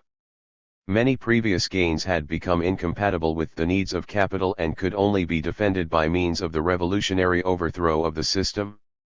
Luxemburg's analysis applied essentially to advanced, metropolitan capitalist countries, those with relatively developed bourgeois democratic institutions and a powerful proletariat. But what of backward countries at the periphery of the system? Were they simply one stage behind? Must they experience a period of progressive capitalist development before becoming ripe for socialism? Trotsky argued that this was neither necessary nor possible. The notion of progressive and non-progressive stages in the life of a mode of production was only applicable at a world level. The backwardness found at the periphery of the system was of a very 130 different nature to that which had existed in Western Europe before the development of capitalism. It was the result of a particular pattern of capitalist development rather than of the absence of any such development. Rather than evolving in the same way in each country, capitalism had followed a pattern of combined and uneven development. Advanced countries had integrated backward ones into the world capitalist system primarily as sources of materials and of agricultural products. The development of the periphery was thus inextricably bound up with that of metropolitan capital, but followed a distinct path, one determined primarily by the needs of the advanced countries. This prevented the emergence in backward countries of a bourgeoisie sufficiently powerful to carry through the democratic reforms characteristic of early metropolitan capitalist development. Thus the periphery would not experience this progressive process. But some of its effects were nevertheless present. In particular, the importation into certain sectors of the most up-to-date examples of modern industry developed at the system's center created a very advanced, if small, proletariat. The weakness of the bourgeoisie in the periphery not only prevented it from carrying out the historical tasks undertaken by its counterpart in the advanced countries but also made it possible for the proletariat to play a role quite out of proportion to its size. The possibility existed there, Trotsky argued, for many of the tasks elsewhere performed by the bourgeoisie to be combined with those of a socialist transformation into a single revolutionary process led by the working class. He called this audacious perspective one of permanent revolution. Lenin sought to explain both the emergence of Bernstein's ideas and their influence within the workers' movement. Much of the explanation of their arising where and when they did could be found in the immediate economic and political context of Germany in the late 1890s. The importance of the relative economic stability of the preceding years, of the development of cartels and of the successes of the SPD has been indicated above. But Lenin was writing some 20 years later, during the First/131 World War. Relative stability had given way to the bloodiest intercapitalist war in history. Privation, conscription, and the suppression of trade union rights were the order of the day, hardly progressive reforms. Yet Bernstein's ideas retained widespread support. This required some explanation. According to historical materialism, political philosophies and parties are just as much products of particular societies as are legal systems and forms of the family.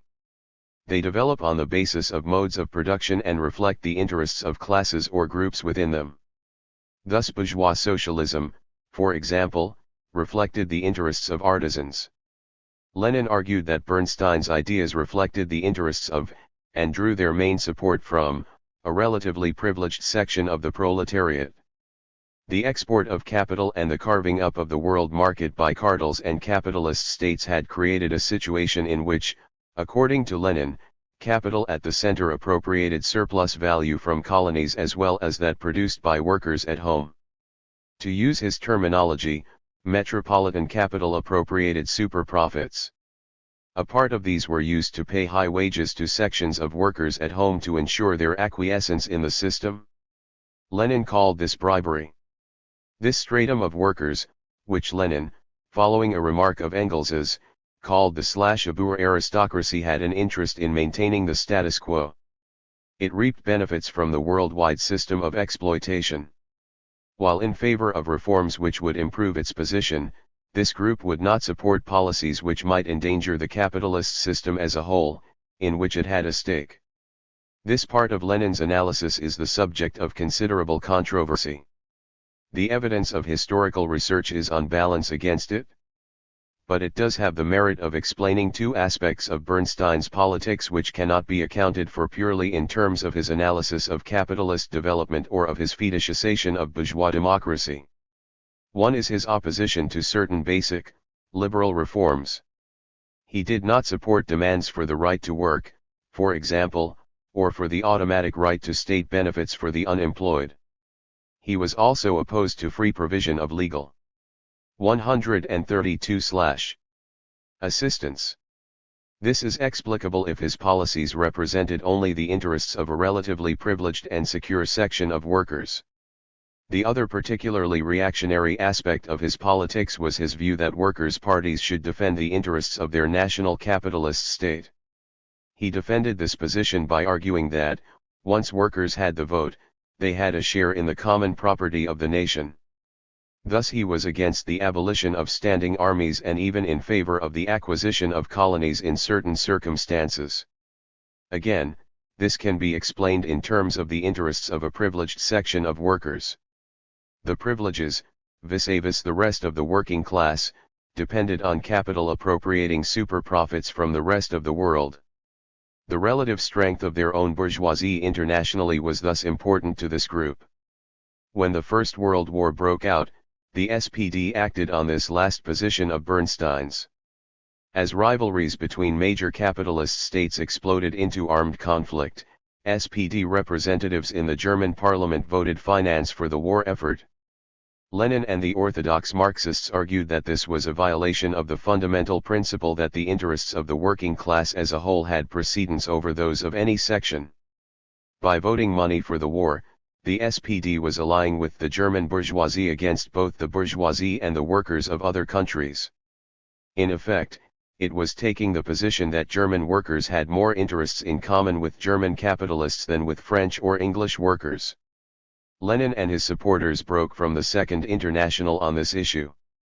When sufficient resources had been amassed, they set up the Third International to coordinate and direct the revolutionary wing of the workers' movement throughout the world. This differentiation in policies and in organization required one in terminology. Previously, the workers' movement as a whole had been referred to, and had referred to itself, as social democratic. Now the members of the Third International called themselves communist and the term social democratic was reserved for the reformists. 133. The Marxist analysis implied a view about the development of the class struggle in the period ahead. Capitalism's inability to develop the productive forces would lead to further stagnation, crises, and wars. This would reduce profitability, undermine the conditions of existence of the labor aristocracy and force the bourgeoisie to adopt increasingly coercive forms of rule. The basis on which the Second International rested would crumble. The working class would become disillusioned with social democracy and be won over to the Third International. Thus the coming years would see both the revolutionary overthrow of capitalism and the construction of a worldwide socialist society. This prognosis was generally confirmed by events over the next 20 years or so. These were indeed times of stagnation, conflict, and decay. The bourgeoisie was forced to employ increasingly barbaric methods of rule. Fascism replaced more liberal forms of government in a number of countries. Large sections of the working class came to reject reformism and to embrace a revolutionary Marxist position. As Otto Bauer, a leading member of the Second International who wholeheartedly supported Bernstein at the time of the split, said in 1936. The experience of fascism destroys the illusion of reformist socialism that the working class can fill the forms of democracy with socialist content and develop the capitalist into a socialist order without a revolutionary jump. 4. The one prediction not borne out was that of the revolutionary overthrow of capitalism. Despite the Russian Revolution of October 1917 and major battles for state power in other countries, a worldwide socialist system was not established. For reasons which lie beyond the scope of this book, the Third International failed to lead workers to power. Capitalism survived. 7. Capitalism since the war. This chapter brings the story up to date. The first section registers the considerable development of the productive forces that occurred during the 1950s and 1960s and examines its effects on social democracy. The second briefly analyzes the crisis to which this period has given way. An appreciation of the main factors involved in this is essential to an understanding of its effects on reformism, which are assessed in the concluding section. 1. The reprieve. The Second World War left much of the capitalist world in chaos. Although the loss of life and destruction of means of labor were not very significant economically, the damage to capitalist social relations was enormous. In the summer of 1945, disruption in the defeated powers was such that production was reduced to between 1/2, France, and 1/10, Japan, of pre-war levels. The old state machinery had collapsed in many countries. Governments had been brought down by a combination of foreign armies and internal resistance movements. Armed workers' organizations were in control of factories and mines, some of which they were operating under workers' management. These organizations and armies faced each other uneasily. Both were armed. Workers in the armies on both sides had had enough of war, and the bourgeoisie could not be sure of maintaining military discipline. Workers who had not fought on the battlefields had suffered considerable hardships. They had worked long hours. 135.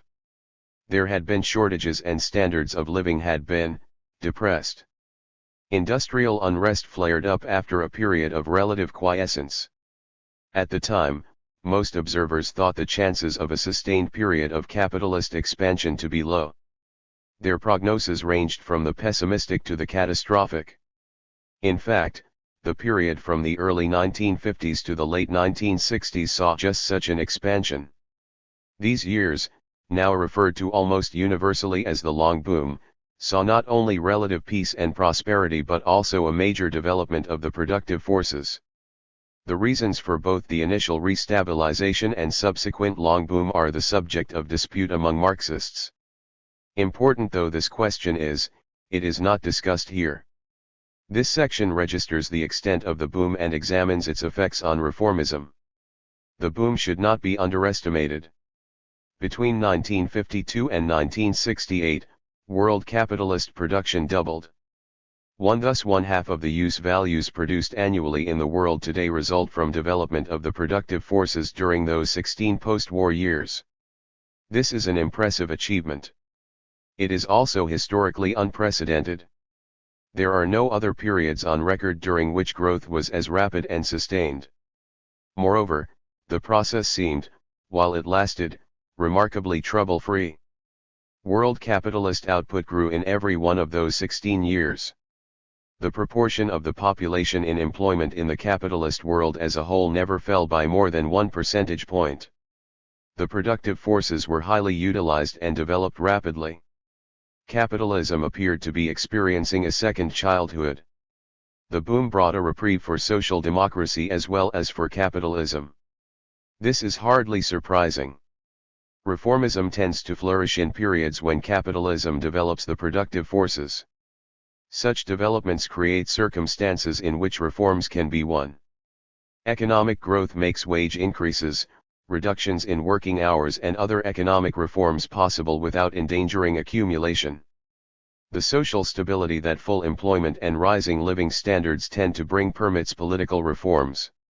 The 136/ bourgeoisie has less need to move to totalitarian forms of rule in periods of stability and growth.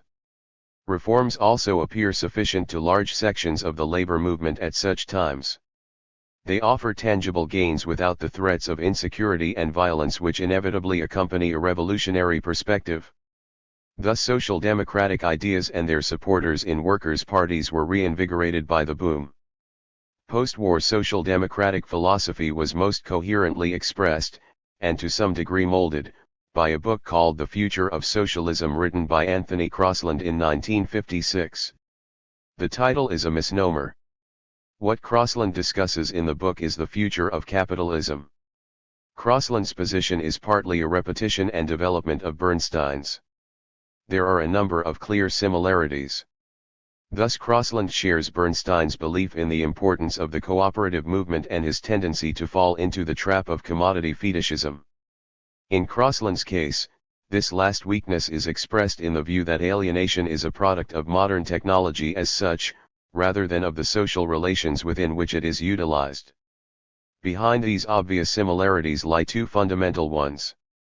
One is the belief that capitalism can develop the productive forces indefinitely without experiencing severe crises. Crosland bases this position, as did Bernstein, largely on the experience of the immediately preceding years. This is assumed to continue into the foreseeable future. But a fairy godmother is once again held to have brought about the change. While Bernstein saw cartels playing this role, Crosland casts the state in the part. He argues that governments now possess the knowledge and ability to prevent crises occurring. Here Crosland was uncritically following a shift in bourgeois academic opinion, which had become converted to a set of ideas known as Keynesianism. 2. Although Keynesianism did not gain widespread acceptance until after World War II, the central ideas were developed during the 1930s slump. At the time, orthodox economists argued that the slump persisted because trade unions prevented wages from falling. This kept profits, and hence production and employment, low. 137. The Keynesians objected that a cut in wages could only worsen the situation by further reducing expenditure. The solution, in their view, was for the government to initiate public works schemes such as road building. As workers employed on these spent their wages, markets would increase. This would prompt capitalists to invest and to re-employ workers. The best formulation of the theory underlying these proposals is Michael Kalecki's. In the simplest version, all incomes consist of either wages or profits. The latter are subdivided into those retained by firms and those distributed to shareholders. All wages are spent on consumer goods and all retained profits invested. Further investment is financed by borrowing. Distributed profits are saved. If distributed profits exceed borrowing, a deficiency of expenditure exists. The resulting shortage of markets leads to a slump. This tends to be self-perpetuating as profits and hence the incentive to invest are low. The state can intervene at an early stage to prevent a slump setting in, or initiate a climb out of slump at any time, by itself undertaking expenditure equal to the difference between borrowing and saving. It should be clear that the basic insight contained in the theory is the fact that capitalists must themselves realize all surplus value if reproduction is to proceed smoothly, see Chapter 3. Kalecki expresses this general point in terms of a particular model. He divides capitalists into two groups, high-level management and major shareholders. The former make all investment decisions. If they decide to borrow less for investment than shareholders save, realization difficulties result. The practical conclusions drawn by the Keynesians, that slumps can be avoided by the state making good any shortfall in expenditure, possessed obvious attractions for social democrats. They appeared to deliver a theoretical coup de grace to Marxist claims as to the inevitability of crises. Thus Crossland could argue that Keynesian policies would allow a social democratic government to ensure crisis-free development of the productive forces. The other crucial similarity between Crossland and Bernstein is an almost absolute faith in parliamentary democracy. Like 138/. Bernstein, Crossland regarded development towards this as both irreversible and sufficiently powerful to ensure the democratization of all aspects of life and the adoption of socialist policies. Thus he derides the view that the British ruling class might in certain circumstances revert to undemocratic forms of rule as an echo from another world. Belief in crisis-free development of the productive forces for the foreseeable future and in the inevitable extension of bourgeois democracy to all spheres of life are the classic hallmarks of social democracy. But Crossland's analysis and policies go beyond Bernstein's in a number of respects. Analytically, there are two main differences. One is Crossland's belief that further development of the productive forces is becoming increasingly irrelevant within advanced countries. The threshold of mass abundance has been reached. The second major difference is that, unlike Bernstein, Crossland did not regard the contemporary world as capitalist. He argued this by pointing out a number of differences between present-day society and that of the 19th century, some real, some spurious, and arguing that the Marxist criterion defining capitalism, the class ownership of the means of production, is incorrect. The features of society which Marxists claim result from this class ownership are, in his view, an inevitable product of large-scale production, however organized. 3. In fairness, it should be pointed out that many reformists with views similar to Crossland's would not agree with him on these last 2 points. They cannot be regarded as defining characteristics of post-war social democracy. Crossland's political policies were an advance on Bernstein's in 2 important respects. Firstly, Crossland did not restrict his program to reforms benefiting better-off workers. He was thus a more consistent reformist than was Bernstein. Secondly, Crossland was less concerned with extending democratic institutions than was Bernstein and more concerned with policies for which social democratic parties should fight within such institutions. This change in emphasis did not reflect /139. Less concern for democracy. It came about because the most important of those institutions, parliamentary democracy with universal adult suffrage, had finally been won in many advanced capitalist countries. For the central thrust of Crossland's policy was the redistribution of resources from rich to poor. Social democratic parties were to campaign on this basis and, once in government, to use the state apparatus to implement such policies. The rich should be taxed more heavily than the poor, and the money used to finance free state provision of certain services, such as education and health, and the payment of subsidies to the worse off in the form of social security, old age pensions and the like. In this way, a minimum standard of material welfare could be provided and both a reduction in inequality and an improvement in workers' living standards achieved.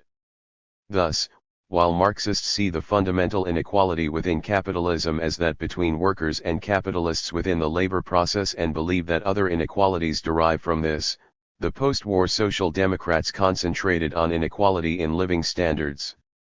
While Marxists see the development of the productive forces as the most important basis for improving living standards, and hold that capitalism has outlived the phase during which it was the most effective vehicle for such development, Crossland and his supporters assumed this to be unproblematic and concentrated on the distribution of goods and services.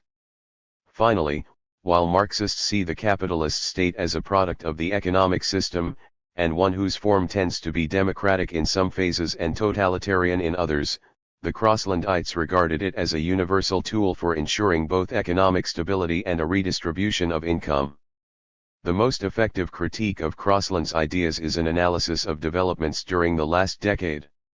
As the next section shows, such an analysis reveals how the developments of the boom years undermine the system in the very process of maintaining it. Capitalism's negative side has now come to the surface. As it becomes visibly less healthy daily, the strains imposed by 20 years of rapid expansion become more obvious. 140/2 The current crisis. Had this section been written 5 or 6 years ago, it would have been necessary to argue that a crisis existed.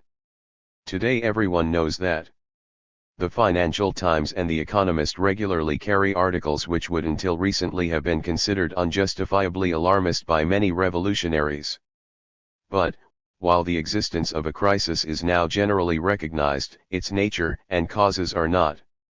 Governments and the media usually discuss each economic problem in isolation.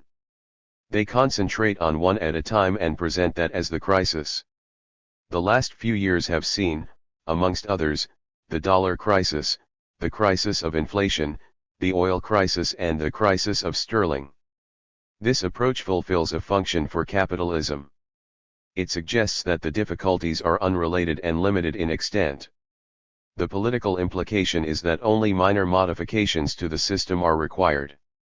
Small institutional adjustments, a little more cooperation from the trade unions or a few U.S. Marines in the Middle East would be sufficient, it is suggested, to restore stability.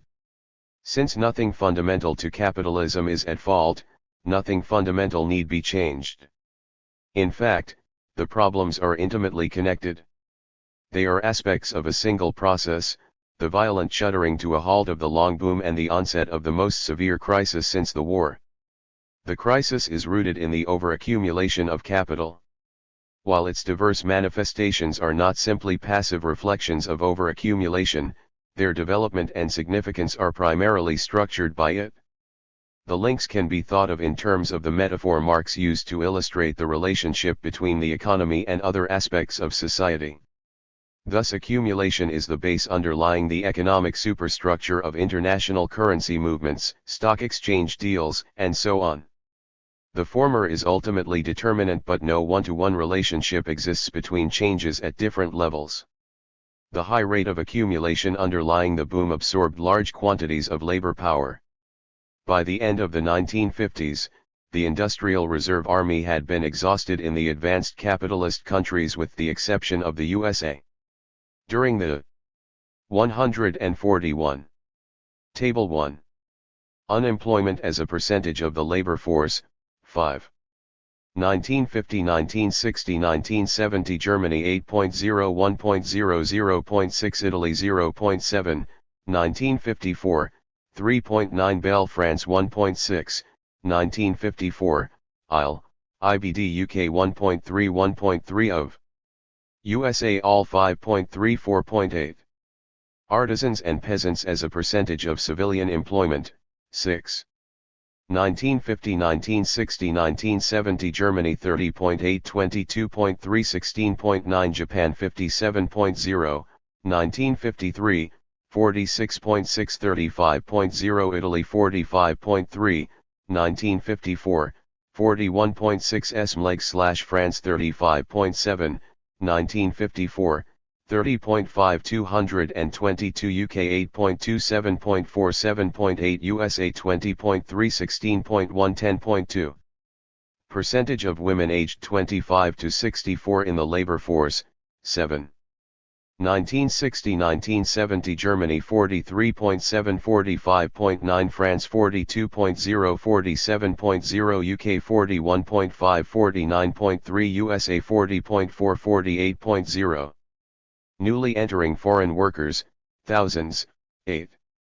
1958-1965-1970 UK 41.5 48.9 47.7 Germany 54.6 524.9 TT3-9 France 146.3 283.6 309.3. Total net immigration 1957-68 inclusive, thousands, 9.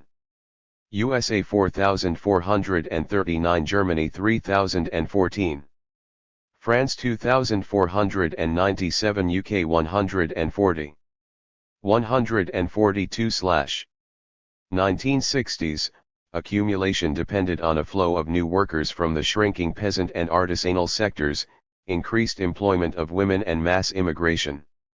The latter became particularly important, assuming unprecedented proportions. Table 1. While these sources of additional labor power allowed high rates of accumulation to be maintained for some years, they did not fully alleviate the shortage of labor. Wages rose, eating into the rate of exploitation and reducing surplus value. Profitability declined, Table 2a. This had a significant effect on accumulation in Europe and Japan.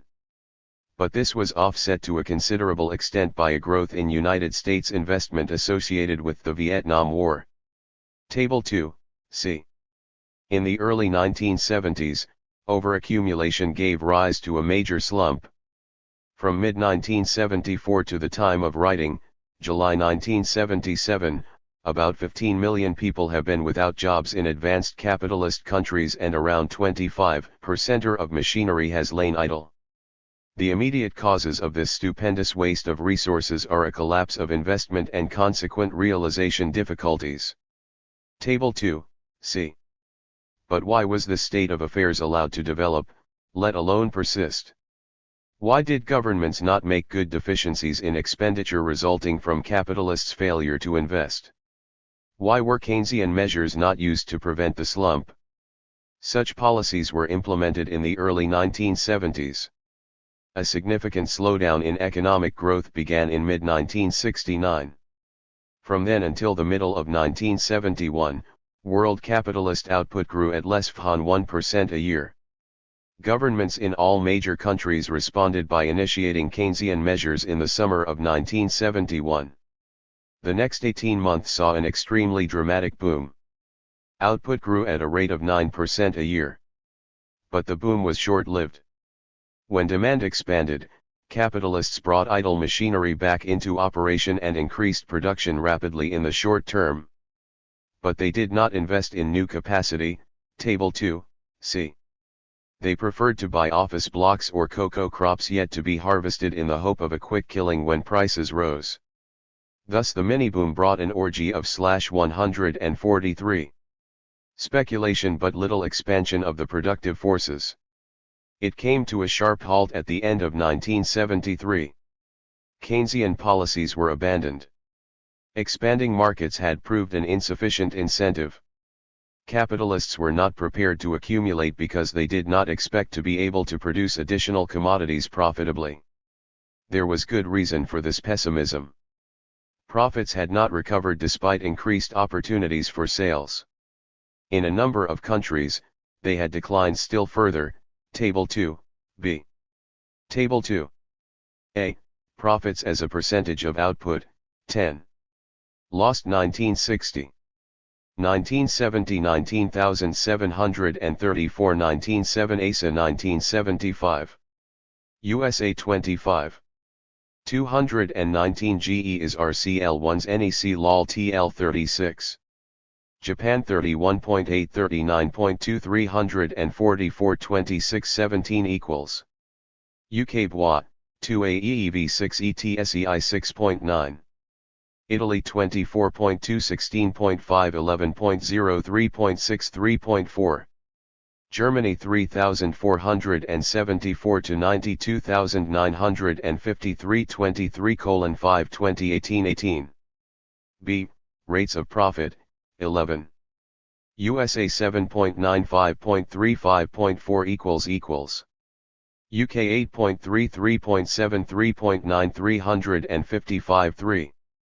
France 8.37.9 to 5.01.4. C. Average annual percentage rate of growth of investment, 12. GER-USA. Japan France Many Italy UK Europe. Bears Lage SI, EOS V CEIO. SRORIS. SIDAOD, equals RCAI THIRD bid pairs AGEMS AO equals AOMIE AIDS LE8 PECEA 1 AAARG0000SR0 AAB. This experience brings out clearly the limits of Keynesianism. While it can alleviate difficulties in the realization of surplus value, it can do nothing to ease problems in its production. In the present crisis, the fall in profitability resulting from overaccumulation is the fundamental factor underlying deficiencies in 144.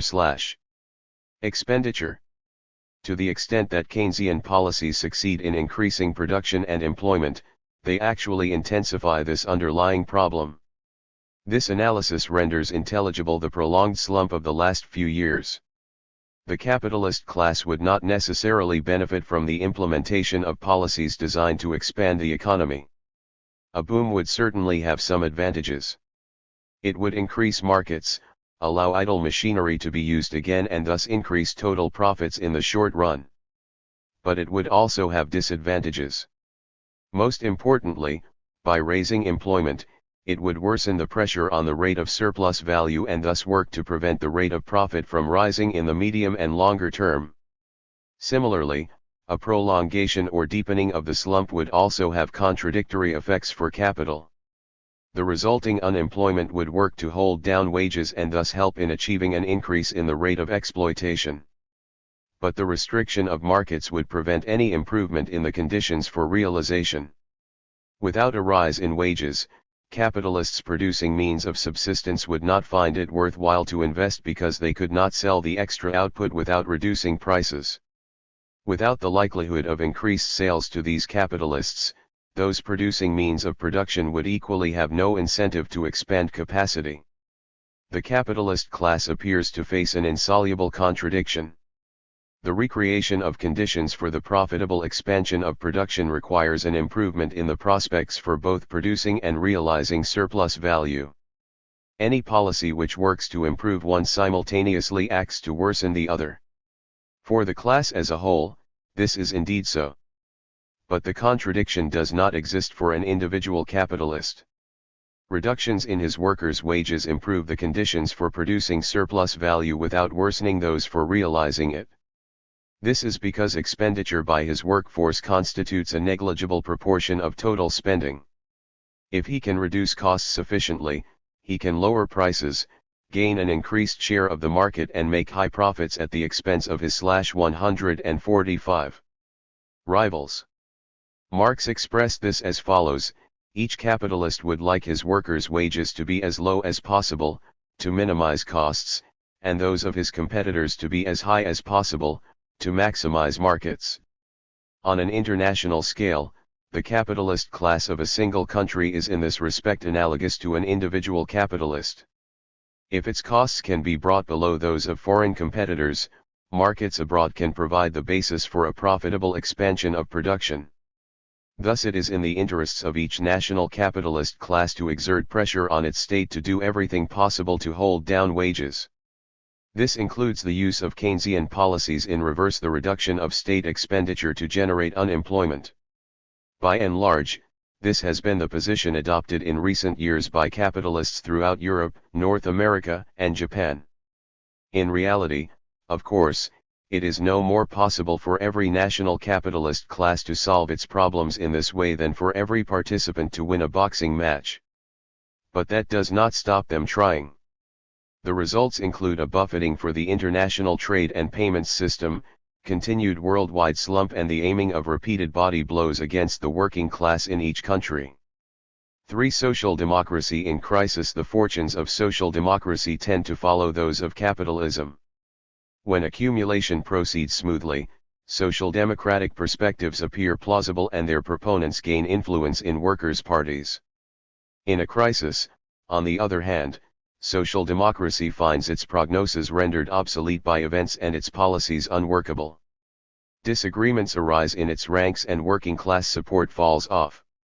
During the post-war boom, rapid development of the perspective forces provided the basis for full employment, rising incomes, and expanding social services.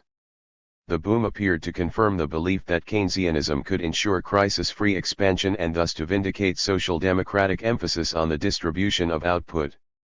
Capitalism's ability to deliver the goods and social democracy's apparent ability to both explain 146/ and adapt to this won the latter substantial working class support. Today, Crossland's fairy godmother has obviously failed. The slump brings the limits of Keynesianism home to workers more effectively than could any Marxist theoretician. It shows clearly that capitalism's inability to sustain effective utilization and development of the productive forces is a more fundamental problem than is distributional inequality.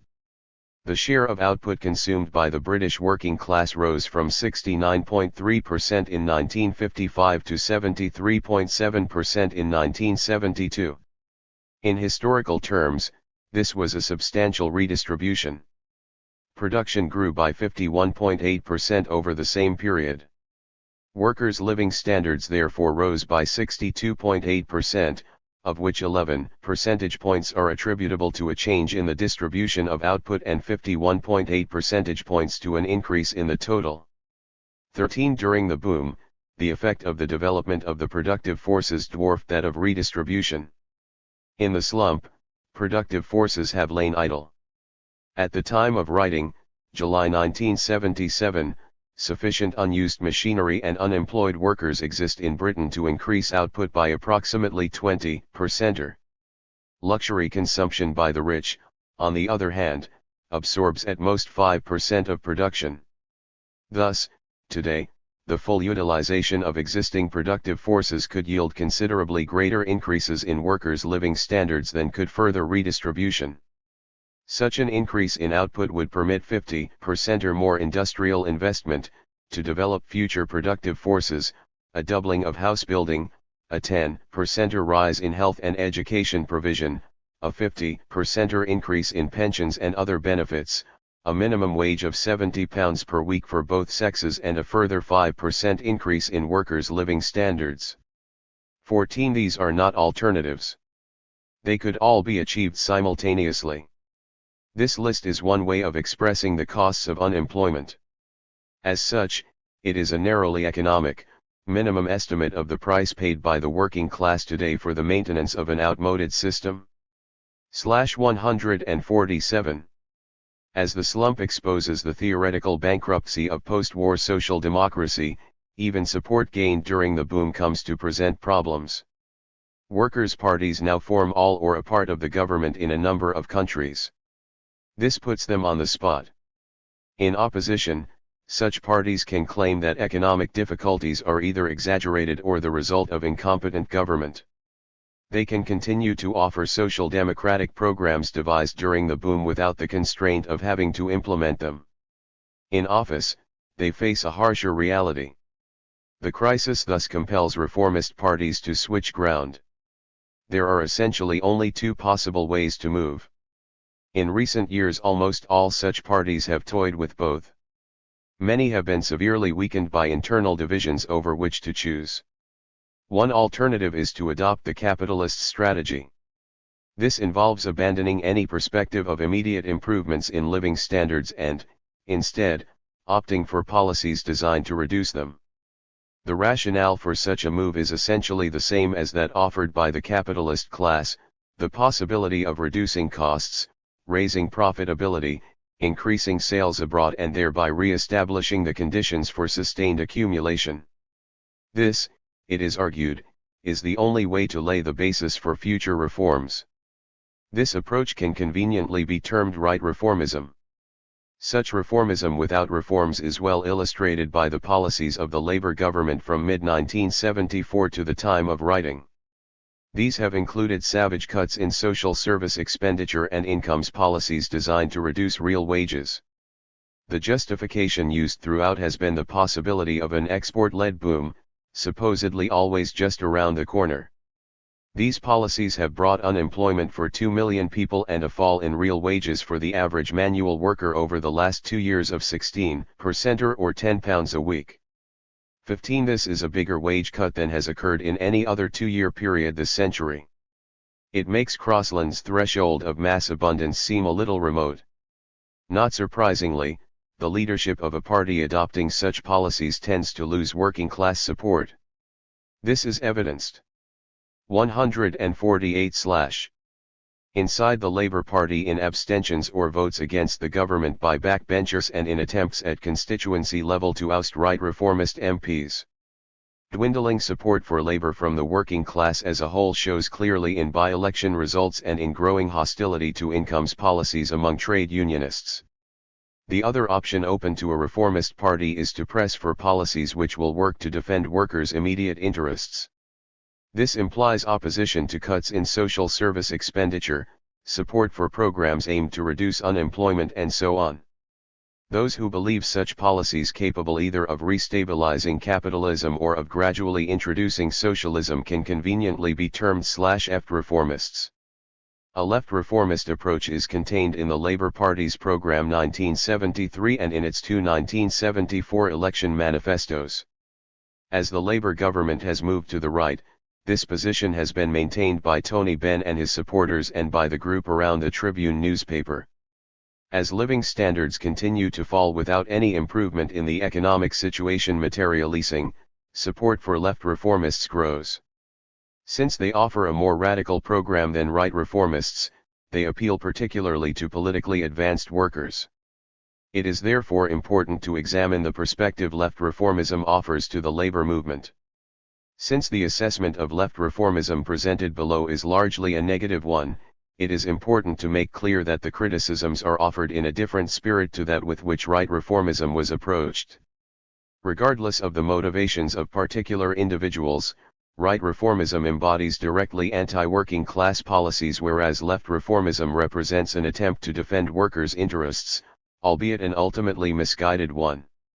While right reformism should be treated with outright hostility by socialists of all persuasions, left reformism should be approached in a spirit of fraternal if unrelenting criticism. To hold back on such criticism would be to demean a vital objective shared by Marxists and many left reformists, the political development of the labor movement.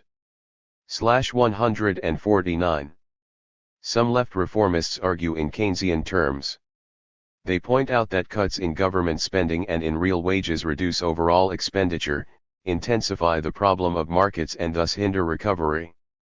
This analysis is the opposite side of the coin to that of right reformists and capitalists.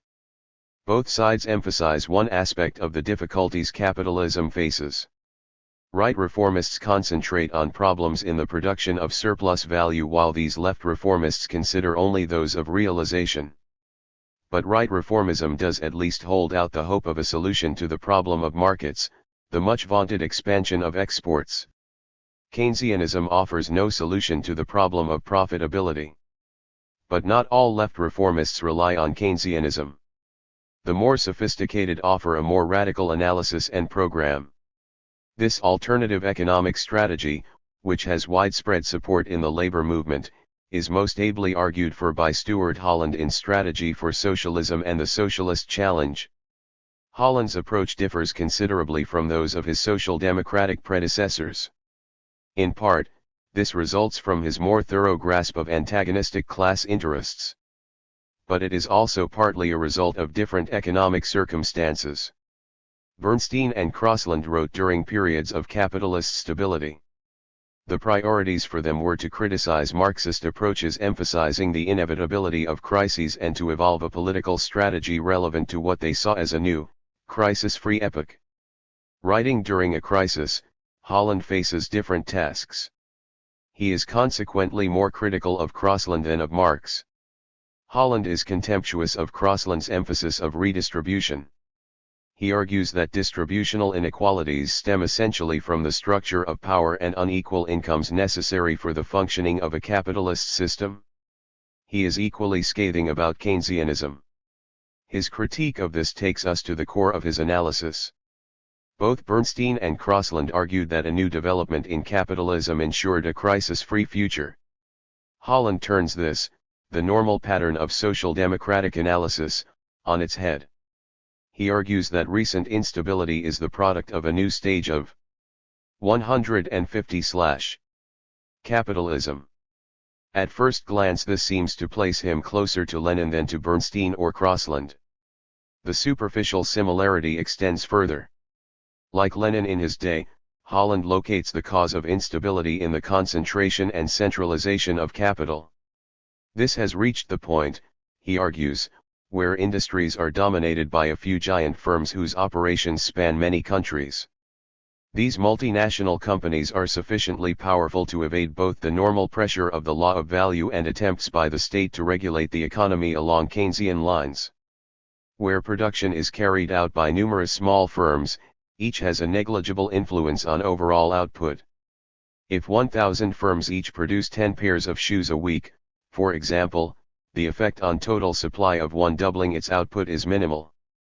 Price depends on the overall balance between supply and demand and, as firms are free to move between industries, tends to settle at the level yielding the average rate of profit, see Chapter 3. If, on the other hand, 5 firms each produce 2,000 pairs of shoes, one can influence total supply and hence price. If a single firm doubles its output, supply increases by 20% and price falls. Profits decline unless and until some capital leaves the industry.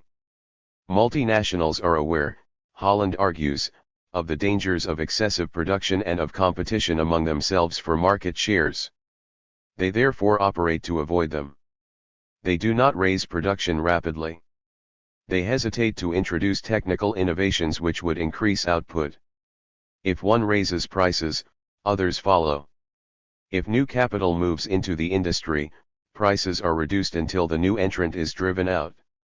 So even without the explicit collusion of cartels, the normal operation of the law of value and consequent pressure to accumulate are frustrated. The productive forces stagnate. It is the size and international scope of these firms' operations which, in Holland's view, prevents the state from effectively influencing their behavior by Keynesian methods. For example, an expansion of domestic markets need not lead to an expansion of production within the country. Multinationals produce where/151. It is cheapest to do so. Since Keynesian increases in expenditure will not improve the relative costs of producing in a country, they are as likely to increase exports to it as investment within it. This analysis provides the justification for a considerably more radical program than those put forward by either Social Democrats during the boom or right reformists today. The most important proposals are those for large-scale nationalizations, compulsory planning agreements and import controls. The state is to take over at least one leading company in each industry. Once nationalized, these firms are to implement policies designed to re-establish effective competition. Prices will not simply be kept in line with those charged by other firms. Innovative investment will be undertaken, forcing competitors to follow suit. In short, state companies will act to reintroduce the normal operation of the law of value and compulsion to accumulate. The threat of further nationalizations will persuade other large firms to participate in planning agreements, plans for production, investment, pricing and so on to be negotiated with the government. Planning agreements are intended to help re-establish the pressure to accumulate and to reduce disruptions arising from the anarchy of capitalist production. They represent a halfway house between central planning and unfettered market forces. Most firms remain in private hands but are compelled to comply with government policy. Imports are to be selectively restricted on the basis of information about trade between home and foreign branches of firms obtained during planning agreement negotiations. These controls are intended to prevent government policy being either sabotaged by the use firms make of foreign branches or unnecessarily hampered by genuine foreign competition. Thus, paradoxically, while domestic competition is to be increased to facilitate the functioning of the law of value nationally, the economy is to be insulated from the international operation of the law. Left reformists offer this program as a solution to workers' problems. They claim that it can protect the working class in the crisis while simultaneously opening a path to socialism. This claim is false. 152/. Seeing these policies as a step towards socialism involves a misestimation of the role parliamentary democracy can play in social revolution. Holland casts it in the leading part. He foresees an extension of nationalization and a tightening of planning agreements gradually wresting power from the capitalist class. In reality, capitalists would never submit to slow euthanasia. They would stop producing, ship assets abroad and do everything in their power to sabotage government policy. Economic and social chaos would result, opening the way to political reaction and all-out assaults on the working class. The 1973 Chilean coup, mounted against an elected government attempting to carry out a program similar to Holland's, provides a bloody object lesson in this regard. This aspect of left reformism holds great dangers for the labor movement. By suggesting that socialism can be achieved in this way, it encourages workers to subordinate the industrial struggle to the parliamentary one.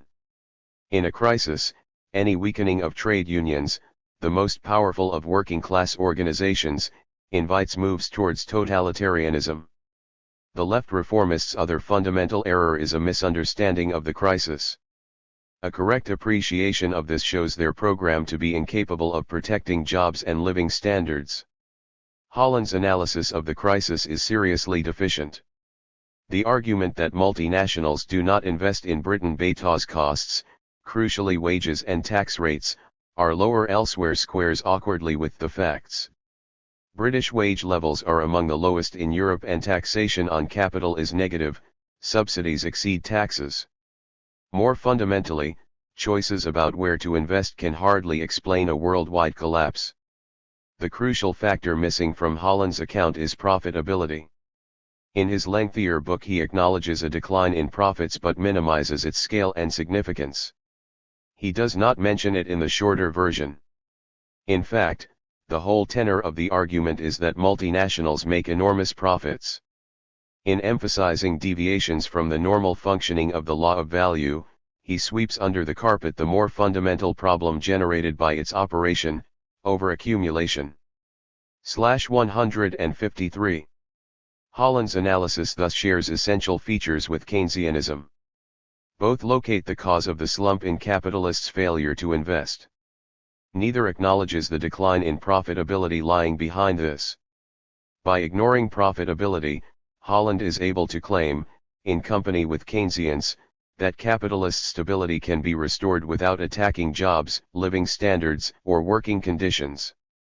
For him, the fundamental problem is the rise of multinationals which has thwarted the normal operation of the law of value and compulsion to accumulate. If his policies were implemented, these pressures would be re-established. Decisive state action could therefore end the slump and ensure crisis-free development in future. The fairy godmother is rehabilitated. Only the magical wand has changed, planning agreements replace public works. These crucial weaknesses, seeing parliamentary democracy as the vehicle for introducing socialism and believing capitalism capable, with or without a little help from the state, of indefinite development of the productive forces, did not originate with left reformism. They are central threads linking Bernstein's, Crossland's and Holland's ideas and dividing them off from Marxism. Despite radical rhetoric and hostility to its theoretical predecessors, left reformism has failed to break out of the straitjacket of social democratic tradition. This is, in the last analysis, why it has been unable to offer a viable strategy to the working class. The crisis has given reformism quite a buffeting. It has exposed the theoretical bankruptcy of Crossland and his followers and posed their successors problems which they are incapable of solving. The movement is divided on analysis and policy. Organizational splits may follow. Neither wing offers a program adequate to workers' needs. This opens up enormous possibilities. The slump has confirmed Marxist prognosis of crisis. Reformism's inability to offer a realistic way forward has weakened its political hold on the working class. The opportunity exists, for perhaps the first time for a generation, of winning large sections of the labor movement to a revolutionary socialist perspective.